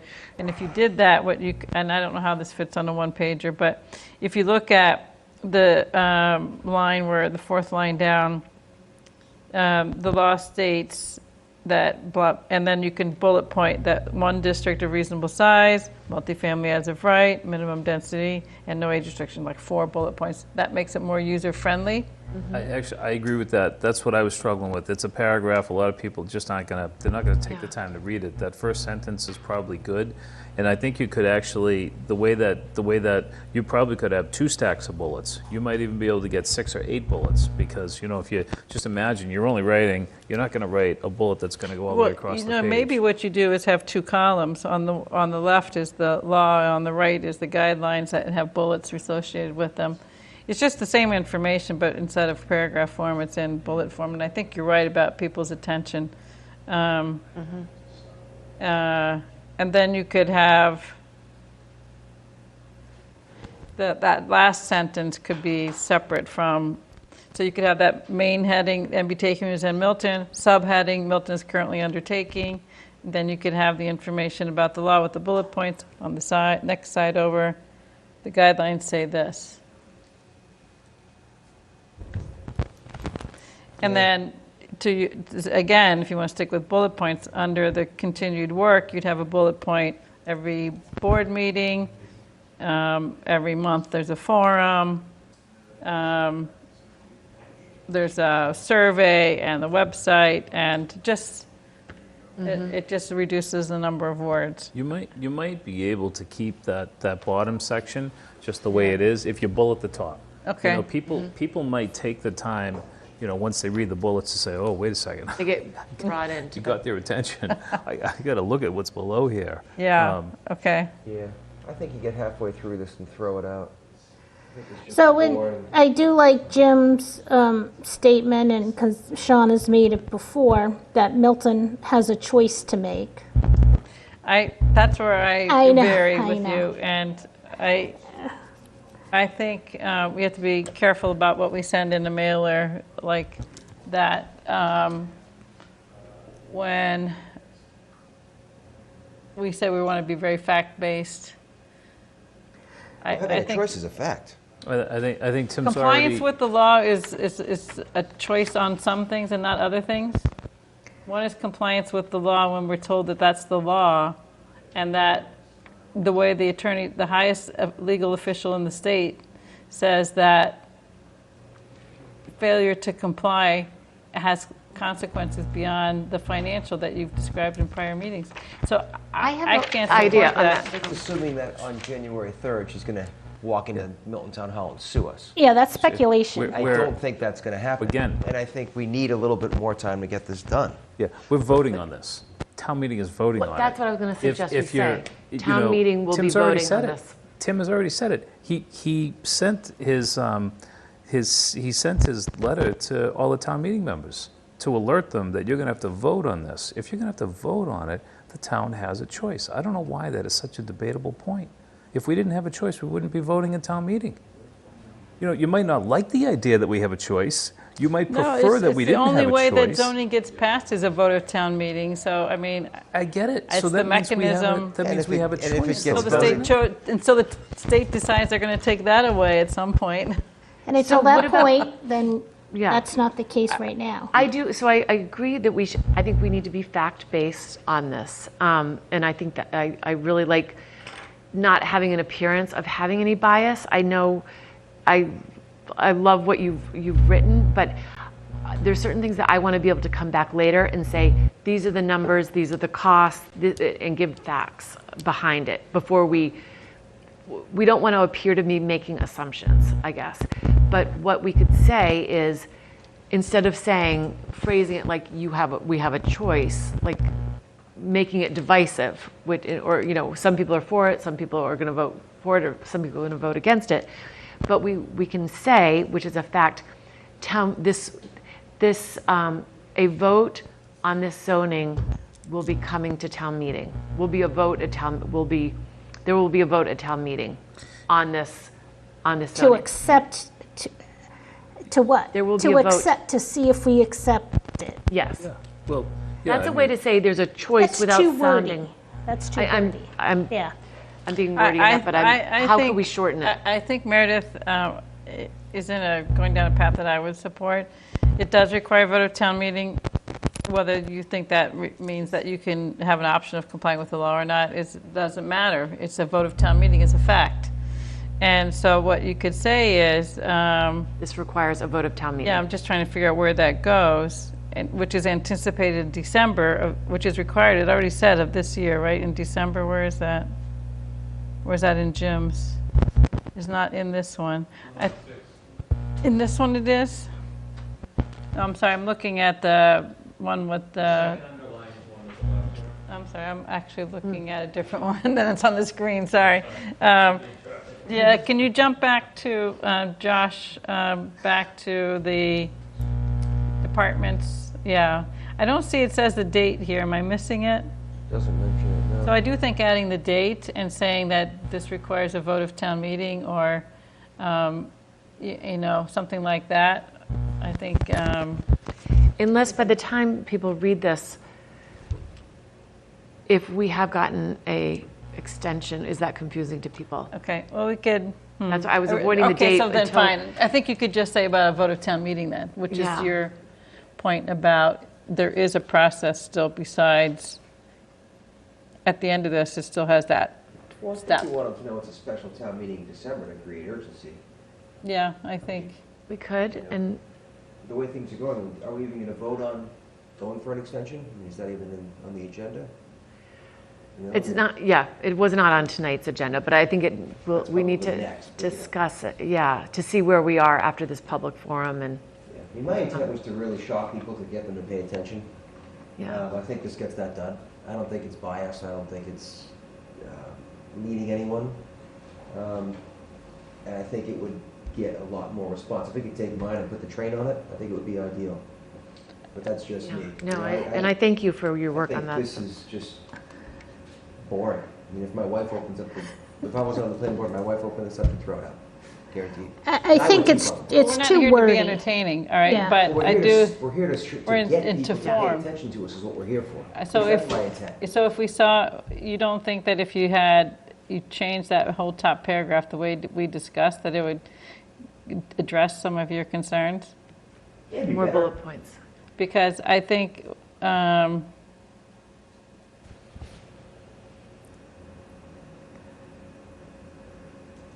you know, It's more it's simpler to read.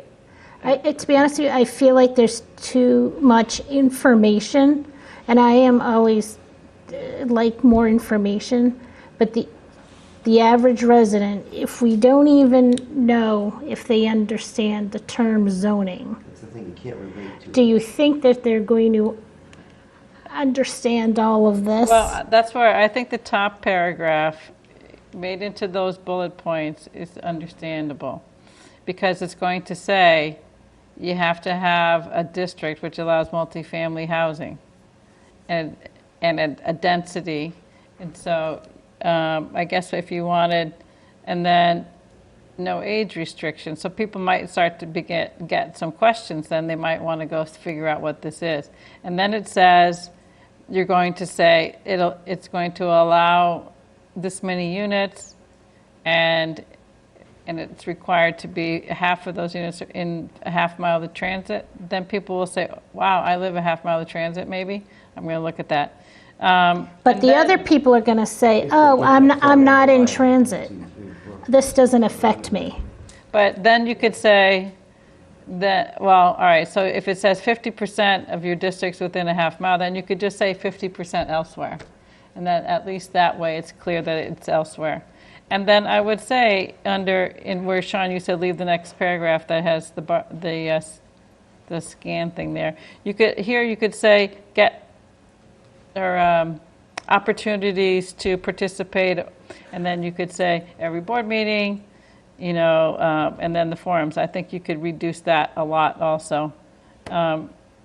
And all of these at the end could be almost bullet point too. And you cut the same content would be there, but it would be just in a different format to address Jim's concern And about less somebody wordy. just being turned off by all the words. Yes. I'm a reader. I mean, I enjoy reading.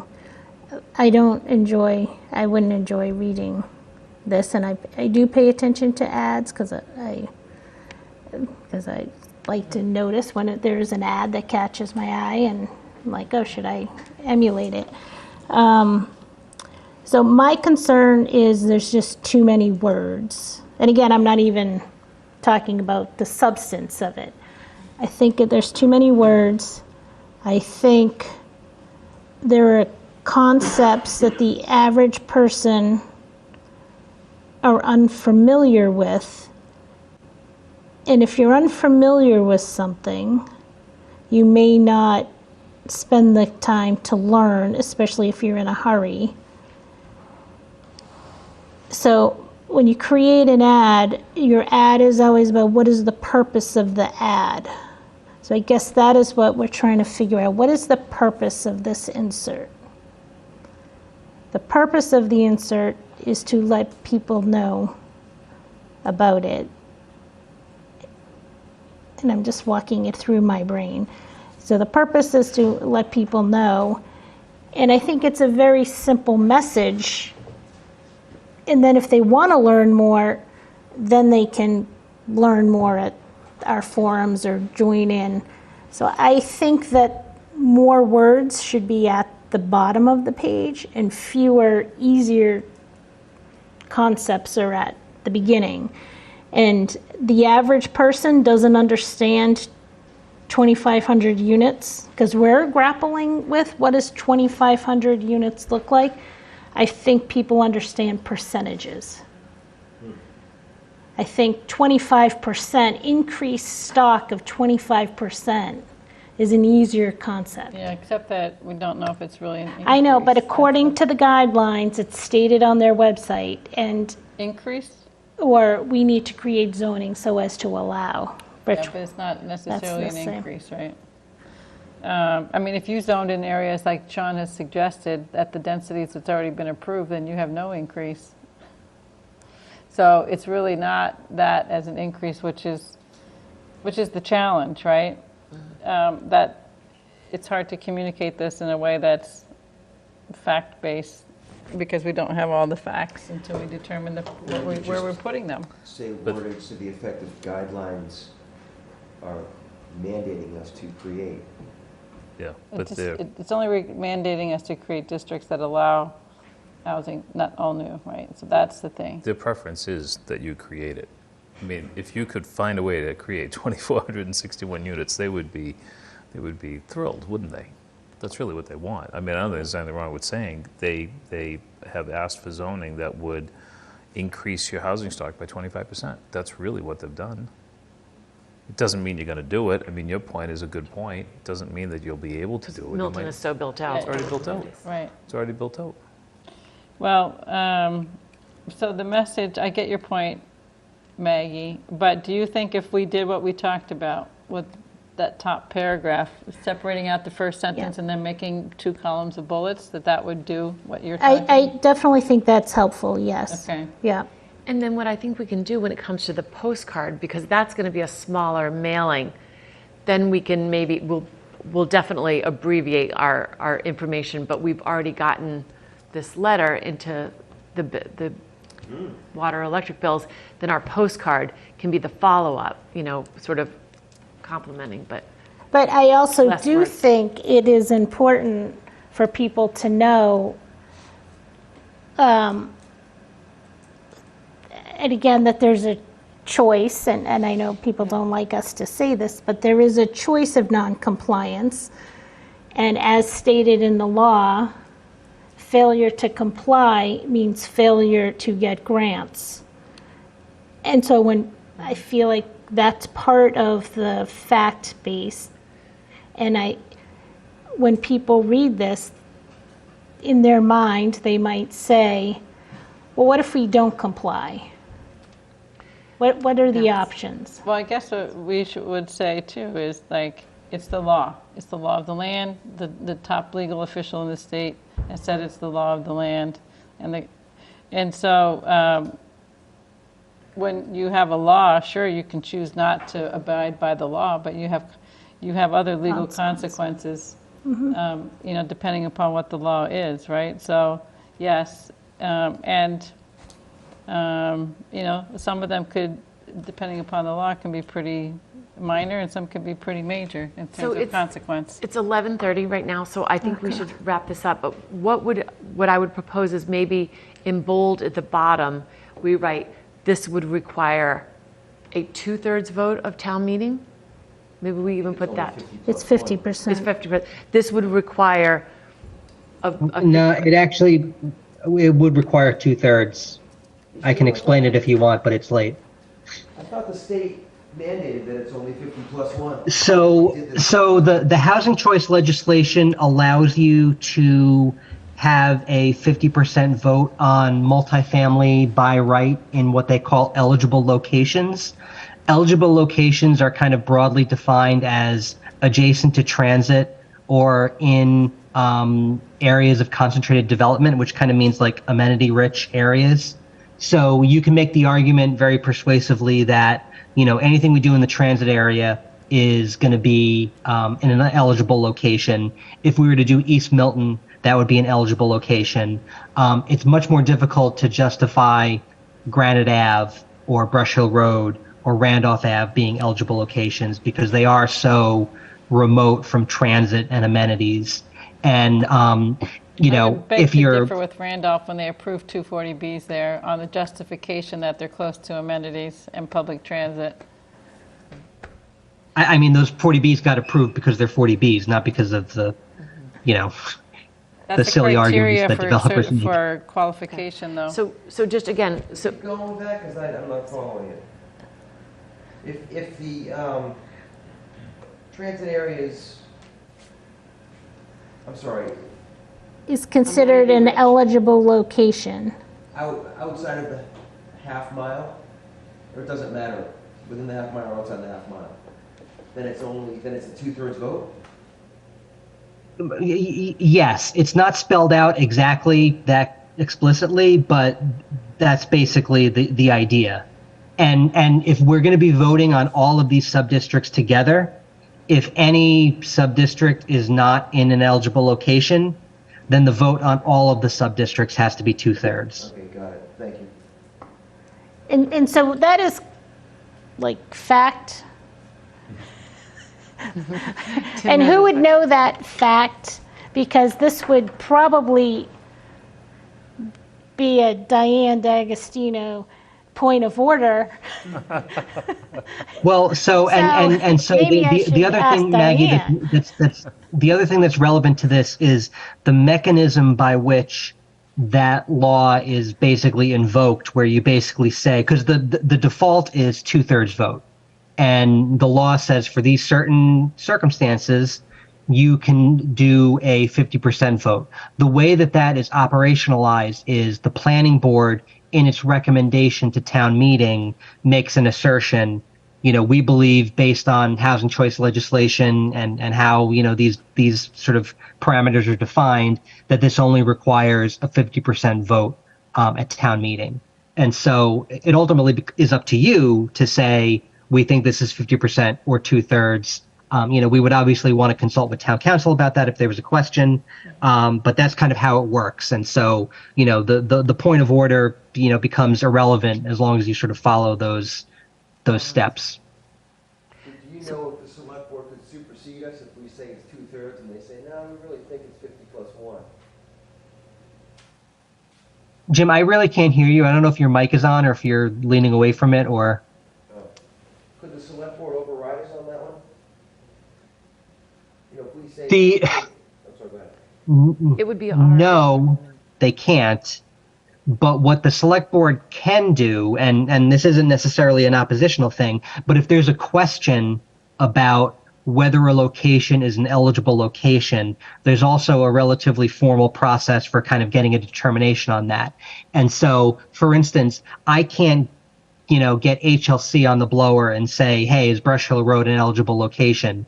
That request has to come from either the planning board or the select board. So either one of those boards can formally request a sort of an opinion on whether a subdistrict is eligible or not. But ultimately, the planning board, in its recommendation to town meeting, needs to say, this is what we believe the quantum of vote for this article is. Okay. So since we're still compiling our districts, I think we should then just say this requires a vote at town meeting and not specify a percentage at this point. Does that sound reasonable? Mm-hmm. Yeah. And we would put that in bold at the bottom of the flyer. And maybe colorful. And italicized and underlined. And I think that first, I mean, there could be some color to that first sentence. Milton is currently undertaking our largest, And just, you shouldn't just have the in, you should start a new sentence Yeah. on the next line. Yeah, that's gonna, I think, I mean, the boxes, I mean, you could put boxes in for those bullets, or you could just do the bullets. I mean, graphic design wise, if you wanted to make it pop a little more. Do we, do we need to say that in January 2021, the Mass legislature passed a new law? Again, I'm just trying to reduce the words and get out unnecessary. You could just say Section 3 of the Zoning Act, commonly called the MBTA Communities Law, states that cities and towns served by the MBTA, everybody knows what the MBTA stands for, shall have at least one zoning district of reasonable size. I think those terms are now part of the law, so we should keep those. Yes, but yep. And then bullet point the other requirements there. Can I just point out one obvious fact that's missing? Could you just come in and just introduce yourself and your name? Sorry, thanks. My name's Mark Christo, Waldo Road, and just to review and looking at the graphics up there, there's one obvious fact that I think maybe should be included, just that the fact that when you talk about it's 25% of 2461, it's Milton basis as a rapid transit community. Could you put that in there as well? Because there are very few communities, only 12 that qualify as being one of those, so I think that's a fact that should be included as well. So you could say under the compliance guidelines, Milton is required to zone for as a rapid transit community to accommodate blah, blah. I think that's reasonable. I think that's It's a little more specific that way. Yeah. So if there's any questions, then it leads one to ask a question related to that itself. Because obviously with the reclassification question, which is what I came to speak to, and I don't know if I'll have time to do it today because I know you're gonna get this done. That it's something that, you gotta work on this thing. You've been working on it since last time. So I don't Thank wanna- you. Yeah, we do. I don't wanna wanna halt keep it, but I think that's something that Good. should be included in the Yep, flyer. I think that's very reasonable. you. So Okay, thank you yep. for that. And I think this could also be something, not only a flyer, but we could, my background is marketing, but you want to show this, and be consistent. This could also be an ad for the Milton Times, a colored ad that we could place in. I support putting it in the ad. So we could maybe talk about, maybe it's a half-page ad too, or, it's a big quarter-page ad in color that we could pay for and put this in and repeat that. So Josh and Tim, did you feel like you got the gist of all of this? We were both taking notes. We were just comparing them as the conversation was happening. But if you feel like you have a list that you would write and send to us, I think that would be excellent to make sure we don't have to keep going back to you with additional small wordsmithing. Josh, I actually think what maybe might be, and this is up to the board. So, between the three of us, I think we've got it. Meredith, could we run a final draft by you for a thumbs up? If that's okay with the board, that would be great. Yeah. Yes, yes, Fine with me. yeah. Okay, we will do that. And then just from a timeline perspective, this is, Jim has kind of dug this up as well. The DPW will need this, before the first week of the month. So, if we get this finalized next week, plenty of time to get this into the next water bill. And then, I think we can, talk at a later date about, an additional kind of standalone mailing or whatever else you all want to do. Now that we've got some language that is generally agreed on. Tim, can you just touch base tomorrow morning, maybe with the DPW, and just confirm their deadline, just so we don't accidentally miss? I will certainly do that. So this really has to be done in their hands by Monday or Tuesday, Tim. Is he hearing you? So, Can you hear me? Hello?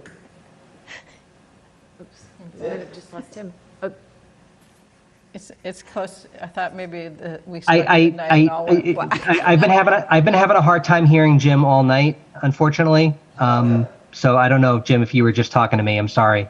Yeah, it's got to be done by Monday or Tuesday in the DPW's hands, just electronically, but it really, there's some urgency here.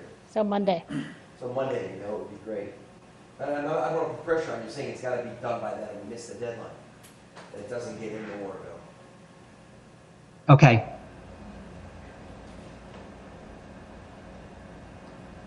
Is that for if it's going to a printer, can they turn it around that soon?